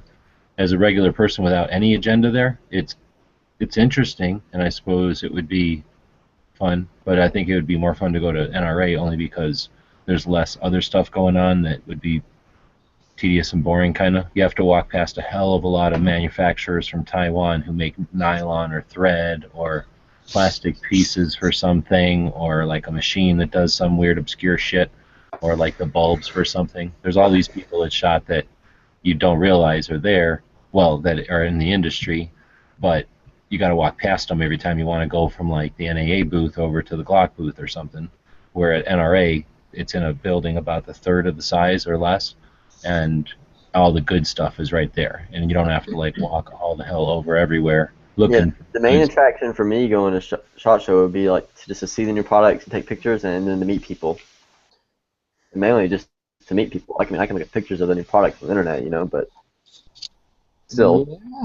Yeah. That's the one thing I'm looking forward to big time, is getting to meet people there. That's what's fun, In fact, the two ladies that are on my show tonight, I'm going to meet up with them when I'm there. Both are on Team Sig for Team Sig Sauer. Nice. Yeah, we got to do a chat a while back with Tim Heron. I'm sure you know who he is. Very cool. Sig. Yeah, he's And pretty. Brian, I could use an assistant, but I can't get you a pass to get in, unfortunately. Oh, so I can't just like leech off your pass? No, it doesn't work that way. This is not like I'm Listen. not the one in charge of getting passes. Well, for it might not work for Brian, but I'm a pretty small guy. If you couldn't tell on my profile picture, but you just wear a big, you wear a big coat, okay? I'm gonna say, color copier. I love that. Just color copy the shit. Yeah. Yeah, you want somebody big like me to make space for you too, like, you know, that way you have room to shoot, you know, you take your shots and all that. You know, little guys, people forget about them and just walk over them. What's up, Chris?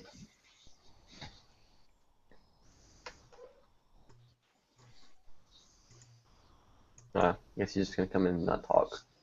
That's funny, but anyway. Yeah. So All right. we'll see what happens. What was I doing? Joining the NRA. That's what I was doing. Or in the NRA today. I'm gonna put it on my credit card. Hold on. Hey, captures little. Just whenever you think you got typed in right, and then it's like, oh no, try again.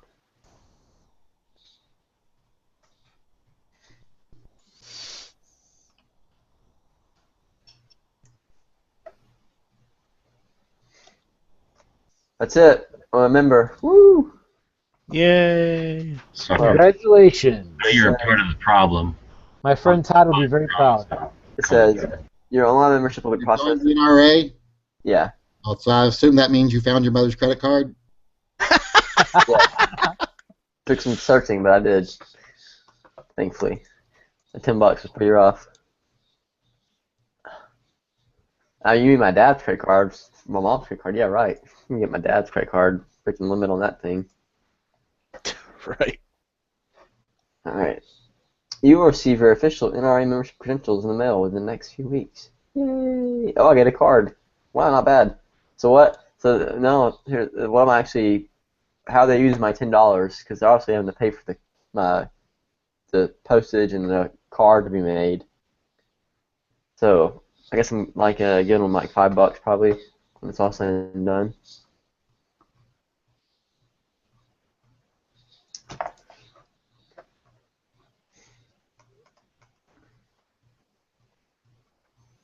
No, I think that's only for outside the United States.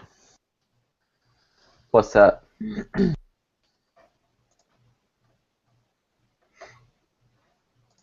The shipping. Oh yeah, well I guess I get some kind of discount on it or something. I guess I don't know. Who knows? But now I need to renew my Georgia Carry .org. No. It expired like a month ago, and I haven't been doing it. Haven't gotten around to doing it.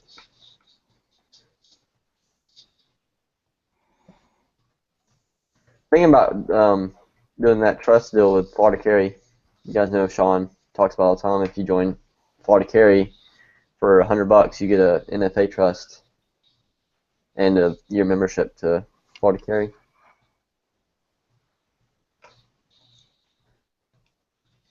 Obama just said the trust don't work no more, so. Yeah, I know, right? You know what they say about that? Don't trust them. That's an honest question, though. You think that that would be keep a reason like that? I mean, you should still get one, right? Like, there's no reason to not get one right now. I wouldn't get a trust. If he's going to make somebody that sells 2 firearms and FFL, then I'm getting my fucking SOT. I don't need no. Right. I can just buy whatever I want when I'm an SOT or an FFL. Yeah, obviously, if it was, in action and being enforced, whatever, but we're gonna fight it anyways. I don't think it's gonna, we're not gonna let it happen. I'm gonna fight it by getting an FFL. They told me 2 years ago or 5 years ago that you can't get an FFL strictly to become a collector or simply to take advantage of the ability to buy things at wholesale or over the internet, literally like they don't want us to be able to do, and literally without any kind of background check, because once you're an FFL, there is no background check. The entity owns everything. So if they're going to make us be FFLs, I'm going to fucking completely comply with that. I'm going to go above and beyond, and I'm going to give them an extra payment so that I can become a Type 7 FFL. And then I'm going to go talk to my friends in law enforcement who might want to sample a full auto Glock or two or a dozen or a couple of hundred full auto AKs. Fuck. Right. Good point. I'll comply with their law. He told me to become an FFL because I sold 2 guns. So if I sold 12, I should have like destructive devices importation license, for crying out loud.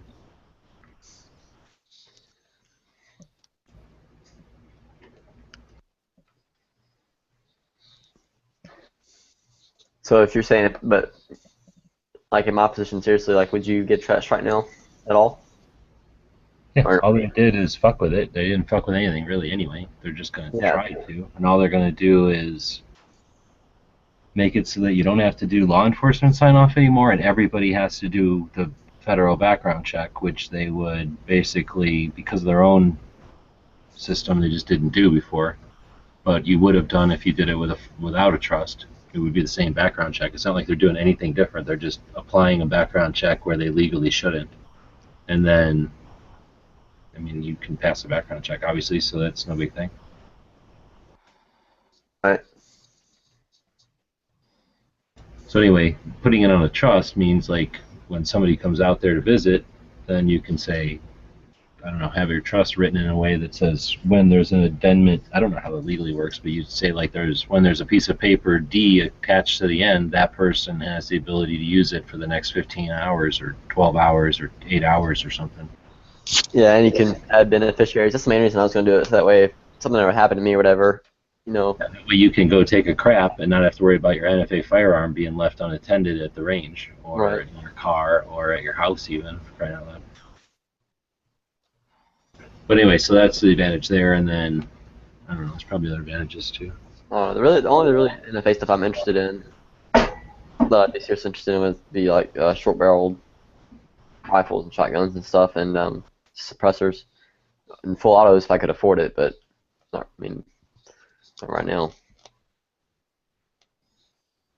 Plus, I mean, full autos are just a really expensive toy. But you're halfway there. You have an AR-15. Just get a bump-fire stock. Or if you don't want to spend that much, use a fucking rubber band. Same effect. What do you like about shooting?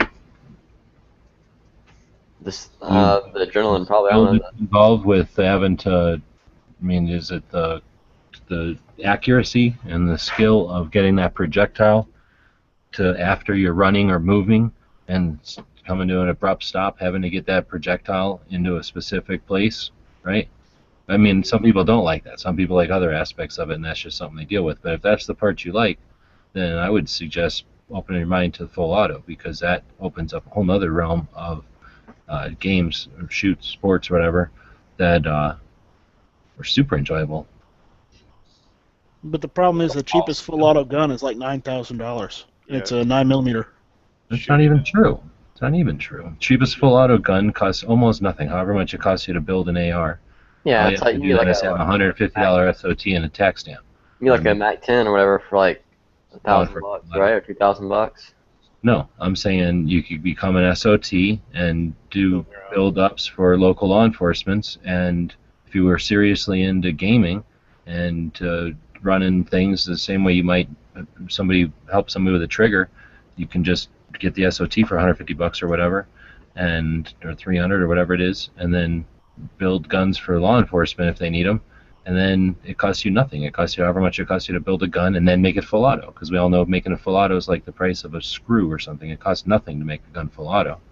Right. The only thing is buying a transferable. So if you're going to go transferable, yeah, it's expensive, and then they're fragile and they're old. But if you go the other route, and it sounds like Obama's pushing us that route, technically, but even if you don't, if you just got into the sport a little bit, I know tons of people that have their own guns on letters, and part of the reason you bring it to an event and run it is to show that, to demo the gun, that your build is workable. and you can build an AR or into an M16 legally and show it to law enforcement, and they might go, wow, you have the ability to figure out the screws and put it, assemble this machine. But that doesn't mean your machine runs well. So if you would by necessity need to take it out to events like a sanctioned sporting event and run it to prove that it's a viable machine for them. Dealer sample, yeah. Yeah, exactly. So anyway, there's lots of people that do that, and just because the law is there, it's not a loophole. The law is that if you're going to do all this, partake in this element. Marketing is what it is, really, when it comes down to it. So anyway, all I guess I was saying is don't disregard full auto. It is actually pretty fun. I know a couple of guys that have little 9mm AR machine guns, basically. They're transferable. They're just dudes that happen to own businesses and own them. But wow, it's just a whole other thing. They're dicks because they shoot them. The only time I've had experience with them mostly is when they shoot them in our 3-gun match or our 2-gun matches, which have paper. So they go out there and they, throw a 5-round burst into paper, and they're dicks because they're rich and they go on and they don't tape. But when you're at a steel match, it's awesome being able to drop 5 rounds where everybody else is dropping 2. And that's a whole other type of shooting when you can drop 5 and 5 and 5. It's super fun. Yeah, you ain't lived till you shoot a crew-served weapon at extreme distances. Seriously, why isn't that an event? I mean, we can make 308 low, what do they call it, short-range training ammo. We know how to make cheap ammo for training. We can make cheap ammo for recreation, too. You can make a, I mean, if you had an SOT, technically you could probably make an RP or a PKM, which shoots fucking the cheapest ammo out there. Mm-hmm. Or the Vickers have conversion barrels for to shoot 7.62 by 54R. The PKM is not only a vital firearm needed for most local law enforcement as a familiarization firearm, because that is current foreign weapons, small arms inventory. So it's actually negligent for any department to not be familiar with the PKM, in my mind. That's basically an M60 for the bad guys. So they should have at least one available in their area to play with, not to play with, but to train with or whatever, and have a full auto version available. And then as far as just its operation, it's a viable gun. There's a reason that Volter made a version in semi-auto and full auto to arm contractors. It's a decent firearm. It's a machine that works well in multi-environments. So it's definitely a valid one for a SOT to build. Anybody see that video that Mac put out today for that trigger that fires when you depress it and then let go of it? For ARs? No? Oh, screw that. I haven't seen a video, but that does not sound like a good idea. It's approved. The weird thing is, though, like, I can't buy it in my state. It says that, of course, the New Jersey and all those, New York and California, all the states you'd expect to see, but it also says no Oregon, no Washington, which doesn't make any fucking sense because I can own anything here. If I want to buy a machine gun or build them or whatever, right? I can go out and do that. I can own SBRs and fucking everything. This is the newest video he just did? Yeah, Washington has a little bit different laws, but they pretty much can own a lot of they can own a lot of things. Oregon, you can own anything. In Washington, they can't even own full auto parts. Like, they can't own an AK full auto trigger. So you can spend too much time with Washington. Those people are really anti-gun. They just act like they're not. No, blame it on Yankee. It's all Yankees' fault. I don't get it though. I don't know why we're on that list of weapon or where they won't sell weapons to. See, I don't know. I've never had a trick like that in AR, but I shot a Glock with that same issue, and I did not like it. Yeah, I'm not saying I want to buy this thing. Scary. I watched the video, then I went to their website, and I'm like, I wonder how much this thing costs. And I'm like, fuck that. That costs way too much. And then I looked at like hundreds of dollars. $400 for the trigger. What? Yeah. And then I went down to see and I was looking through, scrolling down the website, and they have like a fucking laundry list of states they won't sell to. And I'm like, why the fuck? How is that? How did they get past the ATF ruling? Honestly, I tuned it out once I saw I couldn't buy it, and then I saw the price tag. I'm like, okay, I double tuned this shit out. Let's see. I want to see. California, Connecticut, DC, Iowa? Is IA Iowa? Wow. North Dakota?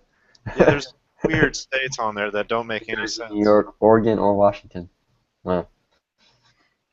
That's odd. Honestly, there are states on there that I don't like that I would have thought would be fine, and they're not. I don't know. I don't know why.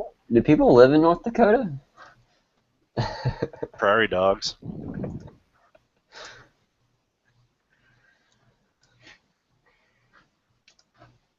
You missed it, Chris. I was showing off my AR earlier. So, it's pretty sweet. I couldn't find the blim anywhere on it at all. So that was pretty awesome, too. I haven't taken out, like, the internals. Maybe it's somewhere inside. I don't know. I don't really care. But, yeah, a good price, too. And you're finally all complete? Yeah, now I'll just slowly start. Like, I want to, I already know, like, all the stuff I want to put on it, whatever. And, like, I really want to go, like, gear crazy, but I can't because I don't have the money to blow on just stuff like that right now. But eventually it'll be, I'll have, the rail and the optic will be the first thing I buy. I'm going to buy it pretty soon, probably in a few months. Nice. Then after that, I'll just build up stuff on it. We were talking about triggers earlier. You was talking me into a Geyser trigger, freaking $260 trigger though. Jesus. Start out. They have the ALG or AGL. Start out with their $60 trigger, which is smooth. It'll drop a couple pounds. Well, this one actually wasn't that bad. The one that was in it's actually really smooth.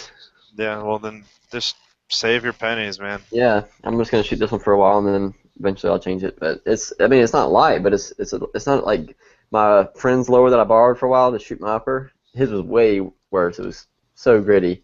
I was like, oh my god, I hope mine's not like that when I get it, and it's way better than his. So it's just kind of heavy, but it's super short. Yeah, it breaks clean. Well, trust me, you get a nice like SSA or SSAE in there. Oh yeah, I'm building it mainly as a competition gun, so I'll probably get some kind of 3-gun crazy trigger in there. But I do kind of want to take it like hog hunting and stuff, so I don't know, maybe I'll get something that's. The SSA and SSAE are what special. This is the trigger he built for special forces. The SSA and SSE. You're gonna get. Mine's got a really good pull, but it's like, and it like is durable as fuck. You know what I mean? Mm-hmm. Like it isn't gonna go tits up. Did you see the new trigger that BCM just put out? It's like a. Oh, I haven't seen. It's like mostly mil spec stuff, but it's like they smoothed it up and stuff, like nickel plated or whatever. That's the same thing. Not parts. It's like. That's what ALG does. Yeah, it's like the same price. It's $60. Yeah, that's what they do. They take mil spec crap and they polish it up. It's the best whatever money you'll spend on a cheap trigger. Like if you're gonna buy a cheap trigger, that's absolutely the way to go. Yeah, I'll probably just save up though. I'll probably just use this for a while until I get something that really nice. I don't really know the difference between his 3-gun trigger and his other triggers as far as pull, but I know which one I would trust more for reliability. Oh yeah. But I'm not saying. The thing is, I've listened to that guy. If you ever listen to that guy talk, he knows. He's probably one of the most intelligent people I've ever heard talk about their product. Like he's an engineer to the fucking highest degree. Like he understands like. Yeah, because when he started out, it was just him. He was doing it in his garage. I just never heard somebody talk about their product that in that level of detail, and I feel like he gets it. Like he understands that like the last thing you need to do when you're in the middle of a competition or in the middle of a firefight is have your trigger take a shit. Yeah, because I guess it will be kind of like my house gun because it'll be the only rifle, like battle rifle, that I'll have. Well, the SSA and SSAE are I think the E has a lighter pull. Yeah, Yankee was talking about the same one, but it's like the SSAC or something. It's like the combat. It's a little bit different. I don't know about that. I think they're all the same. What I got when I bought it said it was for mostly for home defense and something else, hunting or something. Yeah, and there's one that's one step up that's like $30 more that is for target or precision shooting. That's probably the E, and the A is the. Yeah. Okay, I see now. The A is the one I have, which is just kind of like all around use, and the E is like a little bit more. It has a like lighter pull, but it gets to the point with those triggers that you don't want it. You don't want too light of a pull because then you'll end up No, having it's more about reset than anything for the speed. It's a 2-stage trigger. Oh yeah, see the 3-gun. But I want to take it to the range and do the Yosemite Sam thing where you lose control and fire at the ground and it lifts you up in the air while you're firing. Have you seen that thing where the dudes jump on rifles and do that? No, I don't. Like a pogo stick?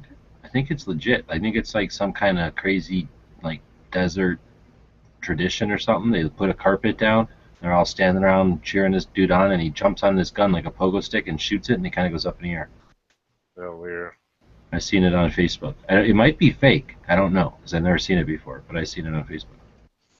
Twice or 3 times now. Yeah, I want to go on this like flat face, and that's why I was looking at CMC, which is only like $150, and it's 3.5 pounds. It's not adjustable, so it, you drop it in, it's not gonna move, change adjustment or whatever. I would do the Giselle or Giselle, whatever you want to fucking pronounce Giselle? it. I like to call it the Giselle trigger. I've heard that shit pronounced so many different ways, and he actually says it on one of his videos. He says his own name, and so that's how I know how to pronounce it, but I always forget because How do you pronounce it again? I don't know. That's So think it's like UIS and then LEE, guys. It's like the freaking how I say it, but it's like people when I tell people that it's pronounced Chiappa, not Chiappa, and they're like, "Where are you getting that from?" I'm like, "Well, I spoke to Giada, and I think she knows how to pronounce her own name." Yeah, it's Geisley because he says it on one of his videos. That's like the cleaning oils hoppies. I can't freaking stand that. I always call it hops.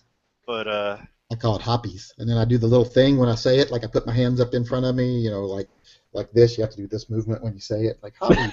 Like a buddy. Oh yeah, I fucking bought something that you recommended in one of your videos, Yankee, and it that Birchwood KC blue pin. Oh yeah, those things are awesome. Yeah, it fucking worked so good. I can't even believe how good it worked. Yeah, it's just like you get a little spot on your gun and you notice that little silver spot. Like, fuck, I see that little silver spot whenever I look at a gun. You just dab it with that and gone. Huh? Did you oil it after? Yeah. Yes. I'll tell you what I use it on most is I'm one of the bad people that do exactly what they say don't do. I'm like, I put it on, then I rub it with my finger. I put it on, I rub it with my finger a little more. That's what I do too. It's the exact same thing I do. I put it on and I rubbed it off with a cloth, and then I put more. I just kept reapplying it, and I'll lick my finger and rub it, and lick my finger and rub it. Well, the main thing is if you don't wipe it with oil after, it'll just keep rusting. Yeah. No, I oiled the fuck out of it, and it looks perfect. I can't even believe how good it worked. Because I'm like, well, it's $3-4. Like, what's the big deal? And I watched your video, and I've got it sitting right here in front of me. I use it all the fucking time. Definite improvement on your video. So I'm like, what the fuck, $3? I'll tell you what I use mine on the most is whenever I'm putting on new sights, whatever, and like get off like a brass mark, whatever, from the punch, and you can get most of it off like a rag and oil, but sometimes it'll still be like a little bit discolored. Well, you know what people could do is when they're jamming something to scrape their takedown lever in a 1911, they could use that to jam it in there, and then it would repair the scratch right away. Maybe they could make a Birchwood Casey takedown lever so it never scratches. That's the first thing I used it for, actually. I think that's the main reason I bought mine was because of that, my 1911. But I really don't care about that as much. Usually I use it for when I'm changing sights on other people's guns, or if it's like on the edge of my sight, because I can't stand having like a freaking, you got a blacked out rear and you got like a little sliver of light reflecting off the edge of it or something. It'd drive you crazy. So sometimes I use it for that, or they just get worn off on the edges of your sights where they start to wear. You don't want that shiny edge on them. Cut it down. We always use. We used to take. We'd light our spoons out of our MREs on fire and use the smoke to get our sights nice and black. Yeah. It was like a plastic spoon. You just. Yeah, it's disgusting, but it works. But it wears off after a little while, so whatever. Yeah, my sights are coated in what they call the stuff from that. You melt it, carbon, something not hydro, but it's some kind of weird name. The crap that burns off, it's like kills you. What? I have no idea. The chemical that burns off whenever you burn like styrofoam and plastic and stuff like that. Oh yeah. Well, Some kind of carbon. I don't know what it is. it's the last thing you're worried about killing you, not when you're in the army. So. Yeah, lead kills you faster than any of that shit. Well, only if it's only from a 40 cal. If it's going slow, you don't have to worry about it. Well, but here's the deal. You got to do the math. Even a little anemic 9mm, if you multiply it times like 30, can add up to bigger than 40. So that Well, if you want to know a secret to how I built up my lead tolerance, I'll tell you. But I mean, just because I'm so nice, it's every day I just take. Eating paint chips as a child. Well, I started out eating 22 bullets. I would just take the bullet out of the case and I would just start eating them. Like, and then eventually I get like to a handful of 22s. You bite the bullet out of the case, and then you squirt the swallow it. gunpowder. You just chaw on the cartridge as if it was like a cigar end. Pretty much. That's hardcore. You lick your reloader clean after you use it. Yeah, exactly. No mess, no dirty paper towels or anything. Just boom, done.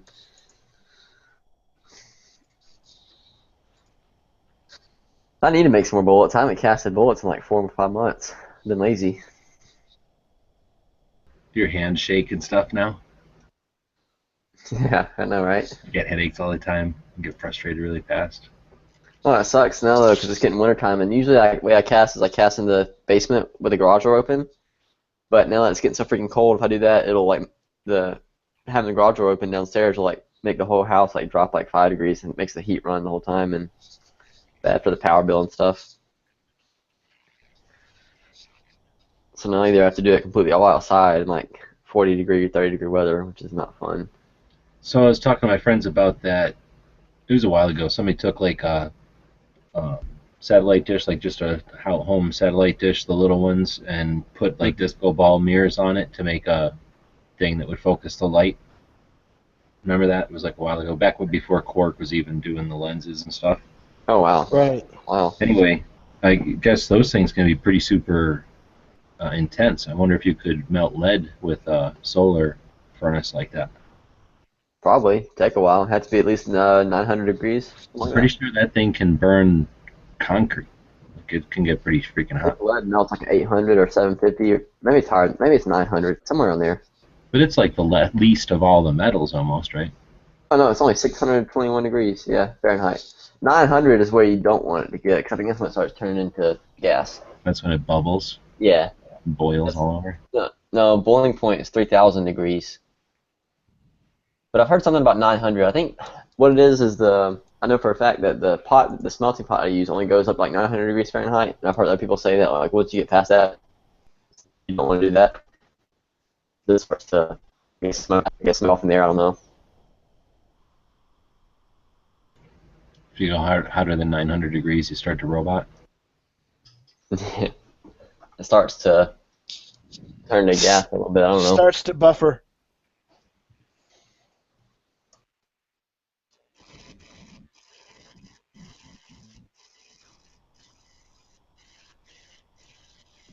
Sean, what links are you given?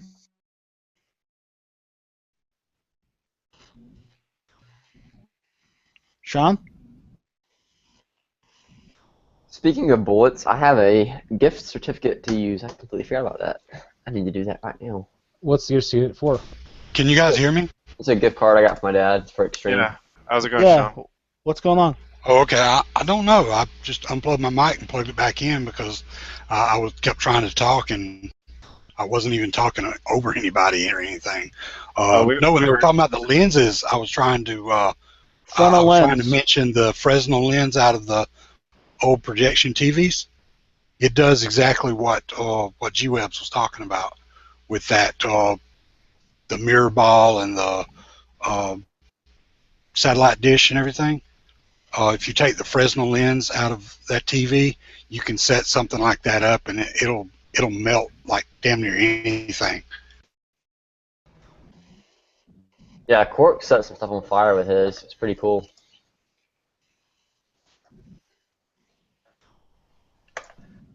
Alright, what bullets should I buy?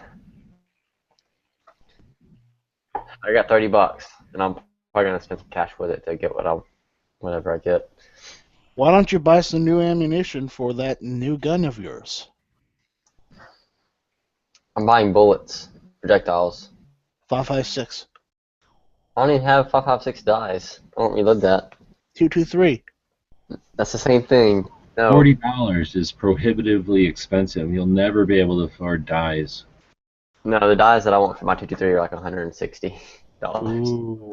Dude, I buy all mine for like $40 used. Yeah, I was gonna get the Dylan's full size dies and stuff. It's pretty nice, but I don't know if I'm even gonna do that yet. Oh, did you get a Dylan for Christmas then? Huh? You're running a Dylan now? That's what I've had, man. Oh, I haven't been paying attention. Sorry. Yeah, I knew you were getting one, but I didn't know you already got one. Yeah, I did. No, 550. My Dylan 550. You can't even get cheap dies for a Dylan, can you? Yeah, they're like $60 for the regular set, which is reasonable. They're really nice, like for what they are. They work really well with the press. That's what they're made for. They're made for that, progressive reloading. All right, so what should I buy? 9mm, 40 cal, or 308 bullets to reload my 30-30? Because I haven't even done that yet. Well, I have with lead bullets, but I've not shot any of. I've never made any 30-30 copper reloads. And look at that, a pack of 250 is $30 exactly. And that's plenty because I don't shoot my 30-30 a lot. Well, that's Kismet. That's what? That's Kismet. It means you need to get that because it's $30. You have $30. There you go. It's like a sign coming down from the heavens. Okay, now I see. Yeah. They're just flat points, but they're...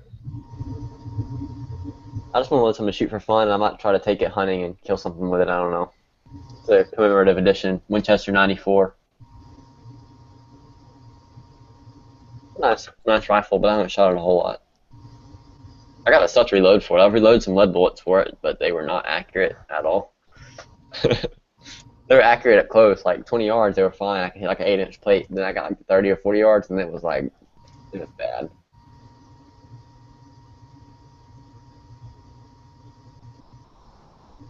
But I could also get 9mm, which I need for my Glock, because I'm shooting a different division with it now. And I can get 500 of those for $40. Decisions. What I need to do is play my speed rank because it's about to die.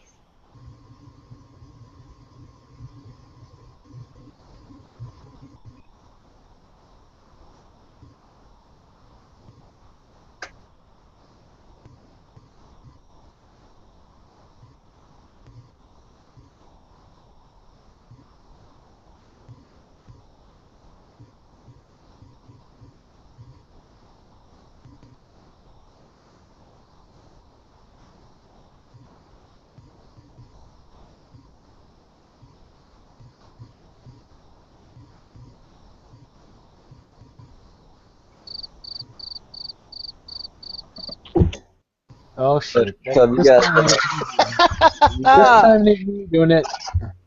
have you guys watched Jessica Jones yet on Netflix? Yeah, this is 2016. That show came out like middle of 15. Come on, man. I just got around to it, but it's pretty good. I'm on the last episode now. It is. It's definitely different. Yeah, You I like should it. get PB talking about it.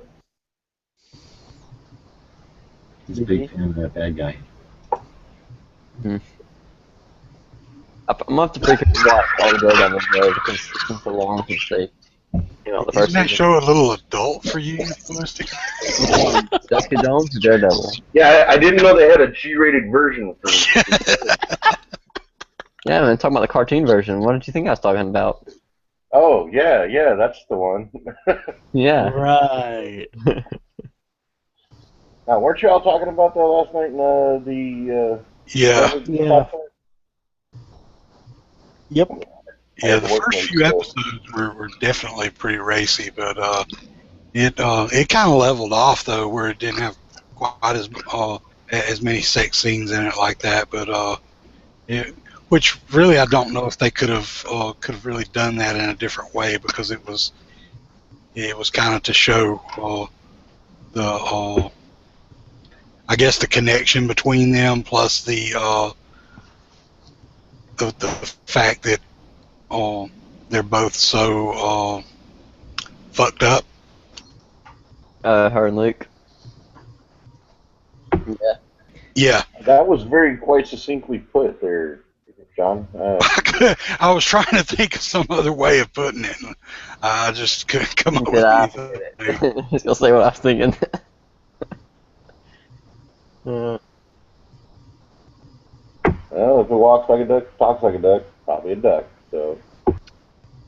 Alright, I'm gonna order 9mm bullets, I guess. Let's see. 124 grain round nose. And where's it? Add button. All the way at the bottom, of course.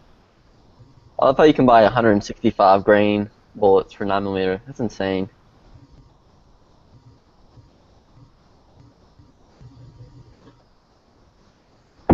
Why so? It's just extremely heavy bullet for 9mm. Only like what, 8 grains heavier than 147? 165? No, it's like. I thought you said 155. My bad. No, 165. Yeah. I'm trying to figure out how you get your gun to cycle with that. Like, you have to use different. You probably have to use a lot slower powder. You couldn't use like a normal 9mm powder. Yeah, I was gonna say, wouldn't that be like a subsonic type round? Yeah, definitely. Probably when I sell it, probably people use them for suppressors and stuff, I guess, mostly.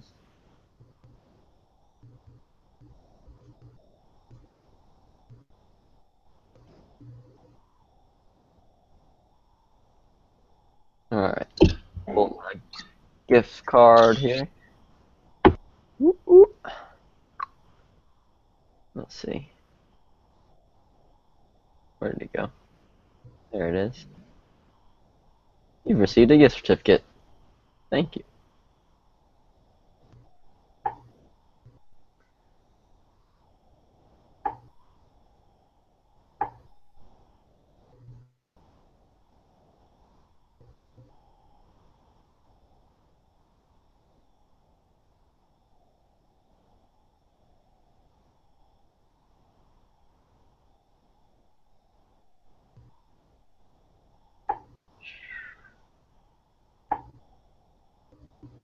It's getting time for supper. Second supper. Second supper? Yeah, that's one thing I hate about staying up late. I get freaking hungry about now. You mean fourth meal? I was just gonna say that. Somebody's going to Taco Bell or something. I don't know. Typical fat guy response, right? From Taco Bell's fourth meal. I really need a mini fridge up here. Be awesome. If I had a mini fridge, I'd spend so much more money on groceries though, like buying just crap for my room. Probably would be a very good idea. Actually, if you bought groceries and you didn't eat out all the time, then you probably save money. But Well, this gluten talk is making me hungry, so I'm gonna head out. See you guys. Alright, see you, man. Take care. I wouldn't save money because food start chasing people off. Wow. I just eat my parents' food. Save money that way. Oh, yeah, I forgot. Sorry. What? This is weird. Oh, that's a coupon code. Oops, wrong place to enter gift card. Oh, let's see.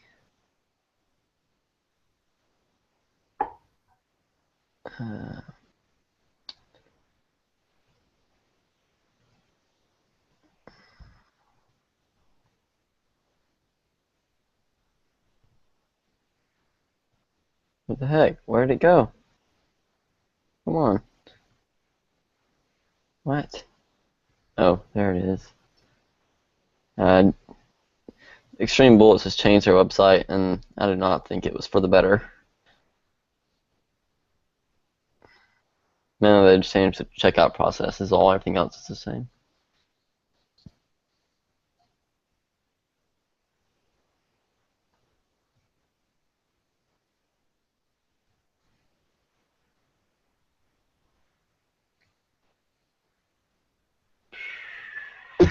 Hola, Silver. Hey, y'all doing? Thought I'd show off a little today, if that's okay. Turn on my webcam. Do it. Yep. Should show now. Unless there's problems with it. I don't know if it's showing, but Give it a few seconds, because sometimes bandwidth can cause latency with the picture changing. yeah, I got you. There's a man behind that helm somewhere.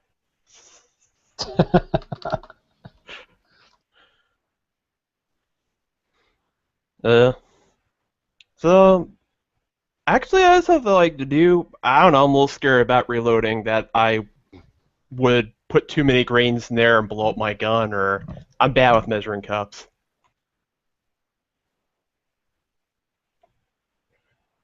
Well, that's why you don't use a measuring cup. That's like unless you're like hand weighing each charge.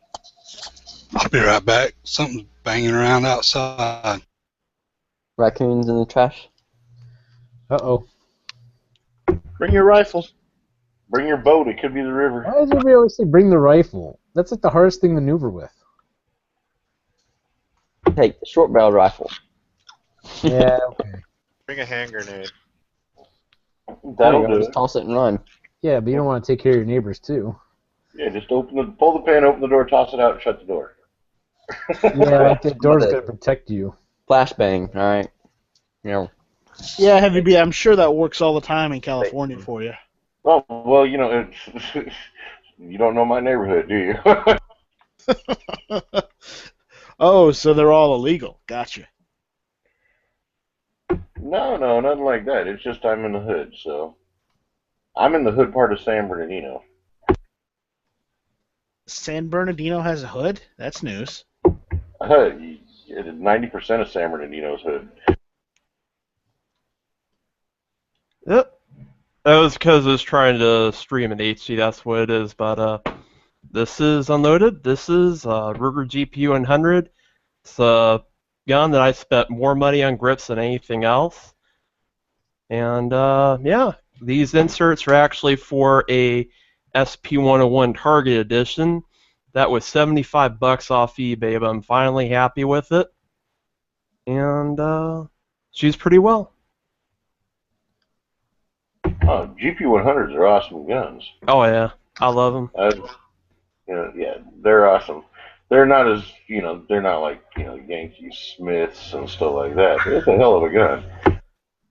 Well, look, if you want, or rather have to have a forged frame, then go for that Smith. They're great, but personally, I'm fine with lost wax castings. Yes, it does make the gun a little thicker, but, at the end of the day, it's a lot less cost. As long as the castings are done right, works just fine. It's maybe just a few ounces heavier. And I can understand, like, Yankee, you were talking about the Ruger grip tang. It's an advantage, disadvantage, and you're 100% right about that. I said one of your vids. It's really hard to find a pair of wood grips that work with them. I just go back to the Lek grips because they work. The inserts, they usually work just fine, and they cover the backstrap, the non-existent backstrap, where it should be just fine. I don't like wood grips always leave like a 2mm gap. Yeah, I don't know if Yankee's still around. Yeah. I'm back. Is that a Security 6? No. GP100. This is a successor. Oh, okay. You're only feet. The angle, it looked kind of like a Security 6. That's what I look like without the mask. I linked a video on the main page of a review of the new Van Wesson revolver in stainless steel. $10 on stainless steel? Yeah, same thing they've always had, except they updated it, made it new. It's pretty cool looking. What's the thing still? Unloaded. Yeah, you're a Ruger fan, aren't you? Yeah, these are two I have that had more Rugers, but these are two I decided to keep for now. Oh no, I've had a ton of Rugers in my day. It's cool. I love Ruger. Unloaded. They make good guns. Oh yeah. To show off just a little bit, Mini 30. This is an older one, right before they retooled the whole line. It's got a bunch of stuff here. It's got a Mo Reaper muzzle brake and flash hider / front sight, and it also has the Williams peep sight at the rear here, which is okay. The thing is, though, is that set screws on it, if you don't Loctite them, they'll fall off the gun. I've had it happen a couple times. Oh, you should Loctite anything you add to your gun, just to be on the safe side. Like when I had my first Mini many years ago, my Mini 14 many years ago, I had a problem with the gas block coming loose. So I Loctited those down, never had a problem with it again. It's like my brother-in-law, he got a 1022 for Christmas, and I was putting scope on for him Christmas Day. And I was using some blue Loctite, and my tube I have is kind of got, where I clipped it, it kind of comes out pretty fast. And I accidentally put too much on there. It's like, whoa, you don't think that's too much? I'm like, nope. I'm like, it'll be okay. I'm like, it ain't going to go anywhere now. Just make sure you use blue, not red. And I think there's some green Loctite too that's removable, but it's a little bit tougher than the blue. Depends on what you're doing. Like for the Know what muzzle kind you brake, it's pinned, but it's not press fit like the factory sight. These two set screws here, I red Loctite them because I never intend to take this take it muzzle off. brake off. Yeah, and even then you can take off red Loctite if you use heat and lots of pressure in the proper tool. Sure. I've taken off screws with red Loctite. But, not the ideal thing. Yeah. So where are you from? I live in Florida. Originally from Long Island, but I left New York with my mom and dad when I was 12 about. And I've lived in South Florida ever since. What part of New York? Long Island, Nassau County. Plainview specifically, that's where I was originally from. Oh, knows. Well, I mean, he's the right thing. He moved to a free state young, so. Well, yeah, that too. And that's where you're from, Night Strike, right? No, my father's family's from New York. Okay. Long Island. I knew you had the accent. The Though- other guy comes in here who lives on Long Island. Or I'm from Arizona originally, so, figure that one out. yeah, well, still got the accent. Well, the problem is when you grow up around New Yorkers. Yeah, exactly. Yeah, that's the thing. What's the other guy? I mean, if you want me to fake a southern accent, I'll do that. Oh, go right ahead. I'd be happy to hear that. No, I'm not Come on, going to let's right hear now. it. Let's hear it. You're a Frenchman. I think I fake a southern accent pretty well. You sound like a southerner already. Yeah, Sean's really from, like, Quebec, so, it's all out. Monsieur, bonjour. New Zealand. New Where is Zealand the tea shop? What did you say, Chris? New Zealand over here. New Zealand? Nobody here for that? God damn.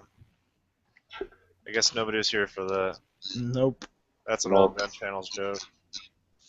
Never mind. But you can't elaborate. You had to be there kind of thing?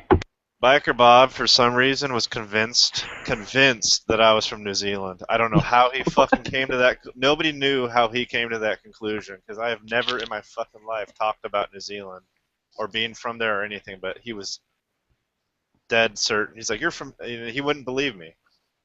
He's like, no, you're fucking lying to me. I'm like, what New Zealand accent do you hear? That's old Bob for you. He always keeps late night chats interesting. Yeah. My So I was guess already is just ready Bob to know must- for a few months that I was from New Zealand. Well, Bob's senility was probably setting in then. Well, no, I was just going to say Bob probably failed, geography in high school or something like that and thought New Zealand was one of the Hawaiian Islands or something. That's possible. You're a Kiwi. Yeah, You're up in Oregon, right? Yeah, but at least, hey, if I had to be from a foreign country, Yeah, New Zealand's not a bad place. Yeah, that's very, definitely very one I would beautiful pick. country. Yeah, I could definitely think of worse. They have okay gun laws. They're not great, but they're better than what they could be. Yeah. I think they're better than Australia's. Oh, no. Yeah, it looks like Middle Earth there. So It's like Middle Earth here, so I guess I'd be right. Middle Earth was filmed in New Zealand. More like Middle Earth Yeah, was no. New Zealand. I think it'd be the way to say it, Sean.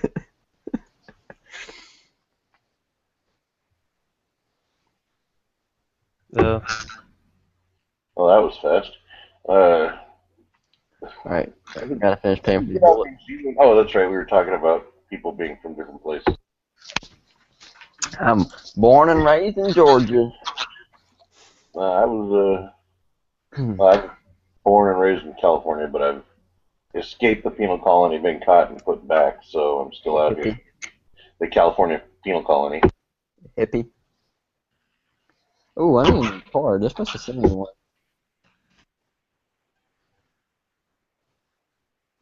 Didn't spend too much money. My debit card's getting worn out. It's timed just about right with the expiration date. Because it's about had it.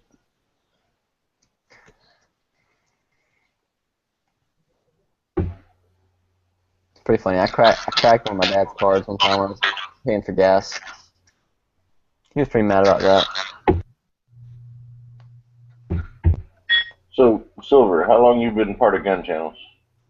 I only started 2 weeks ago. I saw actually Yankee mention one of his videos about how to get involved, and what happened is I was trying to get a bunch of my friends to go shooting. They like guns, but it's not a hobby to them. It's like, yeah, I support your right. It's cool to do once in a while, and like four more people talk about guns about, and Yankee happened to mention one of his videos, like, oh, let me go and check that out. So I'm only for 2 weeks, and I love it so far. Right on. Nice to have you. We won't hold that against you. Yeah. We're all still here too, so don't feel bad. Good. So do you have a YouTube channel too, or no? I do. I don't do anything with it. I'm thinking about it. Originally, actually, I did do my own Google Hangouts years and years ago, but that was to talk about politics and conspiracy theory and stuff like that. I had some friends of mine that were really into it, but they went off the deep end about crazy things like flat Earth and whatever. Just I got bored with it. It's like, you know what, a lot of this is crap, whatever. Kind of gotten away from YouTube, deleted some of my old videos and whatever. But something I'm thinking about as far as maybe doing gun videos, I don't have that many, but there are things I could talk about.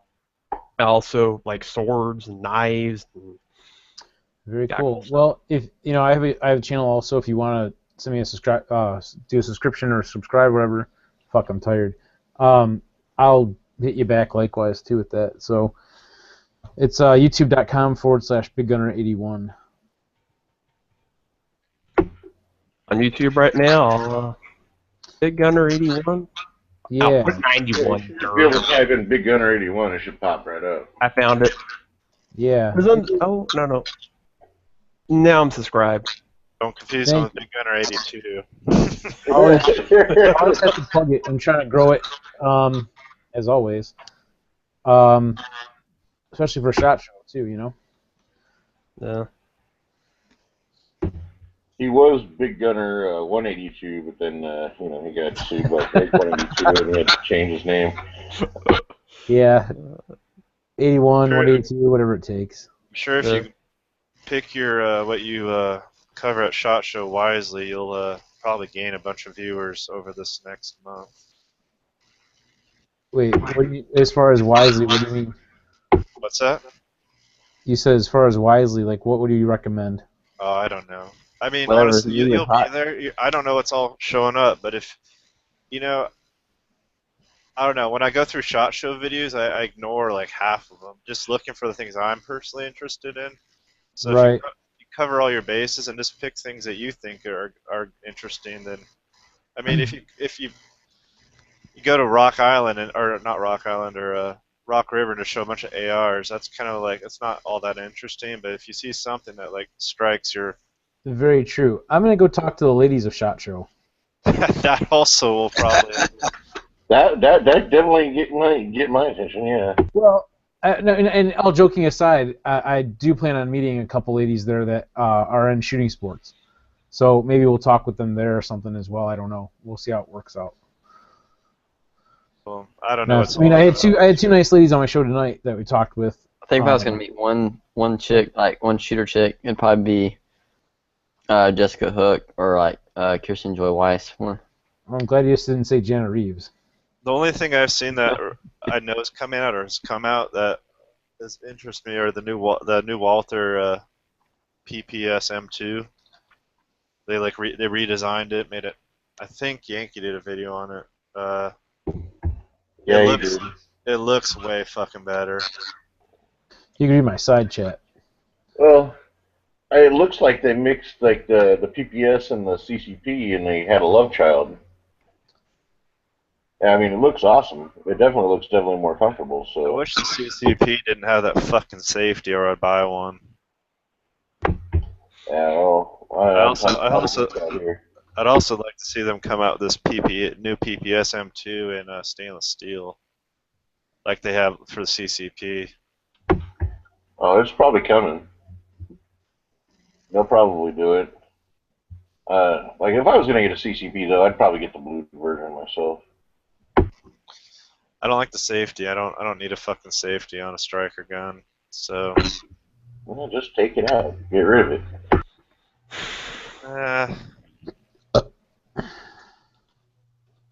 No. Those are the kind of mods we have to make out here in California. If I were to do something like that, it might, whatever. Well, I'm looking forward. Do a Actually, video? Oh, sorry. Go ahead. no, it's okay. My bad. Bursa, I know kind of most people think of the 380, but they actually make a 9mm pistol called the Bursa Thunder that is manual safety, but you can just leave it off. It's just a decocker if you want to use it like that. They're making a competition version called the XT, and a friend of mine that has the concealed carry version. I really like shooting it. The only thing I don't like about it is there's no replacement grips, but that's not that big of a deal.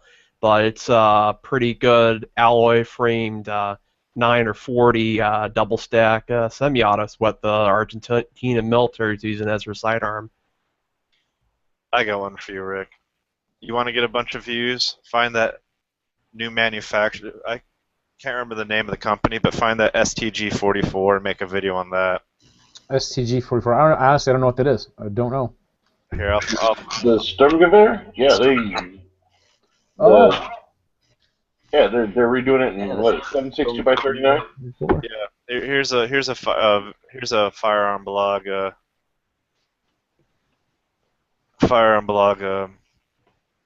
Article. I think there may be. Hopefully, there's a link somewhere on here. Oh yeah, H&M Gunworks.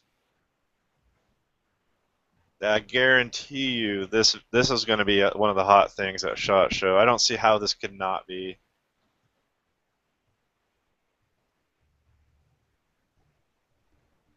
Honestly, if I see videos on this, I'll be watching them.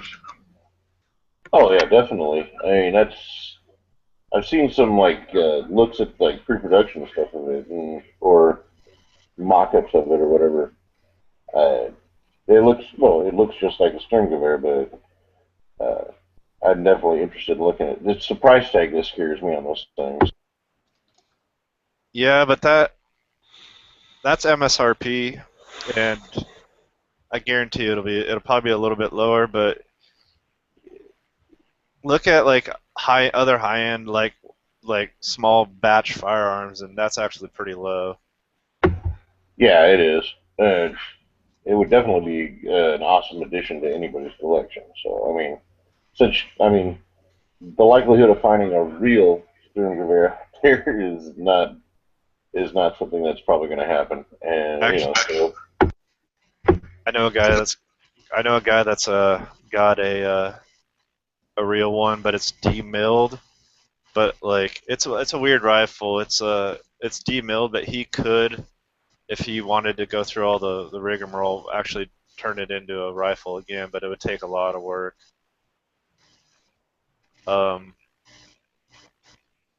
Wouldn't that be considered an NFA item? I mean, not in the way it's been plugged and all that shit. But he could. So it's just kind of like a decoration. Yeah, it's a non-firearm, but it's an original. It's one of the ones back in the day when they were just they were around, that was made into like a display gun out of the real thing. I don't know. 15. I'd say 1,500 for that. Yeah, definitely. That Sturmgewehr is going to be pretty awesome.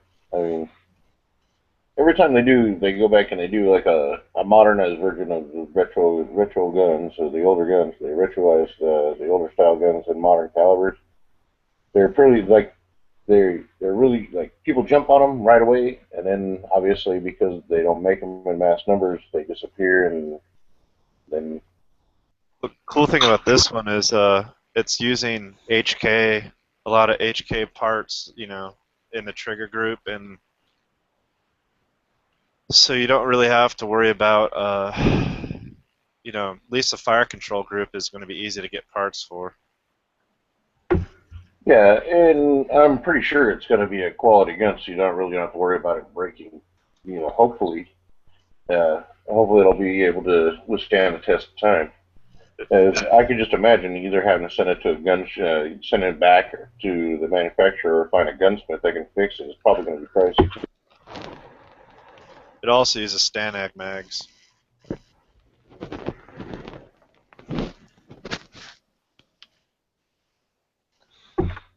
So the mag shouldn't be too hard to come by. Stanag mags are probably the easiest magazine you can find in the U.S. at least. Except for the one they're going to have for the Kurtz cartridge will be modified by them, but apparently they're going to do it in a way that's going to be it's not going to be a $50 or $60 magazine. It'll be like, you know, reasonable priced. Well, that doesn't sound too bad. I don't know. Weren't they going to put like a pick rail on top of it, or is that going to be an option or something like that? It's multi-caliber, and there'll be versions where if you want a rail on top, or I don't know how they're doing it, but they have it all worked out to where it's super modular.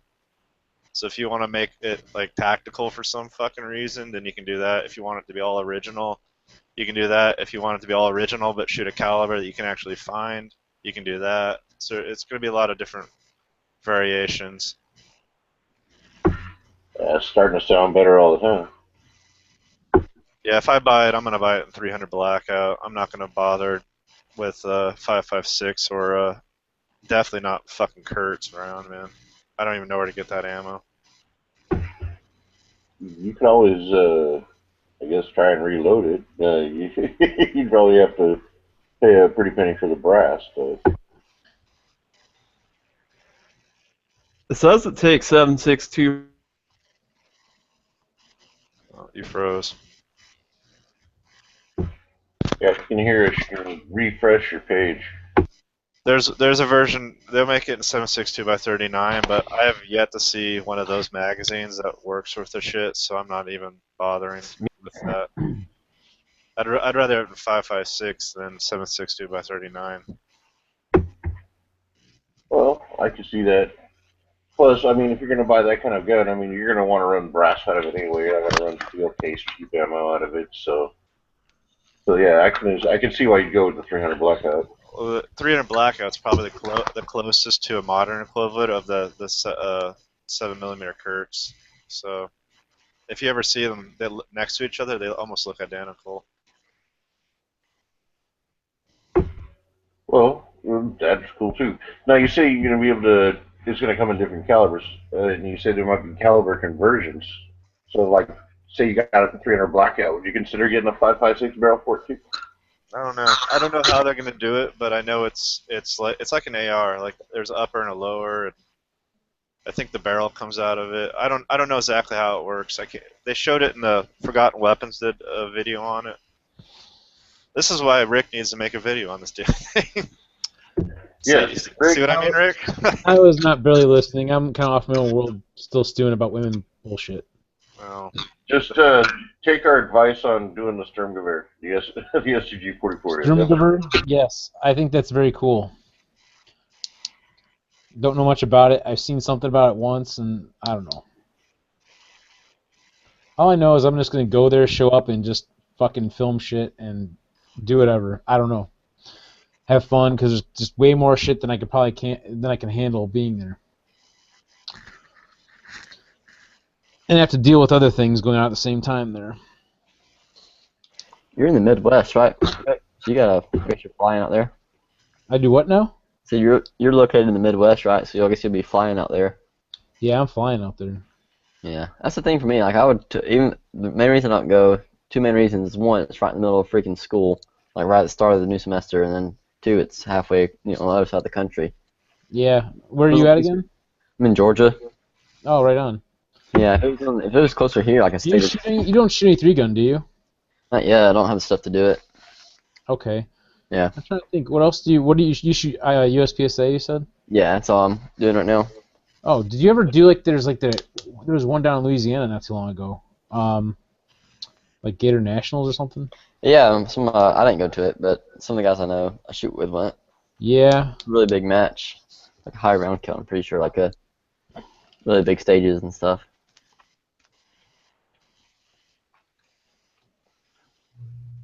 Why were you there? Did you go to that one? No. No, I would love to travel like that and shoot more matches. It's hard for me to afford to do it while I'm in school. So I really have to pick and choose what matches I want to shoot. I'm shooting my first. USPSA is split like into areas, right? In the country. It's what? Split up into different areas. Yes, I heard that, and we were talking about that today when I was talking with the two ladies that are on SIG, Team SIG. Right. So I'm shooting the area match, which is pretty much like a semi-national match, like second base match. What area? 6? Yeah, that's the area Georgia's in, and it's actually it's in Atlanta. So yeah, I already signed up for it and everything. I'm pretty psyched. I'll be shooting that this spring. I know a few different shooters and stuff down that area. I'm not sure if they all do, if they also do USPSA or not. I know some kind of do. But yeah, the only thing keeping me from 3-gun is mainly it's the lack of gear, which goes back to the lack of money for the gear. Yeah. And then just that, like, it would be a lot of time commitment, and it's just a lot of stuff to master. Or not even master, just to be able to perform efficiently in all 3. So I mean, I'm having fun right now shooting USPSA anyways. But don't get me wrong, if I had the stuff for 3-gun, I'd be shooting 3-gun matches, but I'd probably still stick to USPSA primarily for now, because 3-gun matches are expensive to shoot anyways, just for the cost of the ammo and stuff. I'll probably only shoot like one a month or something if I did do it. Shoot like one 3-gun match a month and shoot majors or whatever. Right.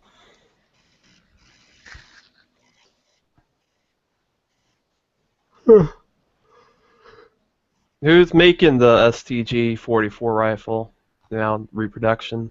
Nice swords there, by the way. Oh, thank you. I put a link in the side chat. HM Gunworks. If you scroll up on the side chat. Yeah, scroll up a ways. Yeah. Last thing I put. I see it.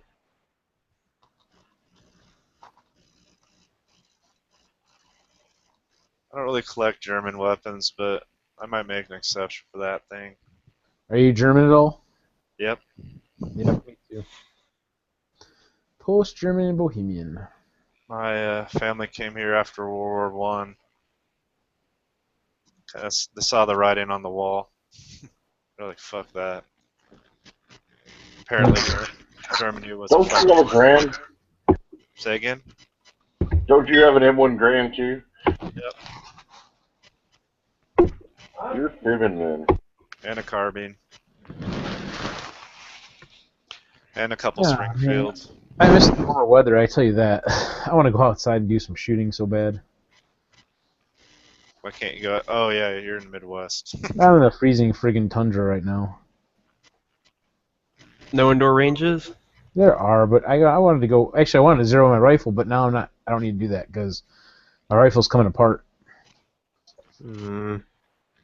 I'm getting F1 Firearms skeletonized upper and lower receiver set, and then I'm having it Cerakoted along with some of the parts.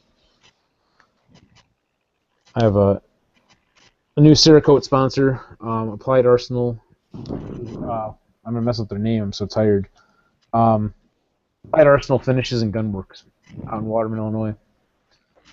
You can check them out on Facebook. Cool. Yeah, Applied Arsenal Finishes and Gunworks. Yeah, they do some nice work. So they're actually doing a giveaway too, by the way. Okay. If you go to their Facebook page, there's like a like, comment, share type of thing, and they're giving away like $201.60 gift certificate for 2016. Get it? Towards Cerakote. So very cool, very generous, nice guy who owns a company.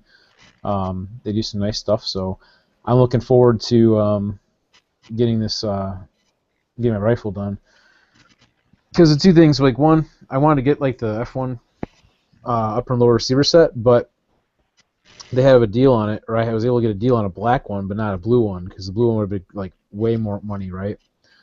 And so I'm gonna have it Cerakoted by my sponsor, and that'll cover that and everything, so I can change the color of it. It won't be anodized, but it will be a different color. You know, I kind of want something different for my 3-gun rifle for 2016. So that, and also my handguard that I have is a GunTech USA handguard, which some people say is probably made overseas, but they said it's like, you know, U.S. made or whatever, and they have, you know, labeled onto it U.S. whatever. Anyhow, it's a key mod rail, and the edges are a little bit sharp on it. So I was gonna like break the edges with a file or something just to kind of smooth them down a little bit, so they're not so sharp when you run your hand across it like a cheese grater.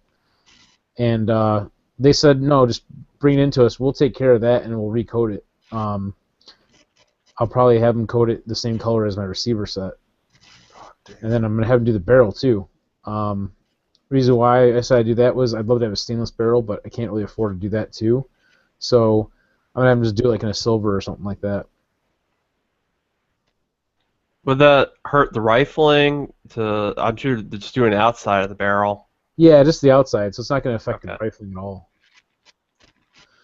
They'll probably have to just strip the coating off on the outside, and then you know, spray it and bake it. So it'll be pretty cool. I think so. I'm thinking I gotta see a sample of it in person first. He's got one. I'm thinking about doing NRA blue, because I kind of wanted it kind of like a not a real dark blue and not like a sky blue or not like a Tiffany blue. Obviously, I want like kind of like a kind of like more like a royal blue, that kind of thing. So we'll see. I'm gonna take a look at a sample and we'll decide for sure. But super excited. I'm gonna do that to my rifle, and the downside is I gotta go get all this stuff together, get it to him on Saturday, and then I'll probably, I don't know if I'll have it picked. I probably won't have it picked up in time before SHOT Show. I'll probably pick it up after SHOT Show, and then I'll have to get it all assembled and zeroed in again, just in time to go down to Florida. We're loading all our shit up on a trailer to go down there to do 3-Gun Nation regionals. That'd be a fun match. Yeah, that's a bigger match, because the one in South Carolina was a Club Series match, and this is a regional. This is like the opener for 3-Gun Nation, the Southeast Regional Championship. Wait, what state are you in? You're like Indiana or something, right? I'm in Illinois. Illinois, something like that. Okay, so you travel pretty far to shoot. Yeah, I'm actually. That's the nice thing. What's set up right now is my one sponsor's flying there. He's going to participate too, and my other sponsor is I'm going to drive to his place and ride with him down. So fuel costs are covered, hotels covered. He booked the hotel for us already. Let me know if you come down shoot around this area. What's that? Yeah, let me know if you're coming down here to shoot somewhere. Yeah, maybe. Or you come up here. I'm the sponsorship coordinator for Aurora Sportsman's Club out in Waterman, Illinois. So you're welcome to come up. We got 3-man matches. I think they do. I know they do IDPA, but I have never done it. And Practical Rifle. So we have a couple different things. What's that? What is the Practical Rifle like? What does that entail? Like, what is that like? Practical Rifle? Oh, very good question. Let me see if I can show you, actually, because that might be an easier way than describing it. Basically, let's see. So I'm kind of looking like... You can do it with what you got. Yeah. If you have regular AR, you can do it. There's nothing real special. It's more like... I kind of say it's like the IDPA of rifle-like shooting, I think. See, that's what I'm trying to, because until I get my AR completely finished and I get like a shotgun built on that, I'm looking for stuff to compete with my rifle so I can still shoot it some. I've seen guys go out and compete with like stock rifles or weird rifles at Practical Rifle and do really well. Oh yeah, as soon as I get an optical mine gun, I'm check, gonna try and check find out some. my video here. You kind of see like here's one of our like from March 2015. Back when I was still married, actually. Let's see if I can get up to the point of like find these stages here, because I'm talking about it first, because that's how I used to do shit. All right, so this is in March, so it's still kind of cold out, but this is just one sample. We've had different stages that were pretty cool. Some of the stages kind of sucked a little bit, but this wasn't too bad. This is when I was still kind of learning all this stuff too. I still am, but I really like Practical Rifle a lot. What's that? I said if you don't mind, put the link to the video in the side chat so I can go watch it on your channel so it's not all laggy and stuff. Yeah, that would be a great idea. I'll copy it for you. It's just one video. You can search on there. I've got other Practical Rifle videos, so you can kind of get an idea of it and everything. Yeah, that's all I'm looking for stuff like that. Whenever I get like a scope for this, pretty much I get scope and ammo. That pretty much I might need mag carriers or whatever, but I want to find some like 2-gun stuff maybe, or just some rifle matches. Yeah, multi-gun or something. Yeah, just like I'll just take my Glock and my AR, and it'd be pretty fun to do something like that. Yeah, like a lot of these guys in the Practical Rifle world, they'll get like chest rigs. I got a chest rig, but I don't always use it. One guy who's really fast at it, he's just got 2 mag pouches that he has underneath his shirt. You wouldn't even know he has 2 mags on him until he's doing his competition. And most of the time, you only need like 1 extra mag. Really, you'll like do 1 mag change, maybe if that, through a stage. Yeah, I'll probably just buy one that'll fit my competition belt because I'll probably end up doing the same thing for a gun. That way I can use my pistol belt. It's already got all my holster stuff on it and just stick the magazine on it. Gotcha.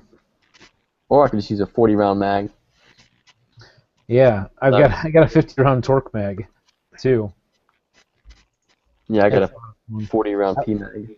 I want to put my bump fighter stock on one day and run 50 rounds to it just to do it for fun. Yeah. Is that Gabe Kaplan? On the way? What's that? I thought we had Gabe Kaplan in the chat for a minute. Who? I didn't hear what you said. I said I thought we had Gabe Kaplan in the chat. Dave Chaplin? Who? Gabe Kaplan. Have you never watched Welcome Back, Kotter, you imbecile? No. Hey, I'm a lot younger than you, so I don't know what this shit is. Look up the classics. What are they teaching kids these days? I'll just leave a picture of him. That's funny, Yankee. He's one of your fans. Yep. Whose fan? Silver Bull. Yeah. He said he found gun channels because of Yankee. Yeah. You talk about one of your older videos on how to get involved. It's like, hey, there's people out there who have dedicated channels talk about firearms 24/7. That's pretty cool. Right on. What does that have to do with the fact that he looks like Gabe Kaplan?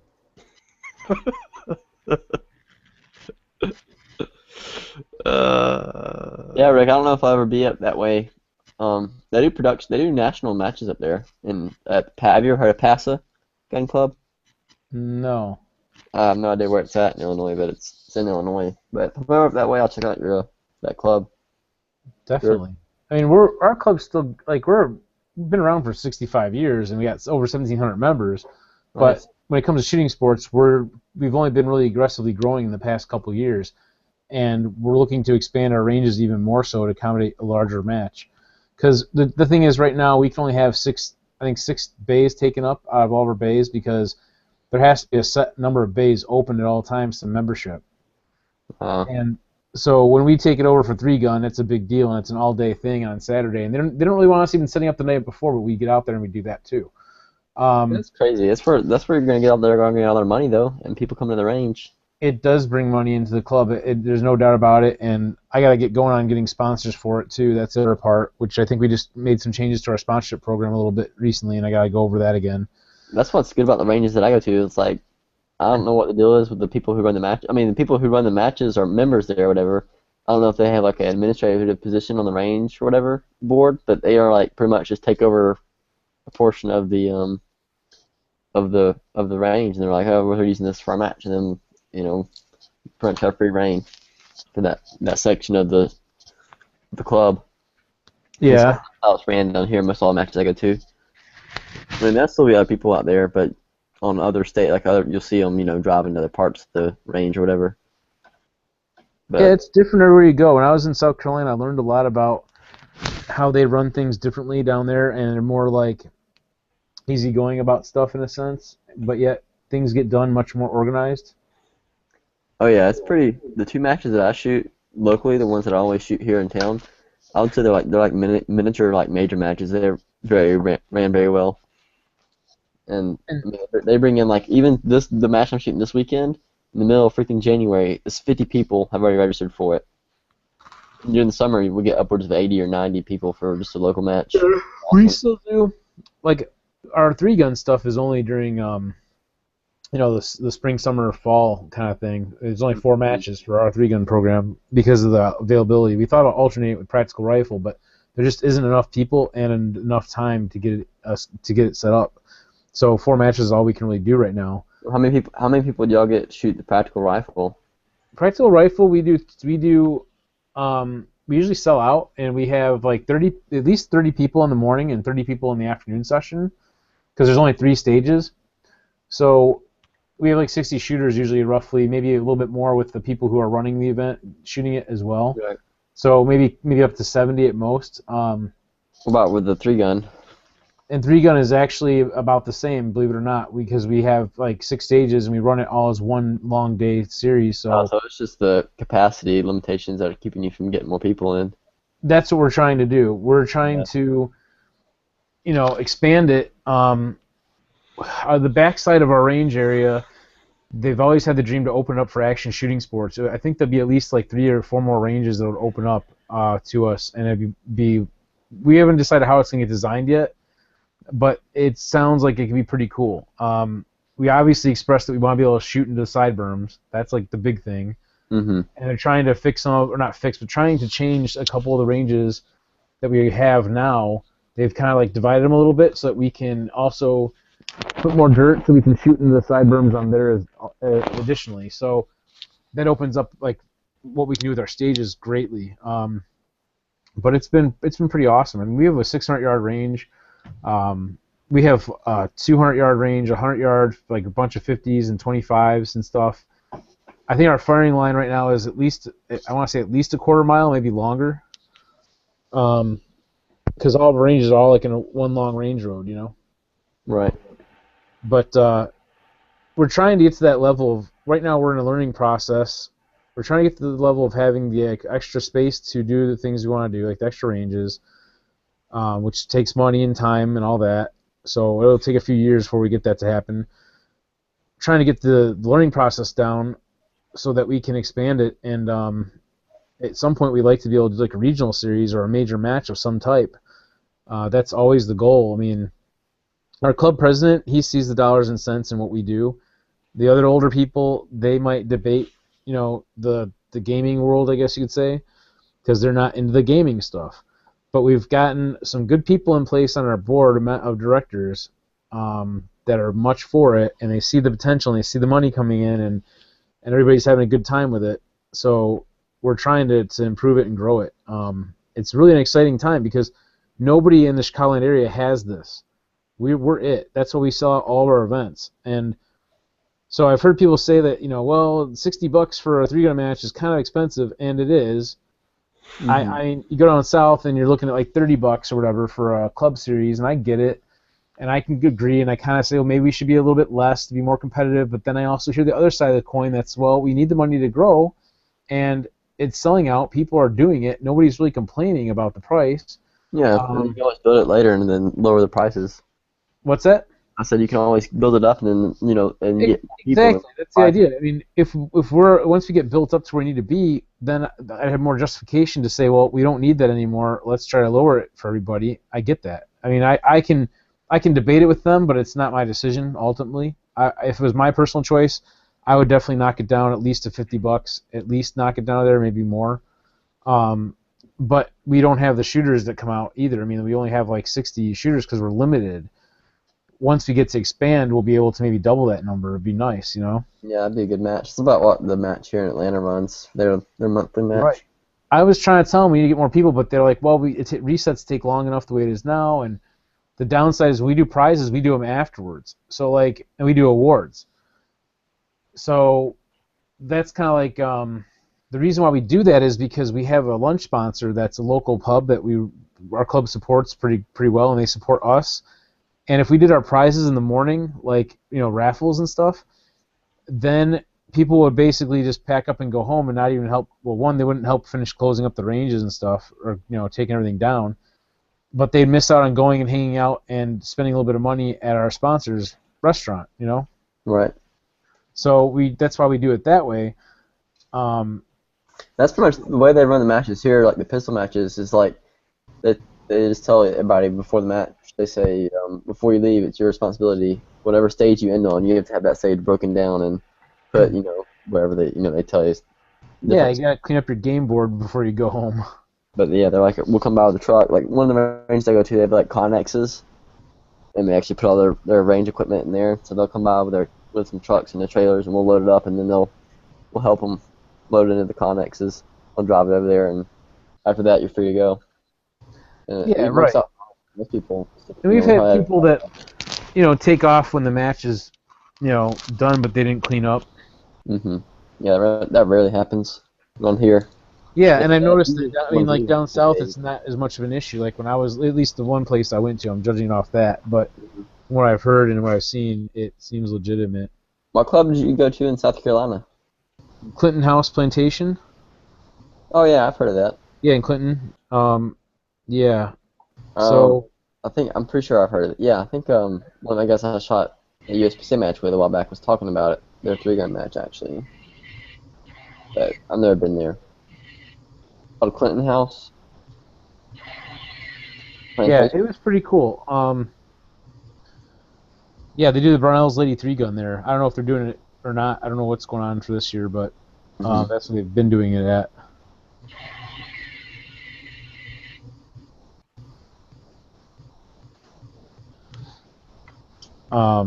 Looks really nice. It is pretty nice. I've got the video on that too of me shooting it. The only thing I didn't get was stage 1 because I forgot to turn my camera on for one, but my optic was not zeroed right, or it came loose or something in the trip, and so I wasn't able to shoot with my scope, so it screwed up that run. I didn't get past the first portion of it, so then I yanked my scope off and ran with my iron sights later on. But I went to the range the other day and shot 6 different guns I need to do reviews on, and I went through about 700 rounds doing it. Jeez. And then I realized at the end that little red blinking light in the middle of my screen wasn't me saying I was recording, it was saying that the memory card wasn't inserted properly. Oh god, dude. Oh my god. You know what? I had that same kind of thing happen. I was trying to make my video about this Wolf projectiles, and I got done with it. I'm like, I'm gonna weigh them and record weighing the bullet weights on it, and apparently I didn't have it actually recording that section of it, and I was like, damn it. That's why I always double check. I'll be smart. I'm just going to set my camera up on a tripod. That way I don't got to keep shifting around. I can just, every time I go to reshoot, I can just center myself up on the view screen again and shoot. And the card that I put in should be able to hold 3 hours worth of video. So then I'll just go home, edit out the part, right. Parts I want. That's what I do.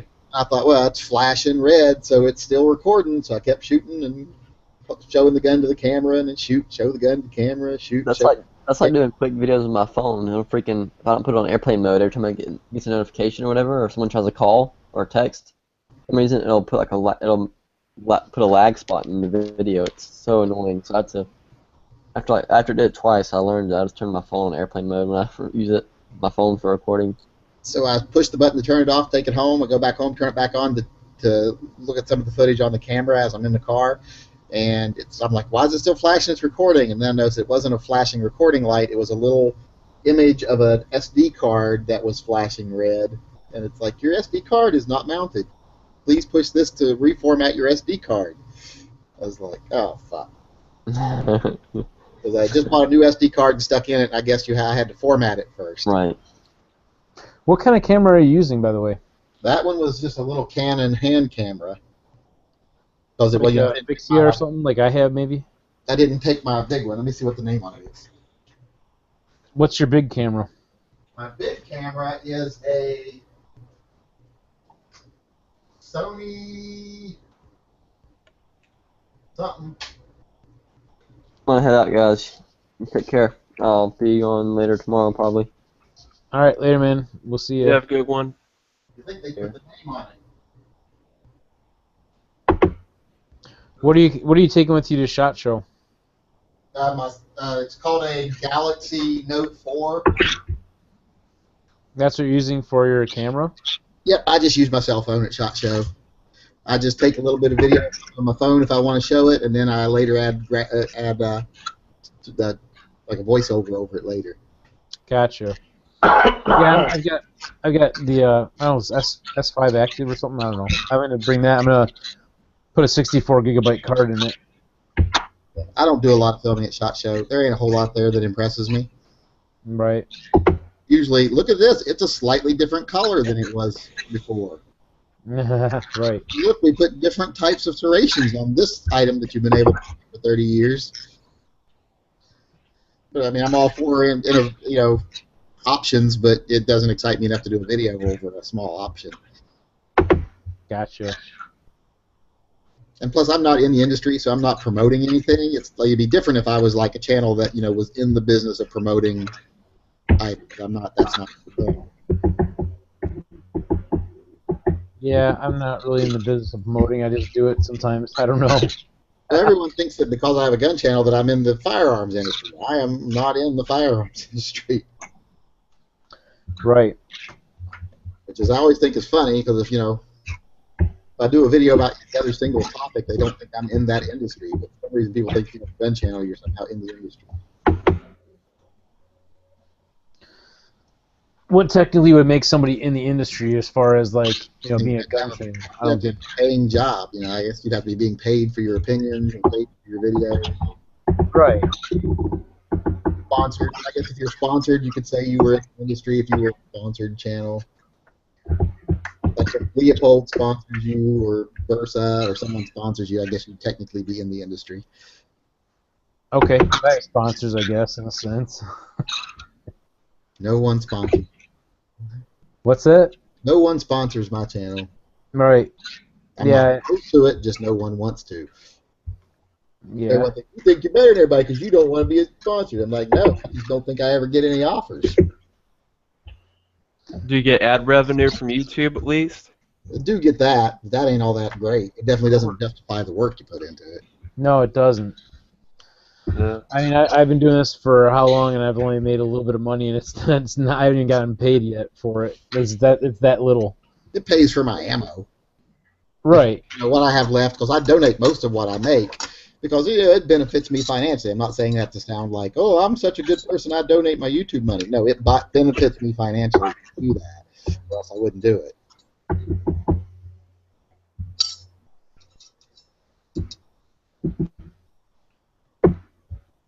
It keeps me out. It keeps me in a lower tax bracket. That's always nice. It's not enough money that it would change my life if I kept it, but if I donated, it is enough that lowers my tax bracket enough that I actually end up making off a little bit better by giving the money away than if I kept it. That makes that makes a lot of sense. So I missed part of what you're saying. You're basically saying you donate your money that you make off your ad revenue? Most of it, yeah. What do you donate it to? I have multiple different organizations I donate to. Like usually I have several that just have like a standing donation. Like I give $100 a month to this organization, $100 a month to that organization, and that ranges everywhere from, no kill pug rescues to Alzheimer's research, and then I have certain causes I'll choose every week. Like I'll choose a pit bull rescue and donate that month's whatever's left over after my my tiding is, or whatever you'd call it, or pledges are fulfilled. I'll donate the extra to like a pit bull rescue or a pug rescue or a cat rescue or something. And last 2 months ago, I just donated it to the Portland Food Bank because the Thanksgiving, Christmas were coming up, so I just donated the extra to the Portland Food Bank for 2 months in a row. Mm-hmm. Well, that's good.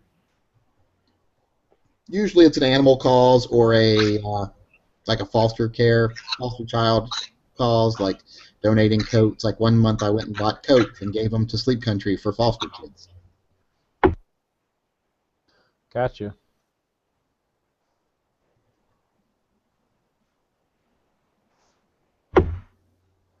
Do you have a lot of dogs? No, I have one. Same. I have one English bulldog named Mavis. I usually used to have like 3 dogs at a time, but right now we just have the 1 dog and 2 cats. I'd like to get her a friend, because but I'm really thinking once she's gone, I'm not getting another dog. But then I say that, but then I'll get another dog. But just getting to where when you try to travel and stuff, a dog is trouble, because you got to get a kennel, and then you don't trust the kennel, and then. But We're lately, good friends. yeah, lately we've been renting houses for a vacation, so it hasn't been as bad. We've been able to just put the dog in the car and take her with us. My friend Jeremy he actually had several English bulldogs. The last one he had was Rocky. An awesome dog, very friendly. Mavis is overly friendly and thinks she's a lap dog, even though she's 70 pounds. Yeah, same with Rocky. He was a great dog. He passed. He got old and was in pain and stuff like that. So they did the correct thing to do. But yeah, he was an awesome dog. I'd come over, like he'd bark at all my other friends that would come over, but he never barked at me. Probably because I never showed fear or whatever. But I always, Rocky, what's up? And he just kind of went crazy for me a little bit. But yeah, he'd always jump up in my lap and all that. Big, heavy dog. I mean, well, actually not big. They're smaller dogs, but definitely solid muscle. Oh yeah, 70 pounds of solid muscle. I'm 200 pounds and she can still knock me down. If she catches me and I'm not paying attention, she can knock me down. Because they love to do this thing where you're walking along and all of a sudden they come just barreling out of nowhere and hit you right in the back of the thighs with full tilt run with their head, and it's literally like someone threw a 16-pound bowling ball at you. Yeah. She just tackles you. She just runs full tilt and tackles you. How long have you had her? 5 years. Since she was a little puppy. Right on. Yeah. She was expensive as fucking hell. Our pug had died tragically young, and I was heartbroken, and I'm like, I always wanted a bulldog, so I'm going to go buy it even though I can't afford it, and I went and bought one. She was like $2,000 for a damn dog. Wow. Yeah. My friend Jeremy's had me kind of lucked into him. His mom had a male and a female. They had pups, and then they obviously all passed because it was over a period of like 40 years. And then she had Rocky, and she was able to, what is the proper term for mating? Siring or whatever. She was able to breeding. Yeah, breed him, and so they ended up with, or Rocky's dad. Then they got Rocky out of that, and then they did the same thing with Rocky, and his sister got hers that way.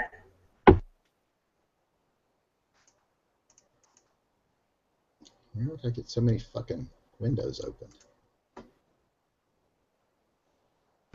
Oh, it's all that like midget porn you're looking at. It's all freaking like guns and maps and surveys. Because there's been a lot of people who have been saying like, oh, the government just wants the Hammond Ranch because it's full of uranium, and this government study shows it is. And then you go and read that government study, and it doesn't say anything of the sort. And the land that it does highlight as having the potential to be mineral rich is way southeast of them in the mountains. They're up in the basin.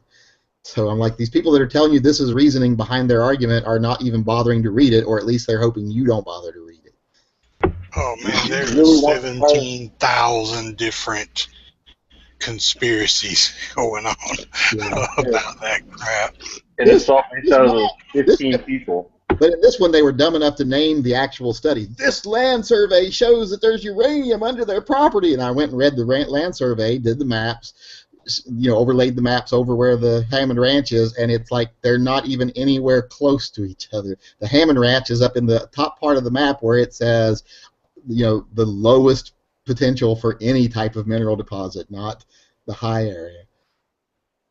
Do you really want to be raising your cattle near any place that has uranium in the ground? I mean, They're in a basin. Anyone who knows anything about geology will know basins aren't where you're going to be mineral rich. That's been washed away already. Where it's going to be mineral rich is still in the mountainous areas where everything hasn't been washed away already. oh yeah. Oh, geez. So I understand the feds are cut power to the building that they took over to try and freeze them out. Yeah, probably. I'm just like, So they could have just waited another day or two, and they'd had to come out for food. So yeah, I'm like, just ignore them. Geez, just let them have their protest. Let the news cover it if the news wants to. Yeah, people are like, why aren't they doing more interviews with local people? And I'm like, because the media is shying away from the interviews with local people because the local people aren't supporting the whole "this is a crazy militia," I guess what would you call it? Rhetoric is the word I would use. I would say they're not supporting the whole militia rhetoric. The people in the local area are like, "This isn't a militia; it's a bunch of nut jobs from out of state being assholes." And that's not what the media wants to portray. They want to portray it as an organized militia fighting against the government. Oh yeah, I mean, and it's like, hasn't every militia up in Oregon or whatever like totally denounced them? Even the Oath Keepers and all these people are like, nope, this is not something we would stand up for, and it's not something we're doing. And we don't support those Bundys at all. Yeah, they're on their own. Like in your video, you're saying that even the Hammond said, "No, we got nothing to do with these folks." Yeah, they got nothing. They said we ain't got nothing to do with these people. We want them to leave. We're turning ourselves in tomorrow, and they turned themselves in. So why are they even still there? It's like their whole reason for their fight is gone. Here's the real reason for their fight. They have lined up themselves with some very radical anti-government people who make a good living off of being radical anti-government people. They promote guys like this to go out and do very high-profile stuff like this, and then they set up funding sites, donation sites, etc., and they make a considerable amount of money. I've already been getting emails to donate to the Bundy militia standoff. If you search the internet for crowdfunding sites for them, there's no shortage. Or people taking up donations, and as long as the guys that are backing them, these strong militant, and if you want to know who they are, watch Hosh Uhas's MC's video because he actually talks about them directly. He knows more about them. But as long as these guys can make money off this kind of stunt, they'll support it. It makes sense. I mean, that's kind of what everybody does nowadays. I won't even. It's like I've seen like on Instagram support, and I just kind of like make sure like I just pass that by. I completely ignore them. I'm like, yeah, I don't think so. I was reading an Oregonian report not too long ago about a local business. I want to say it was in Eugene. Well, it was a failing business that was going out of business. So then they put up a sign on their window that said, "We won't serve Muslims."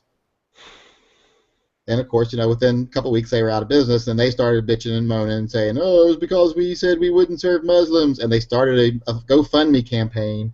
And before the company that was hosting the campaign yanked it and told them they couldn't do it, they had already made like $250,000 on their GoFundMe campaign because all the fucking racists on the internet rushed to donate money to them. So there's money in racism. There's money in anti-government sentimentality. There's money in ignorance. And nowadays, because of crowdfunding, there's a lot of money in it. So a lot of short-term, you can make it quick money.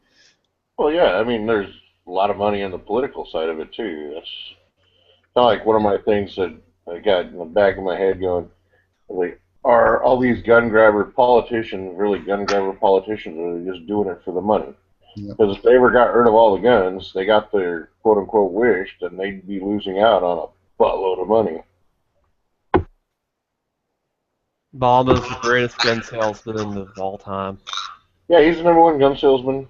He's definitely helped out stock in like every major firearms company out there. So.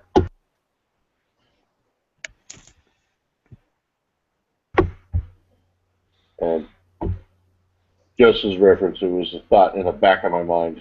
It's not what I believe. Now keep in mind, my opinions of what of their motivation are my opinions and do not represent the opinions of gun channels. Gun channels may not think the Bundys are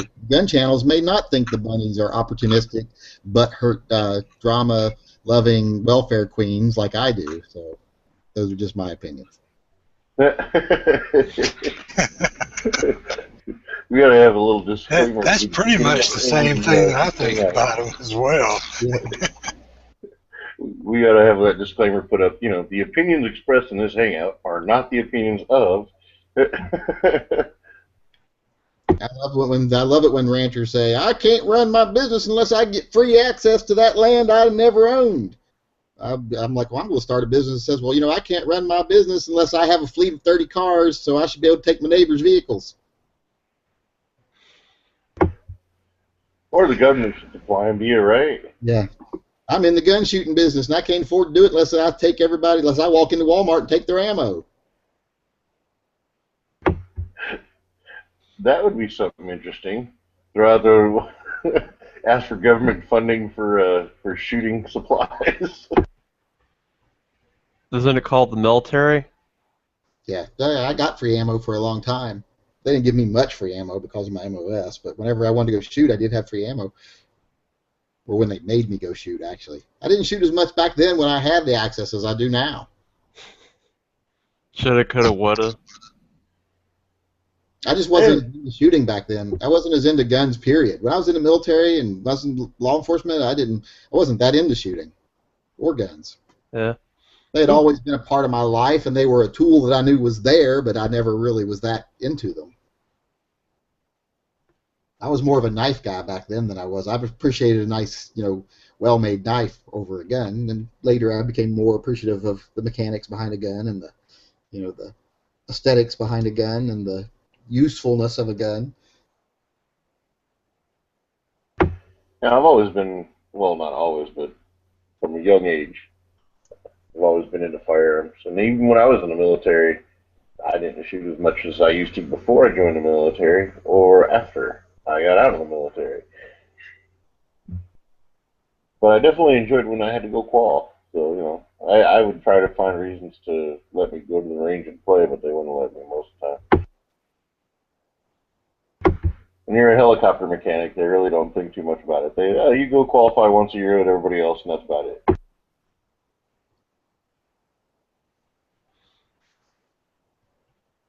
Well, if you're helicopter mechanic, it's not like you're going to be frontline battle. Well, every Marine is a basic rifleman. Yeah. Still important. All right. About the Bundy, sorry. One interesting things I've talked about, and I don't know if it's true, did look a little bit into it. Apparently, Harry Reid, the land that he was allowing his cows to graze on, he was trying to sell that land to some Chinese company to build solar farms, but for what it's worth, just thought I'd throw it out there while we're on the subject of ranchers and conspiracy and so forth. I'd much rather, to be honest, if a politician came to me and says, hey, you've got two options with this taxpayer-funded land. You could either put a solar farm on it that will provide affordable energy to a city, or you can let this one guy let his cows graze on it so he can make profit just for him and nobody else, and benefit nobody else. And increase the methane output. Yeah, I'm like, I think I'll go with the solar farm. And a lot of people are like, they're like, the government's putting all these ranchers out of business. No, what's putting these ranchers out of business, if you actually pay attention to the economic reports, etc., is that they're finding out that they're much better cowboys than they are businessmen in a lot of the situations. And the second one is that they can no longer compete with large mega corporate farms. So if you've got a guy, if you've got like DuPont owns a mega corporate, beef ranch, in Nevada that they can raise 1 million heads for a third the price a head that you can raise them for, you can't compete. Yeah, that's true, because obviously they're going to be able to undersell them on the beef prices themselves. So. And plus, you got Texas beef, which is cheaper than the raising the beef up there. And a lot of people talk about here, why are all these Oregon ranchers going out of business? Because it's fucking high desert. There's no way they can compete raising cattle up there with states that can graze 100% of the year or 9 months out of the year and don't have to do artificial feed 9 months of the year like they do up there. There's just no way they can compete. They cannot have a sustainable business model as a rancher in that area. If they're competing with, it's all right when they weren't competing with out-of-state sources, like back in the old days when people bought their meat from the guy down the street. But so, yeah, that's great that worked 100 years ago, but nowadays they're competing with the people in Texas and the people in Southern California, the people in, everywhere. So their model doesn't work anymore, and why should we as taxpayers continue funding their model? For that matter, in Florida, there's a lot of empty pastures. That land just undeveloped, and farmers pay to use that land to let their cattle graze on it while they're waiting to have it developed or changed to some sort of other zoning. Yeah, and it's like if your business depends on you being able to use that land, that's fine if that land's available. Like if I need an apartment and I can find a cheap apartment to rent, that's great that I was able to find a cheap apartment to rent. But then if 5 years down the line, the owner of the building sells it, and the new owner says, well, I'm going to tear it down and build a supermarket, I have to move on. I don't get to say, well, my livelihood and my life depends on me living in this cheap apartment. I don't get to keep living there simply because I've grown accustomed to it, and it's how I maintain my livelihood. I have to move on because I didn't own the fucker, no matter how long I rented it for. Yeah. I love how these people are all anti-welfare until it's going to a cause that supports their anti-government agenda. That's because they completely discount that as being a taxpayer-funded program. That they don't understand that tax dollars are going to that. There's more tax dollars going to that than there is actual social services in a lot of cases, and in most states. Yeah, actually, there's a lot of crap programs that get more money than most social services do. Yeah. I mean, just research for the sake of research. I love that, like, we had a case in right here in Washington where social services are going to have to discontinue services to foster kids in a lot of situations and not give them health care anymore because we had to take a $3.5 million budget cut because the budget was so tight. But literally the same week, the same politicians that passed that budget cut for social services said, hey, we need to create a $5 million slush fund for Exxon so that they can renovate their port in Seattle. Even though they're a billion-dollar profit industry, we the taxpayers need to pay $5 million towards it as they slashed money from social services. That is messed up. That's the way it works. I'm like, okay, so your belief is that it's okay to yank health care away from foster children, orphans, but a billion-dollar company like Exxon, we should buy them new curtains when they get tired of the way their living room looks. Yeah, why are we even subsidizing Exxon? I mean, like you said, they're $1 billion a year profit. Well, supposedly if they take $100 million of that and do all their crap their own and be a $900 million a year profit company. Well, supposedly it's to keep prices low, but it doesn't really maintain prices that low. People say, well, but look how much more they are in Europe and stuff. That's because Europe taxes the holy fuck out of it. It's like we do cigarettes in Canada, like they do cigarettes in Canada and stuff. Well, I mean, it's like Southern California. Like the national average for a gallon of gas is just below $2 now. We're still paying over $3, well, high 290s to low 3s. Like 320 is the highest I've seen it lately. And they're saying the reason we're paying so much here is because our gas is so special, and the Exxon plant in Torrance had a breakdown or some shit like that, and they've got to repair it. So we're footing the bill for them repairing on something that, even though they make billions of dollars a year. What's so special about the gas you got there? And that's not also the bad part about it. They treat it to me more green. The worst part about it isn't that, hey, our refinery is falling apart, we need to get it fixed, and the taxpayers should do it because it benefits them. That's not even the worst part. The worst part is they were already given money to maintain the facilities all along that they didn't spend on maintaining the facilities, and saying, well, now you got to give it to us again. That'd be like you giving your son $50 to go to the grocery store, him coming back and say, oh, I spent the $50 on, him asking you for $50 to go to the grocery store and get him something, and you say, okay, I'll do it to you as a gift, and then he goes, spends the $50 on something else and comes back and says, oh, you said I could have that, so you still owe me $50. That's basically what they're doing. They're like, you paid me once, but I decided to use that on something else. Now pay me again because you owe it to me. Well, yeah, and the whole maintenance thing, it's like the whole Southern California gas thing down there in Porter Ranch. It's freaking ridiculous. They've got people making, like a large majority of people making six-figure jobs with benefits and all that stuff, but they didn't want to spend the money to put safety valves in back in 1979. When they found out that the safety valves were broken, they were given money to replace them. They said they replaced them, but they never did. Yep, that's typical. And as far as the gas prices go, people say, well, it's so much cheaper here than Europe because of how we subsidize them. Nope, that's not true. If you go look at the actual cost of the gas, it's pretty much very close to what Europe pays for the actual gas. But then if you look at the charts that adds on the excise taxes and the duty taxes, America adds like another percentage point, whereas in a lot of the European areas, it's like 50 to 60% of the cost is taxes, not the gas. Yeah, and then our beloved Jerry Brown, Governor Jerry Brown, who went all the way to Paris for that whole climate bullshit meeting that they had over there, is not saying a word about the huge methane gas leak in Porter Ranch. That's because his sister. Oh, look at this. You see the blue on this chart? The blue is actually how much the gas costs. The gray part is the taxes. That's in Europe. That's why gas prices are so high in Europe. As you can see, the gray often exceeds the blue. Like the gray here's far higher more than the blue. The gray is more here than the blue. The gray is more here than the blue. More than half the cost is taxes. that's ridiculous. But that's the number one argument they always use for subsidies for big companies. Oh, it keeps the prices low.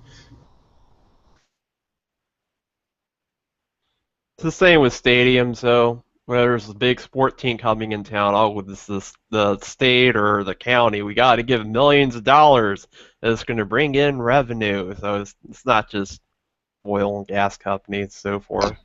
Well, no, it's everything. Like, well, not everything, but all the major industries. They get all sorts of money from the government, and they make the money to be able to support themselves.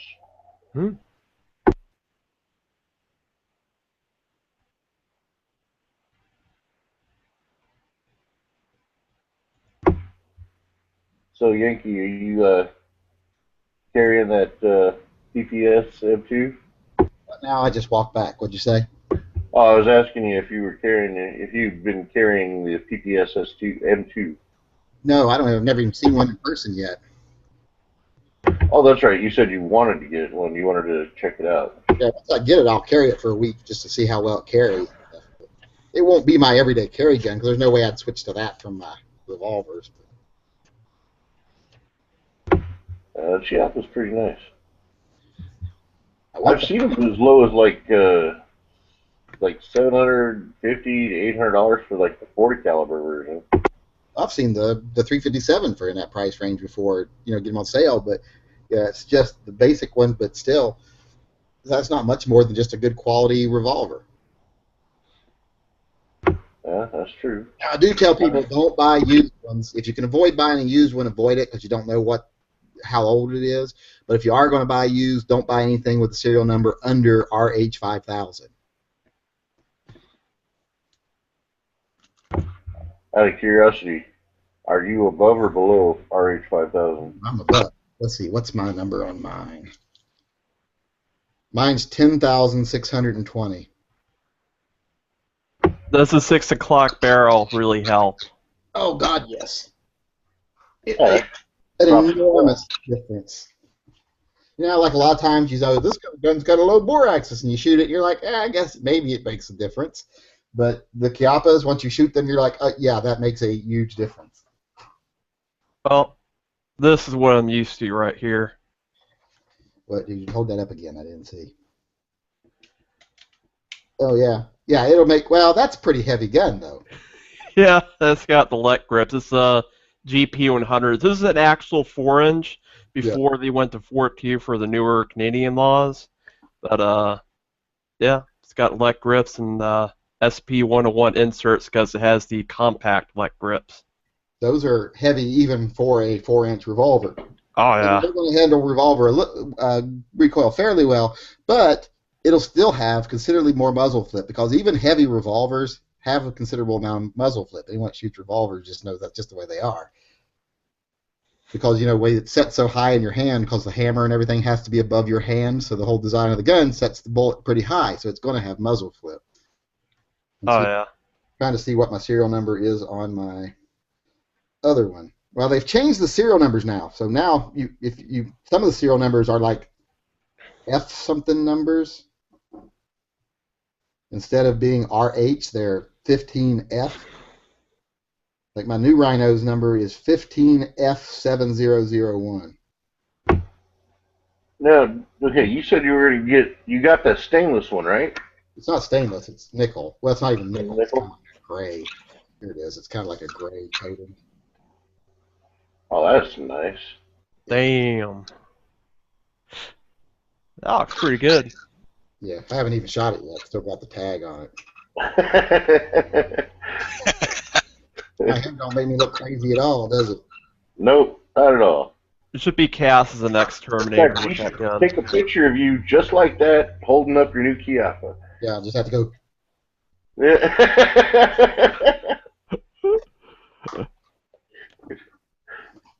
If I ever run for public office, that could be what I could put on my posters. By the way, I ain't ever running for public office. Too many skeletons in my closet. Because I would be one of those politicians that would pretty much right off the bat be like, okay, who wants to own me? Because I got a lot of secrets people are going to have to keep. We're going to have to start searching for some old video. Told everybody. Like the first time I'd be telling people, the first thing we're going to do is have to start scouring for some videotapes that were made in the 80s that might need to be disposed of.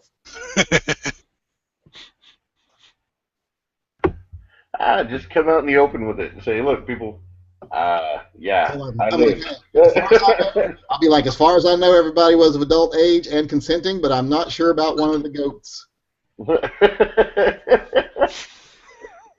You know what? You'd probably get a lot of votes. You probably... It came to my attention after the fact that one of those goats may not have been of legal age. Then I'll just say I have sinned against you and cry and ask for apologies, and people will send me money. Okay. That's what happened. Preacher. Probably a plan. Oh, man. Where do you come up with this shit, Yankee? I mean, god damn. Come up with. Yeah, that's right. Yeah. No, I'm referring to your videos, all the little typing you put in your videos. You have a very vivid imagination. I think you might have missed your mark. You should have been a comedic writer. I used to be a writer, but never a comedic writer. I wish I had lived in an environment where that would have been an option for me growing up. In my environment, that wasn't really an option. Where I grew up, you know, the creative arts weren't exactly stressed. And when you're dirt fucking poor, it's not really much, you know, you don't really dream too big. When I was a kid, I just dreamed of being able to have a double wide. And look at you now.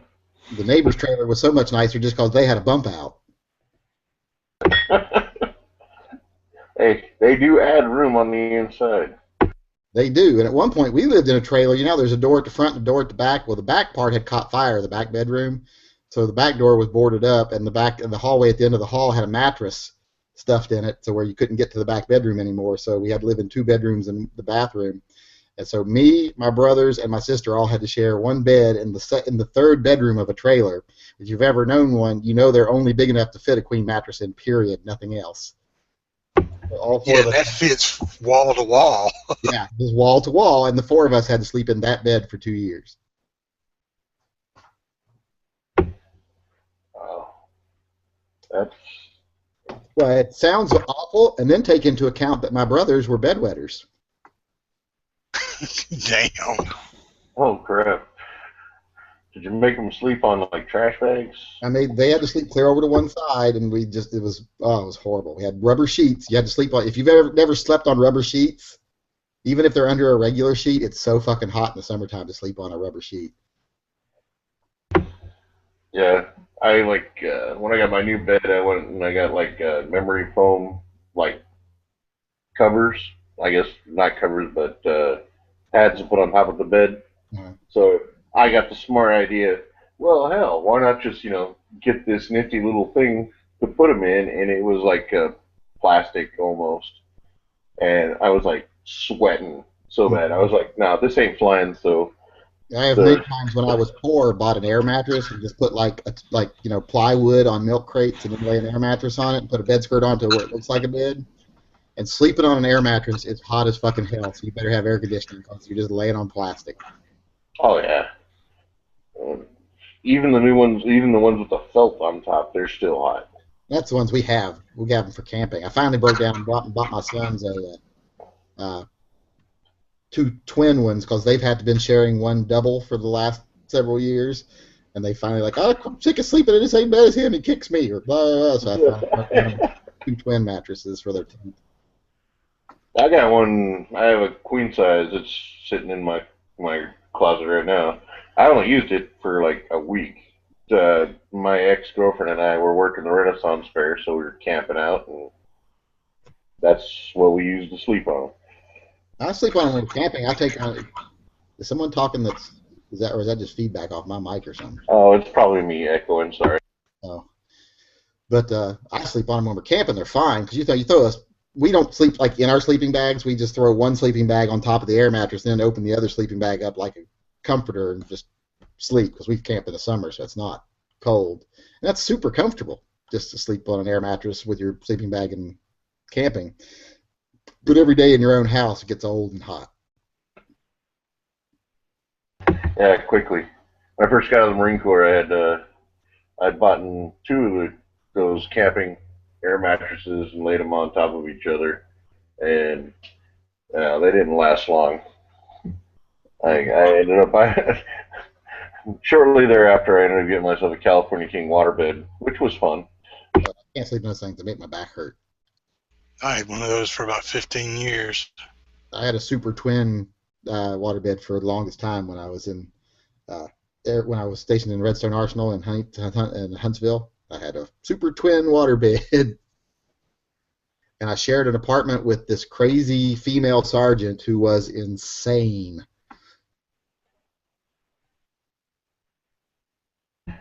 Yeah, I've known a few of those in my time too. She was just wild. She was a military sergeant, but she was like a hippie. And the biggest, like, free love hippie type. So I'd come home every day, and there'd be like two guys in our apartment that she was screwing around with that day. The ones I knew weren't that crazy, but yeah. So I'm like, oh, this is fun. That didn't last too long, luckily, and this is the way it ended. We lived together for like a year and a half, and then she finally fell in love with one of her booty calls, a Russian guy, and they got married and moved out. So I had the apartment to myself for the next 6 months. Of course, she paid 6 months of rent when she left because we were still on a lease.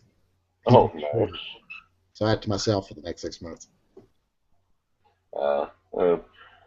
One sergeant I'm thinking of was always fun because if you struck out on town and you ran into her at the E Club and she hadn't got nobody yet, you were guaranteed a good time that night. The only problem is she ended up getting busted for making pornos later. Yeah, I always knew lots of military men or women like that. I mean, there ain't a lot of people in the military that aren't whores. If you're a woman, you're either one of two things. You're either a whore or a gold digger, or a lesbian or a gold digger most of the time. And the men are just all whores. Yeah. Well, I mean, come on. I mean, you're a young dude. You're going out to see the world for the first time. The best advice my dad gave to me was, look, Brian, you're going to join the military. You and Jen ain't been going out that long. You guys should really break it off.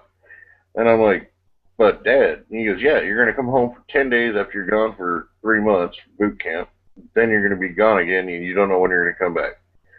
Is that fair to you or her? And I'm like, oh, yeah, it makes sense. So I broke it off with her, and I didn't have any guilt, so it was all good. Yeah, well, that's what I always tell my son too. I keep telling my oldest son, he's 17. You know, he had a girlfriend there, and I was like, you know, I say it's great to have a girlfriend and have some fun, but keep it really casual. I said, because you don't want a girlfriend when you're a senior in high school, and you don't want a girlfriend when you go to college, because you're going to want to screw around a lot. And I was like, and why would you deny yourself that? As long as you do it safely, in a way that you protect your health, and you do it with other consenting people that also know that it's just a fun thing to do, why would you want to deprive yourself of one of the biggest developmental stages of being a person, and that is exploring your sexuality with as many people as you want to explore it with, at a time sometimes. So don't tie yourself to a girl in high school. That's stupid. It's you know, it makes sense too because well, she ended up going off to college and all that stuff. We hooked up when I got out of boot camp, and then I went back. I come back and she was married to some dude. I was like, right on, you know. So it was all good, you know. I explained it to her. She didn't understand when I was telling her. I don't think I really understood what I was telling her, but I was just kind of parroting what my dad told me, and it worked out for the best. You know, I kind of wished I probably should have listened to my dad a lot more as a kid growing up. The only time I've ever regretted breaking up with someone was for all the wrong reasons, because I broke up with, let's just say, imagine this. Imagine you break up with someone, and then like 6 months later you find out that they had rich parents you didn't know about who just passed away and left them like $46 million.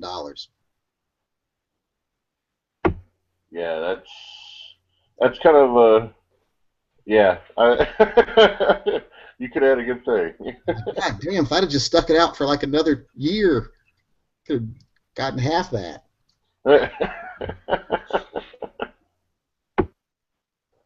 Hindsight's 20/20, man. There's no way you could have known. Back when I was young, I was very, I don't know, I guess you would call it fickle about dating people. I'd be like, I don't like where that freckle's out on your back. I'm not seeing you anymore. You know, I was just extremely judgmental and cocky, and I was kind of a jerk, so I'm glad I'm surprised more people didn't stab me or... Yeah, but see, girls like that, though, you know? They like the cocky, jerky guys. Well, I always tell my son, the best advice on women I can give you is, like when I was in college, I was very much focused on getting through college, so I didn't pay anybody attention. And because I was, you know, the vice president of the fraternity who paid no attention to anyone, sorority girls threw themselves at me. They're like, well, he doesn't want anything to do with me, so you know, that for some reason that's catnip to sorority girls. Oh, that's catnip to all girls. Yeah. Oh, you know, they strive for affection, and if you're not giving it to them, they want to know why.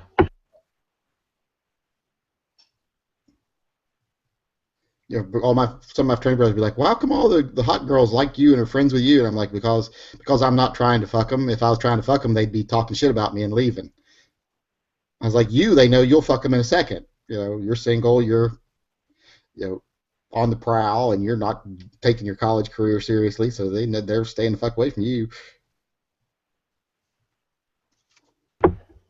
Yeah, it always seems like, have you ever had a friend tell you gotta go check this place out? If you don't get laid here, you're a loser. And then you go there and you're like, yeah, I'm here to get laid. And you're trying too hard, and obviously you don't get laid that time. And you're like, what the fuck's wrong with me? Yeah, but when you're not trying, that's when you seem to get them.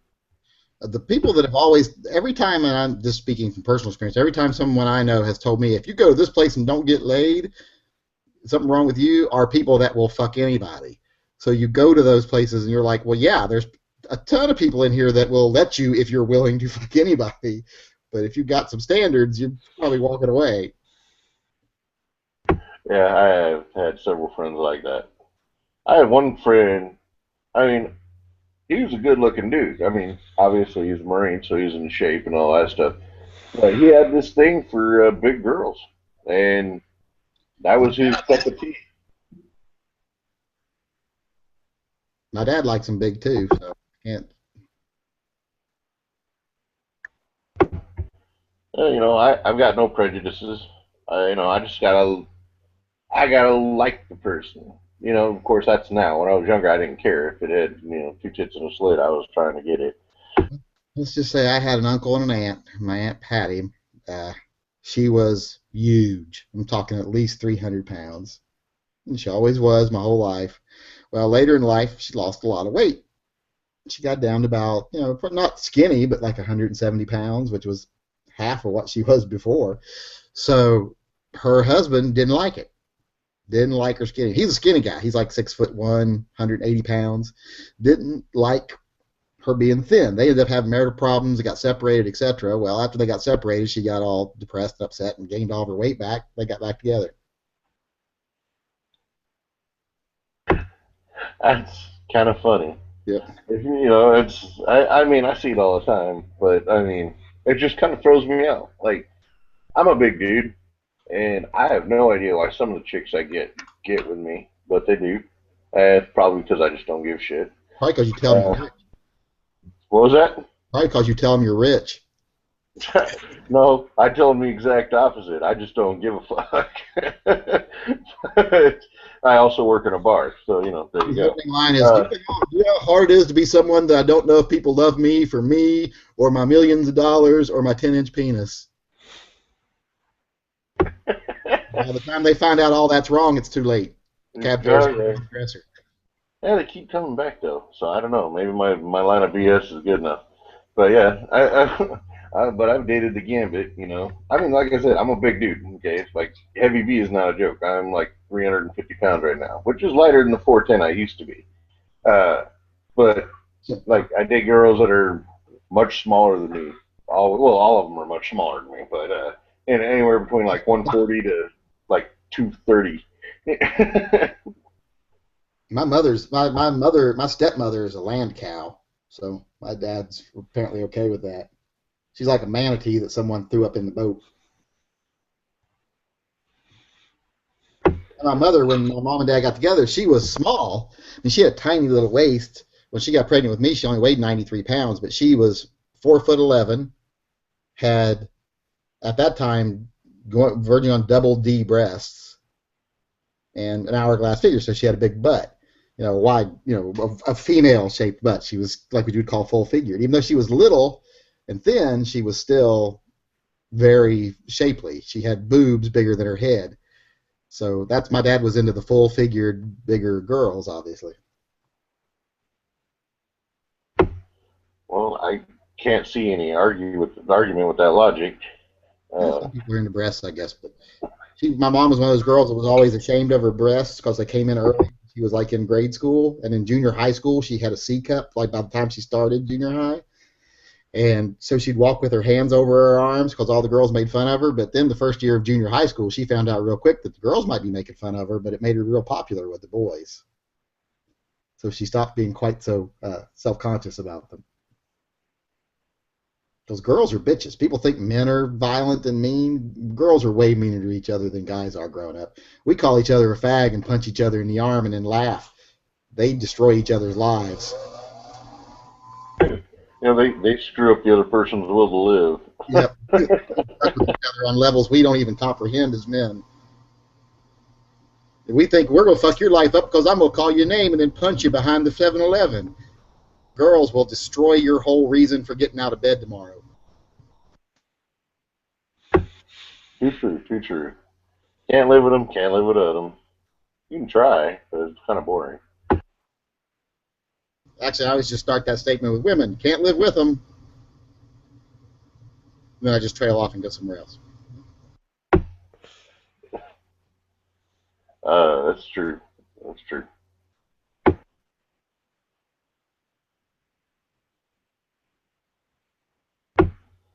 Oh, crap. So, I noticed, well, let's see. I noticed your Christmas and your New Year's ones with Gary. Were those new or were those just reposts? They were reposts with new stuff added. Yeah, I I like the New Year's Eve one. The New Year's one. That was hilarious.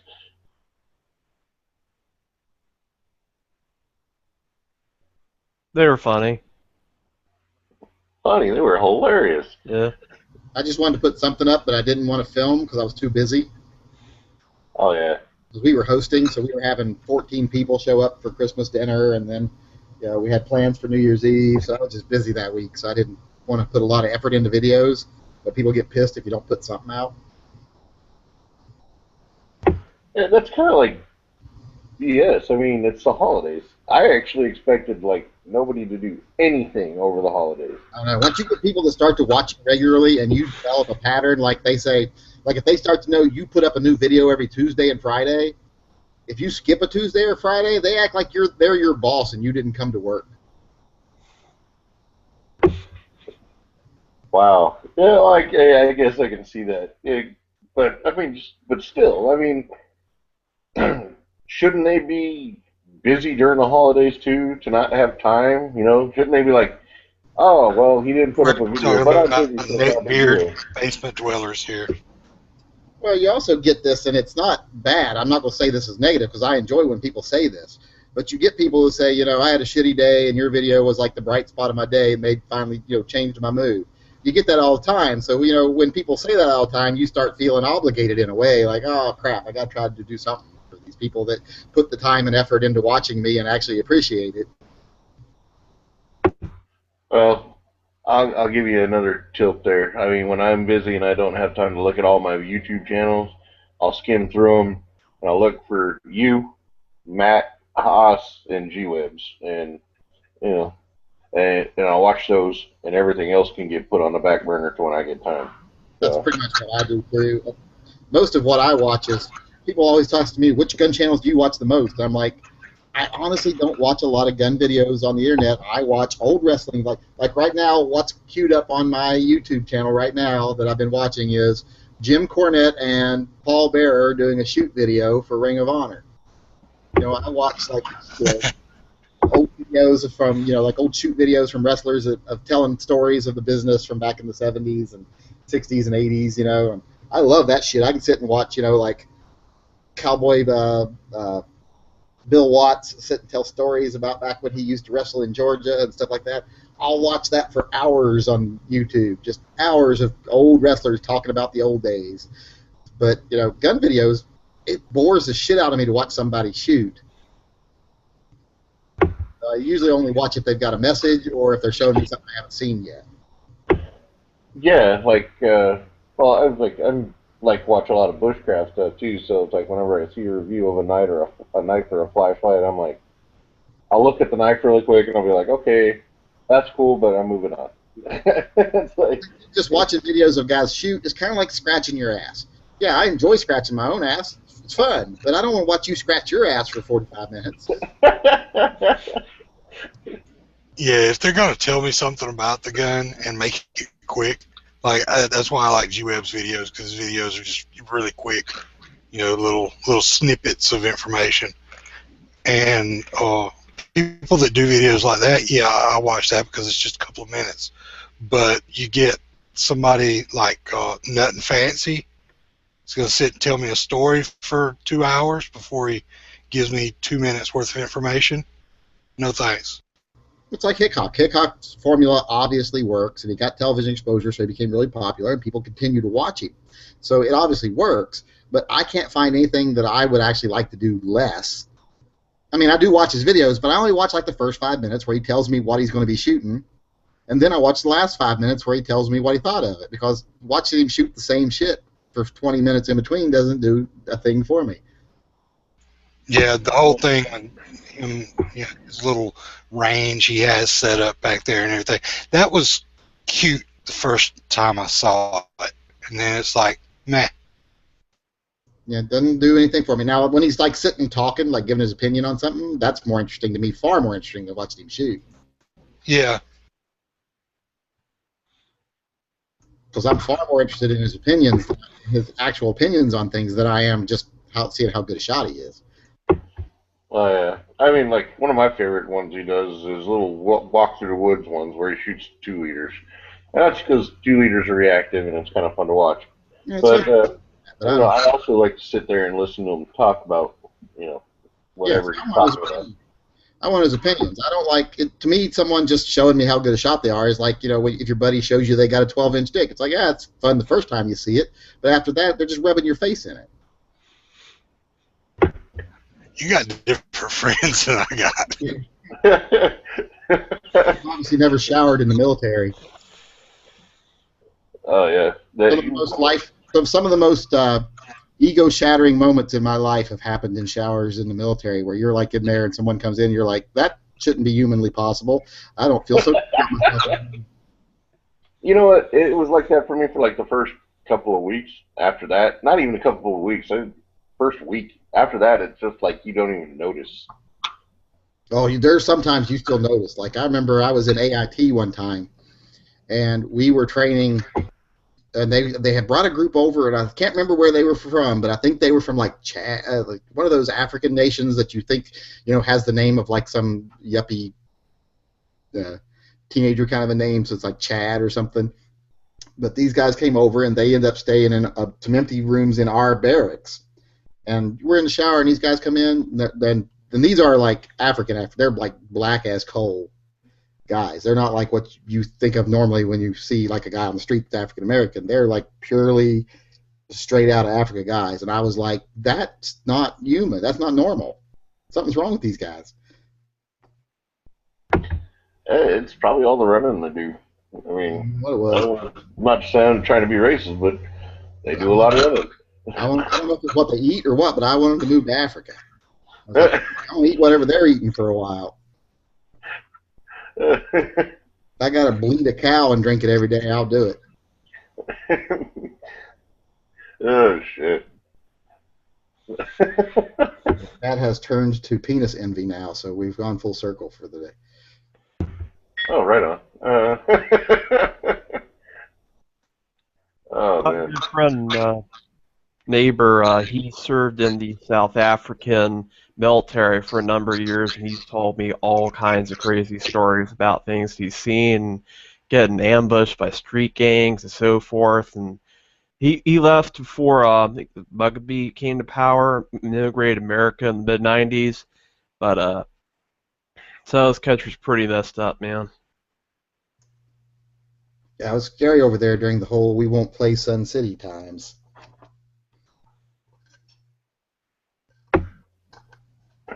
I still remember those videos, though.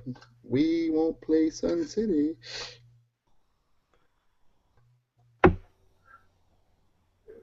Oh, here's something. This is going to be off topic. All right, so I'm in the process, which is not very much. I'm just letting the creative juices flow here. I'm going to be starting 2 new YouTube channels. Well, they're both going to be under the Heavy B channel, but one's going to be Fat versus Wild. That's pretty much going to be me, fat guy, going out in the wild and doing survival shit. That should be marketable. That actually has a hook right off the bat. And then the other one's going to be Where in the World is Heavy B, kind of stealing Where in the World is Carmen Sandiego kind of thing. And I'm going to be traveling around. Well, I'm going to, obviously, since I'm in Southern California, I'm going to do it in my trips at first, because I'm funding this whole thing, is going to be like little weekend trips, probably out to like Arizona, Nevada, Utah, Oregon, Washington, whatever. Wherever I can get to and still have like a day or two to do something up there and then get back without killing my bank book. And pretty much what I was going to do is obviously get a hotel where I'm going to be at, but try and contact guys from gun channels and see if I can get them to act as tour guides in their towns. And do that, you know, like, I don't know if that's something, like, I was already talking to Rick, when I get some vacation time, when we shoot up to Illinois, go visit him. You mean Illinois? Yeah, Illinois. And go visit him, let him show me the town, and we'll go out and do some shooting, and whatever it is that they do out there where he's at. And, you know, but I was just wondering, like, well, I've already talked to G-Webs about it. he said to keep him in the loop. I don't know if that means he'll actually do it or not, but like if I were to head up to Oregon and I wanted to hook up with, like, say, you, Yankee, or whatever. Now, obviously, this is probably not going to happen because you're a little bit further out of the reach. You're probably going to be a little bit down the road if you're up to it. But, huh? I don't mind, as long as you're not like Haas. Haas is a tease. Comes up here all the time, never puts out. Keep threatening to shoot people that come up there. I won't be taking over any federal buildings or anything, but, I was going to run around. And as I expand this into the future, where I'm going to be able to extend my reach, like I said, I'm going to be hitting you guys up. So keep that in mind. I'll let you know what's going to happen. I probably won't start it for a couple of months. First trip will probably be... Keep me in the loop, but I'm pretty sure I'm busy that weekend. Okay. No, it's just something I wanted to do. I was thinking about it. Go different places, go shooting with them, do whatever, and then like with the Fat versus Wild thing, I was thinking about integrating that into also traveling around because you can only do so much here in the California wilderness, Did you say you were thinking of inbreeding? No. That's what I heard too. I guess I'm going to inbreed that into. I thought he said, I would have sworn he said with that Fat versus Wild video, I plan on doing a lot of inbreeding. For one, I got no. Let's not. It's gonna kind of like mix up where the world is Heavy B doing Fat versus Wild in different places. Yeah, all of his videos on Fat versus Wild will start off with "I'm Heavy B, and this is my cousin Susan." I don't have a cousin Susan. That I know of. I don't know. Anyway, no, I'm not going to inbreed. Oh, wow. Yeah, definitely. We're going to make one of them big-headed babies. Oh, jeez. I got to watch what I say around you. No. That's like competition in the South. You hook up with your cousin and you compete to see which one of you can make the baby with the most fingers. Oh, shit. I don't hear Sean chiming in on that one. Well, it's probably not a lot of stretching to that because I've seen some people from around the countryside around here that there's probably some little bit of cousin on cousin action going on. Oh yeah, I know. I'm sure there's lots of people from like Kentucky that have 10 toes. They're just not the same equal number on each foot. So you're saying family trees in that region tend to grow more straight than forked? Yeah, he's just a lot of them got left foot's just cloven and the right foot's got 8 toes. That's an image. But interesting segue. Did you guys see that shooting on Jerry Michelik's channel where he showed the no-handed shooter? No-handed? Yeah, he's got 2 nubs. That's what he calls them. And he's rigged up his handgun to be able to shoot it, and he shoots 3-gun. And I guess the way Jerry ran into him is because he actually beat Jerry on a couple of shotgun stages. Well, what pisses me off about people like that guy, and I'm going to go on the record of saying that handicap guy pisses me off, because these guys put so much effort into becoming so good at something, whereas I will actually lay on the couch and watch like 6 or 7 episodes of Golden Girls before I'll be willing to actually pick up the remote, reach for the remote control. Yeah, it's that whole drive to be good. This is horrible, but the remote is way over there on the couch. Yeah. I don't know. Is that the same guy that does he also shoot a bow? There's a guy that's really awesome with a bow that he doesn't have any arms. Oh no, he's got arms. He just doesn't have. Oh, this guy. Oh, okay.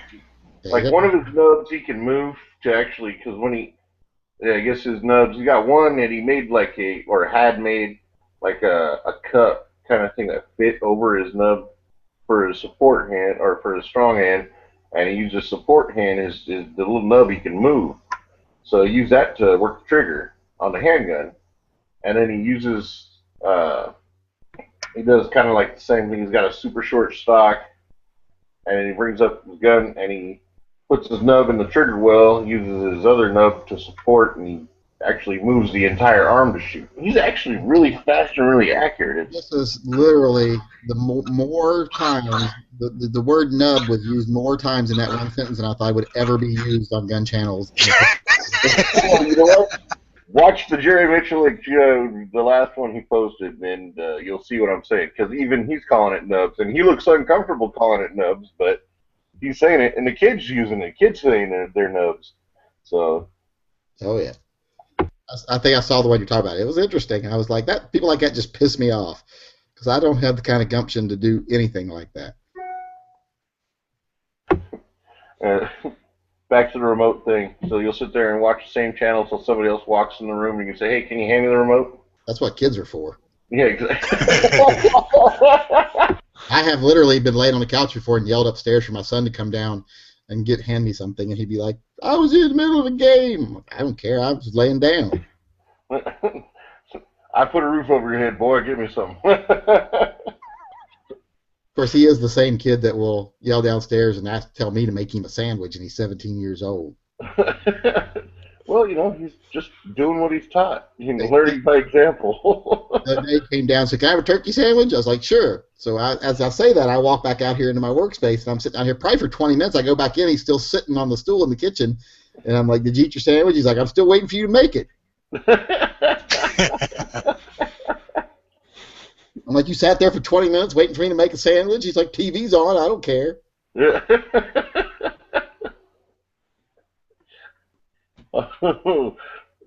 Wow, that's actually kind of cool. Oh, man. Yeah, I could have never got away with that. He better find a wife that's willing to take care of him because he's going to be useless.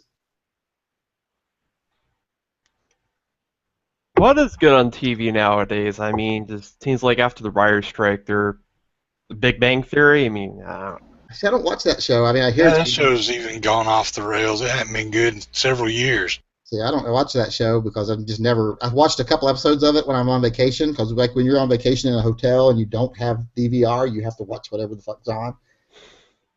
But the things I've been watching on TV lately is, of course, I watch, The Walking Dead and Game of Thrones and those things. There's a new series on called The Expanse. I've been watching that. It looks promising. I watched one episode of something the other night called The Colony. It's about like aliens have come down and colonized parts of Earth, and it's about how the people behind are trying to form a resistance and deal with it. And then, there's a couple others that I've been watching. I can't think. I just finished watching, of course, watched the Netflix things like Daredevil and Jessica Jones. Do you have Stars? No, I don't have Stars. I was going to suggest a show that was turned on to me by PBR called Black Sails. Yeah, I haven't seen that.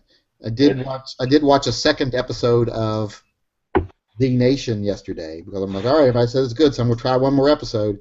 It sucked also equally as bad. It didn't have, I will say to its credit, that it did not have any flying babies, but it did have a dog that was running around at like super speed, even though it was a zombie. And it had like a guy on a sled pulling up, and the guy's using infrared to see the red of the guy and the dogs. And yet when he goes out there, the guy's a zombie and frozen solid. Like, well, then why was he showing up on infrared?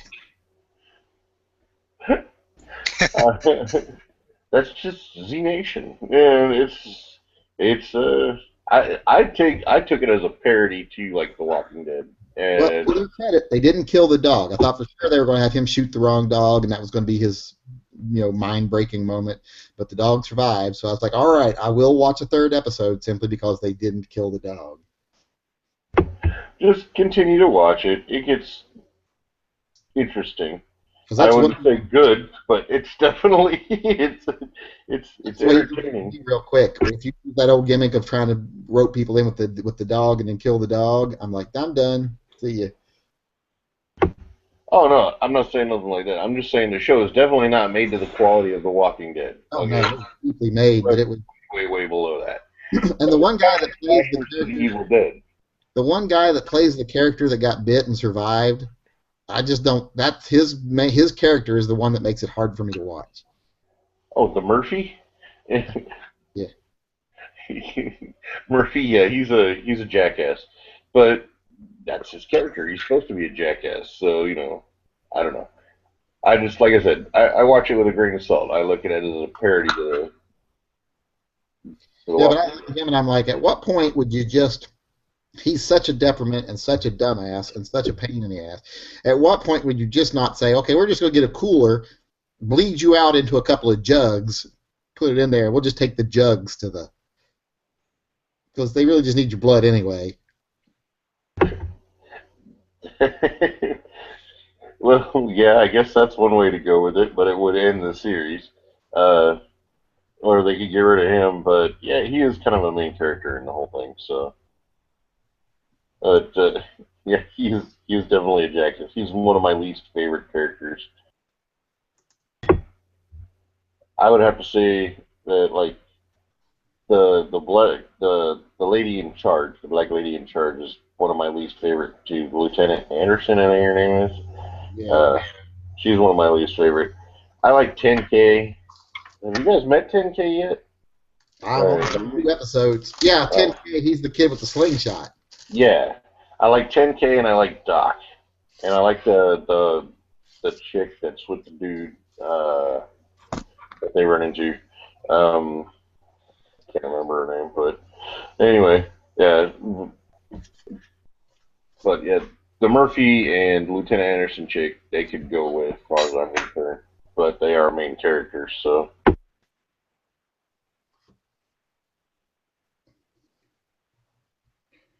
It seems like a nice scope. Sounds kind of like Shaun of the Dead, how that was a parody of 21 Days Later.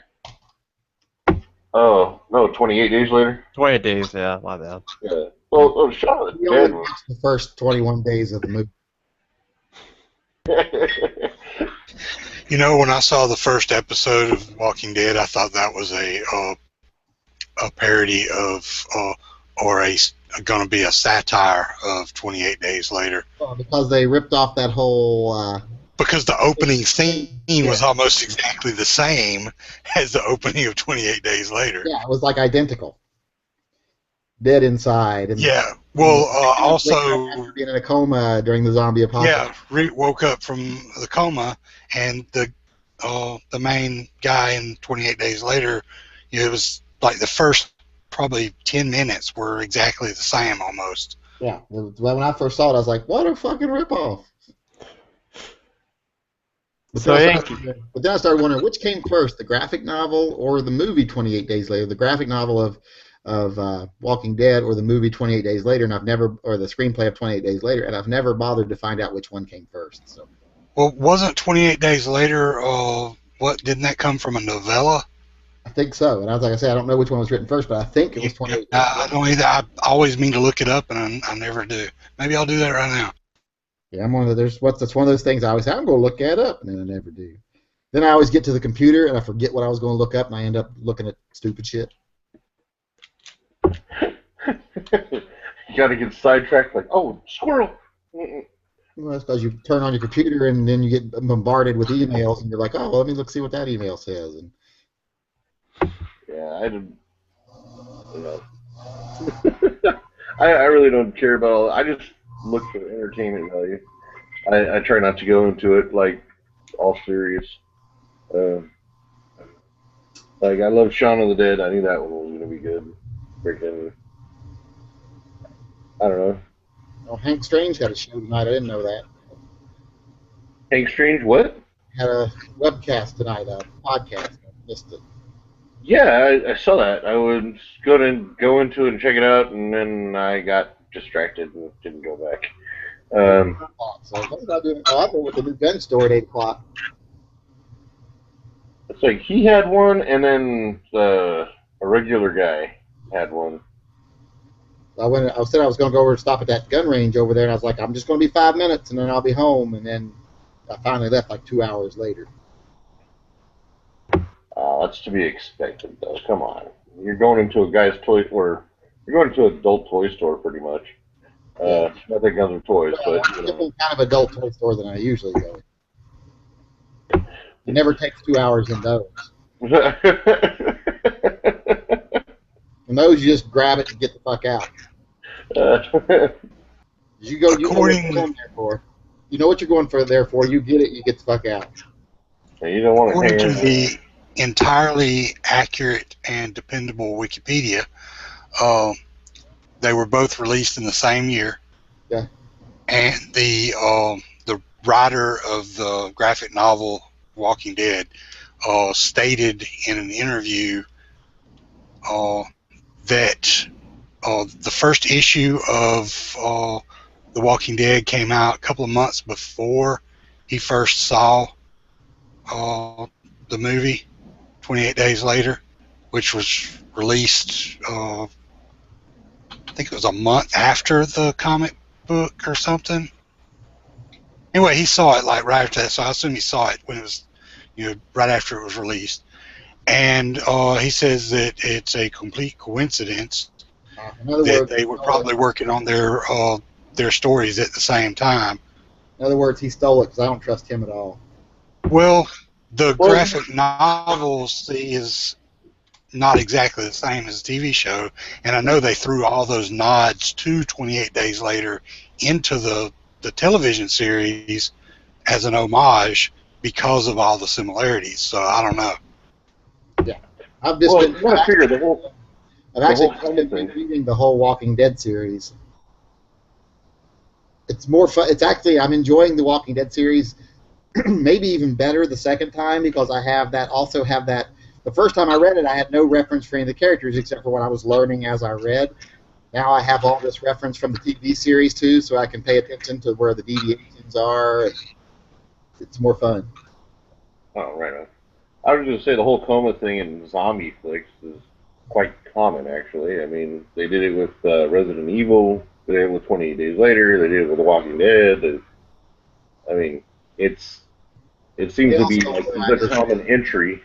They also did Arrow, so that matters. The fact that the opening scene was almost identical, though, that was the big thing. It wasn't just like, oh, here's a little gimmick they threw in to brush over the whole origin. It was the fact that it played out almost the same. That was the thing that made it such a coincidence. Yeah, the main character in both series, the way the show starts is the main character gets injured, gets taken to the hospital. And then they flash forward to him waking up in the hospital injured, and no one's around. And he wanders off, after having recovered from a long-term injury of being laying secluded in a hospital room with a long-term injury. He walks out to find the hospital in ruins. Then he finds zombies, there. Suddenly he finds out that, oh, while I've been asleep, zombies have taken over the world, and now I'm in shitload of trouble. And then someone finds him and helps him, just like how Morgan finds him and helps him and tells him what's going on. Yep. Oh no, I totally see the similarities. I mean, like you said, they're virtually identical. I was just saying that it seems like the whole coming out of a coma into the zombie apocalypse seems to be a common theme with the beginning of these things. Well, yeah, it is. It gives them a perfect device to use so that they can flash over the whole, what caused this. They don't have to do that because it's like one day everything's good, flash forward 6 months, year, however long, everything's gone to hell. Yeah, so it's an easy plot device to use. When you actually see the actual slowly going to hell thing, you start saying, well, how long does it take people to figure out shoot them in the head? When you see that, then you get that atrocity that they gave us during that. Yeah, that second series they did. I'm just like, and I'm not going to mention its name because I don't. But I'm just like, well, how long does it take to figure out the police have already figured out shoot them in the head, so why aren't they just shooting them all in the head? Well, I'm going to guess that, it's difficult to make headshots. on moving targets, even slow moving targets. I guess I don't know. Close range with. They'll have them at close range with like 30 officers with fully automatic weapons and 300 zombies marching at them, and they won't hit any of them in the head. Yeah, I was just actually going to reference that same show that we're not going to mention. The one that bothered me the most is they're lined up against a fence, and these guys out there with fully automatic weapons just mowing into them, and then they come crashing through the fence, and they're like, what about the ones that were in the front that got shot? Shouldn't they have started creating a barrier of their own? I mean, shouldn't the ones behind be having to crawl over the body of dead zombies now to even get to the fence?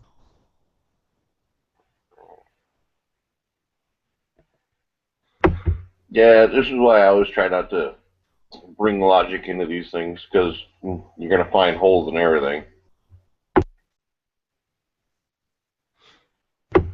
They were they were walking through the plot holes.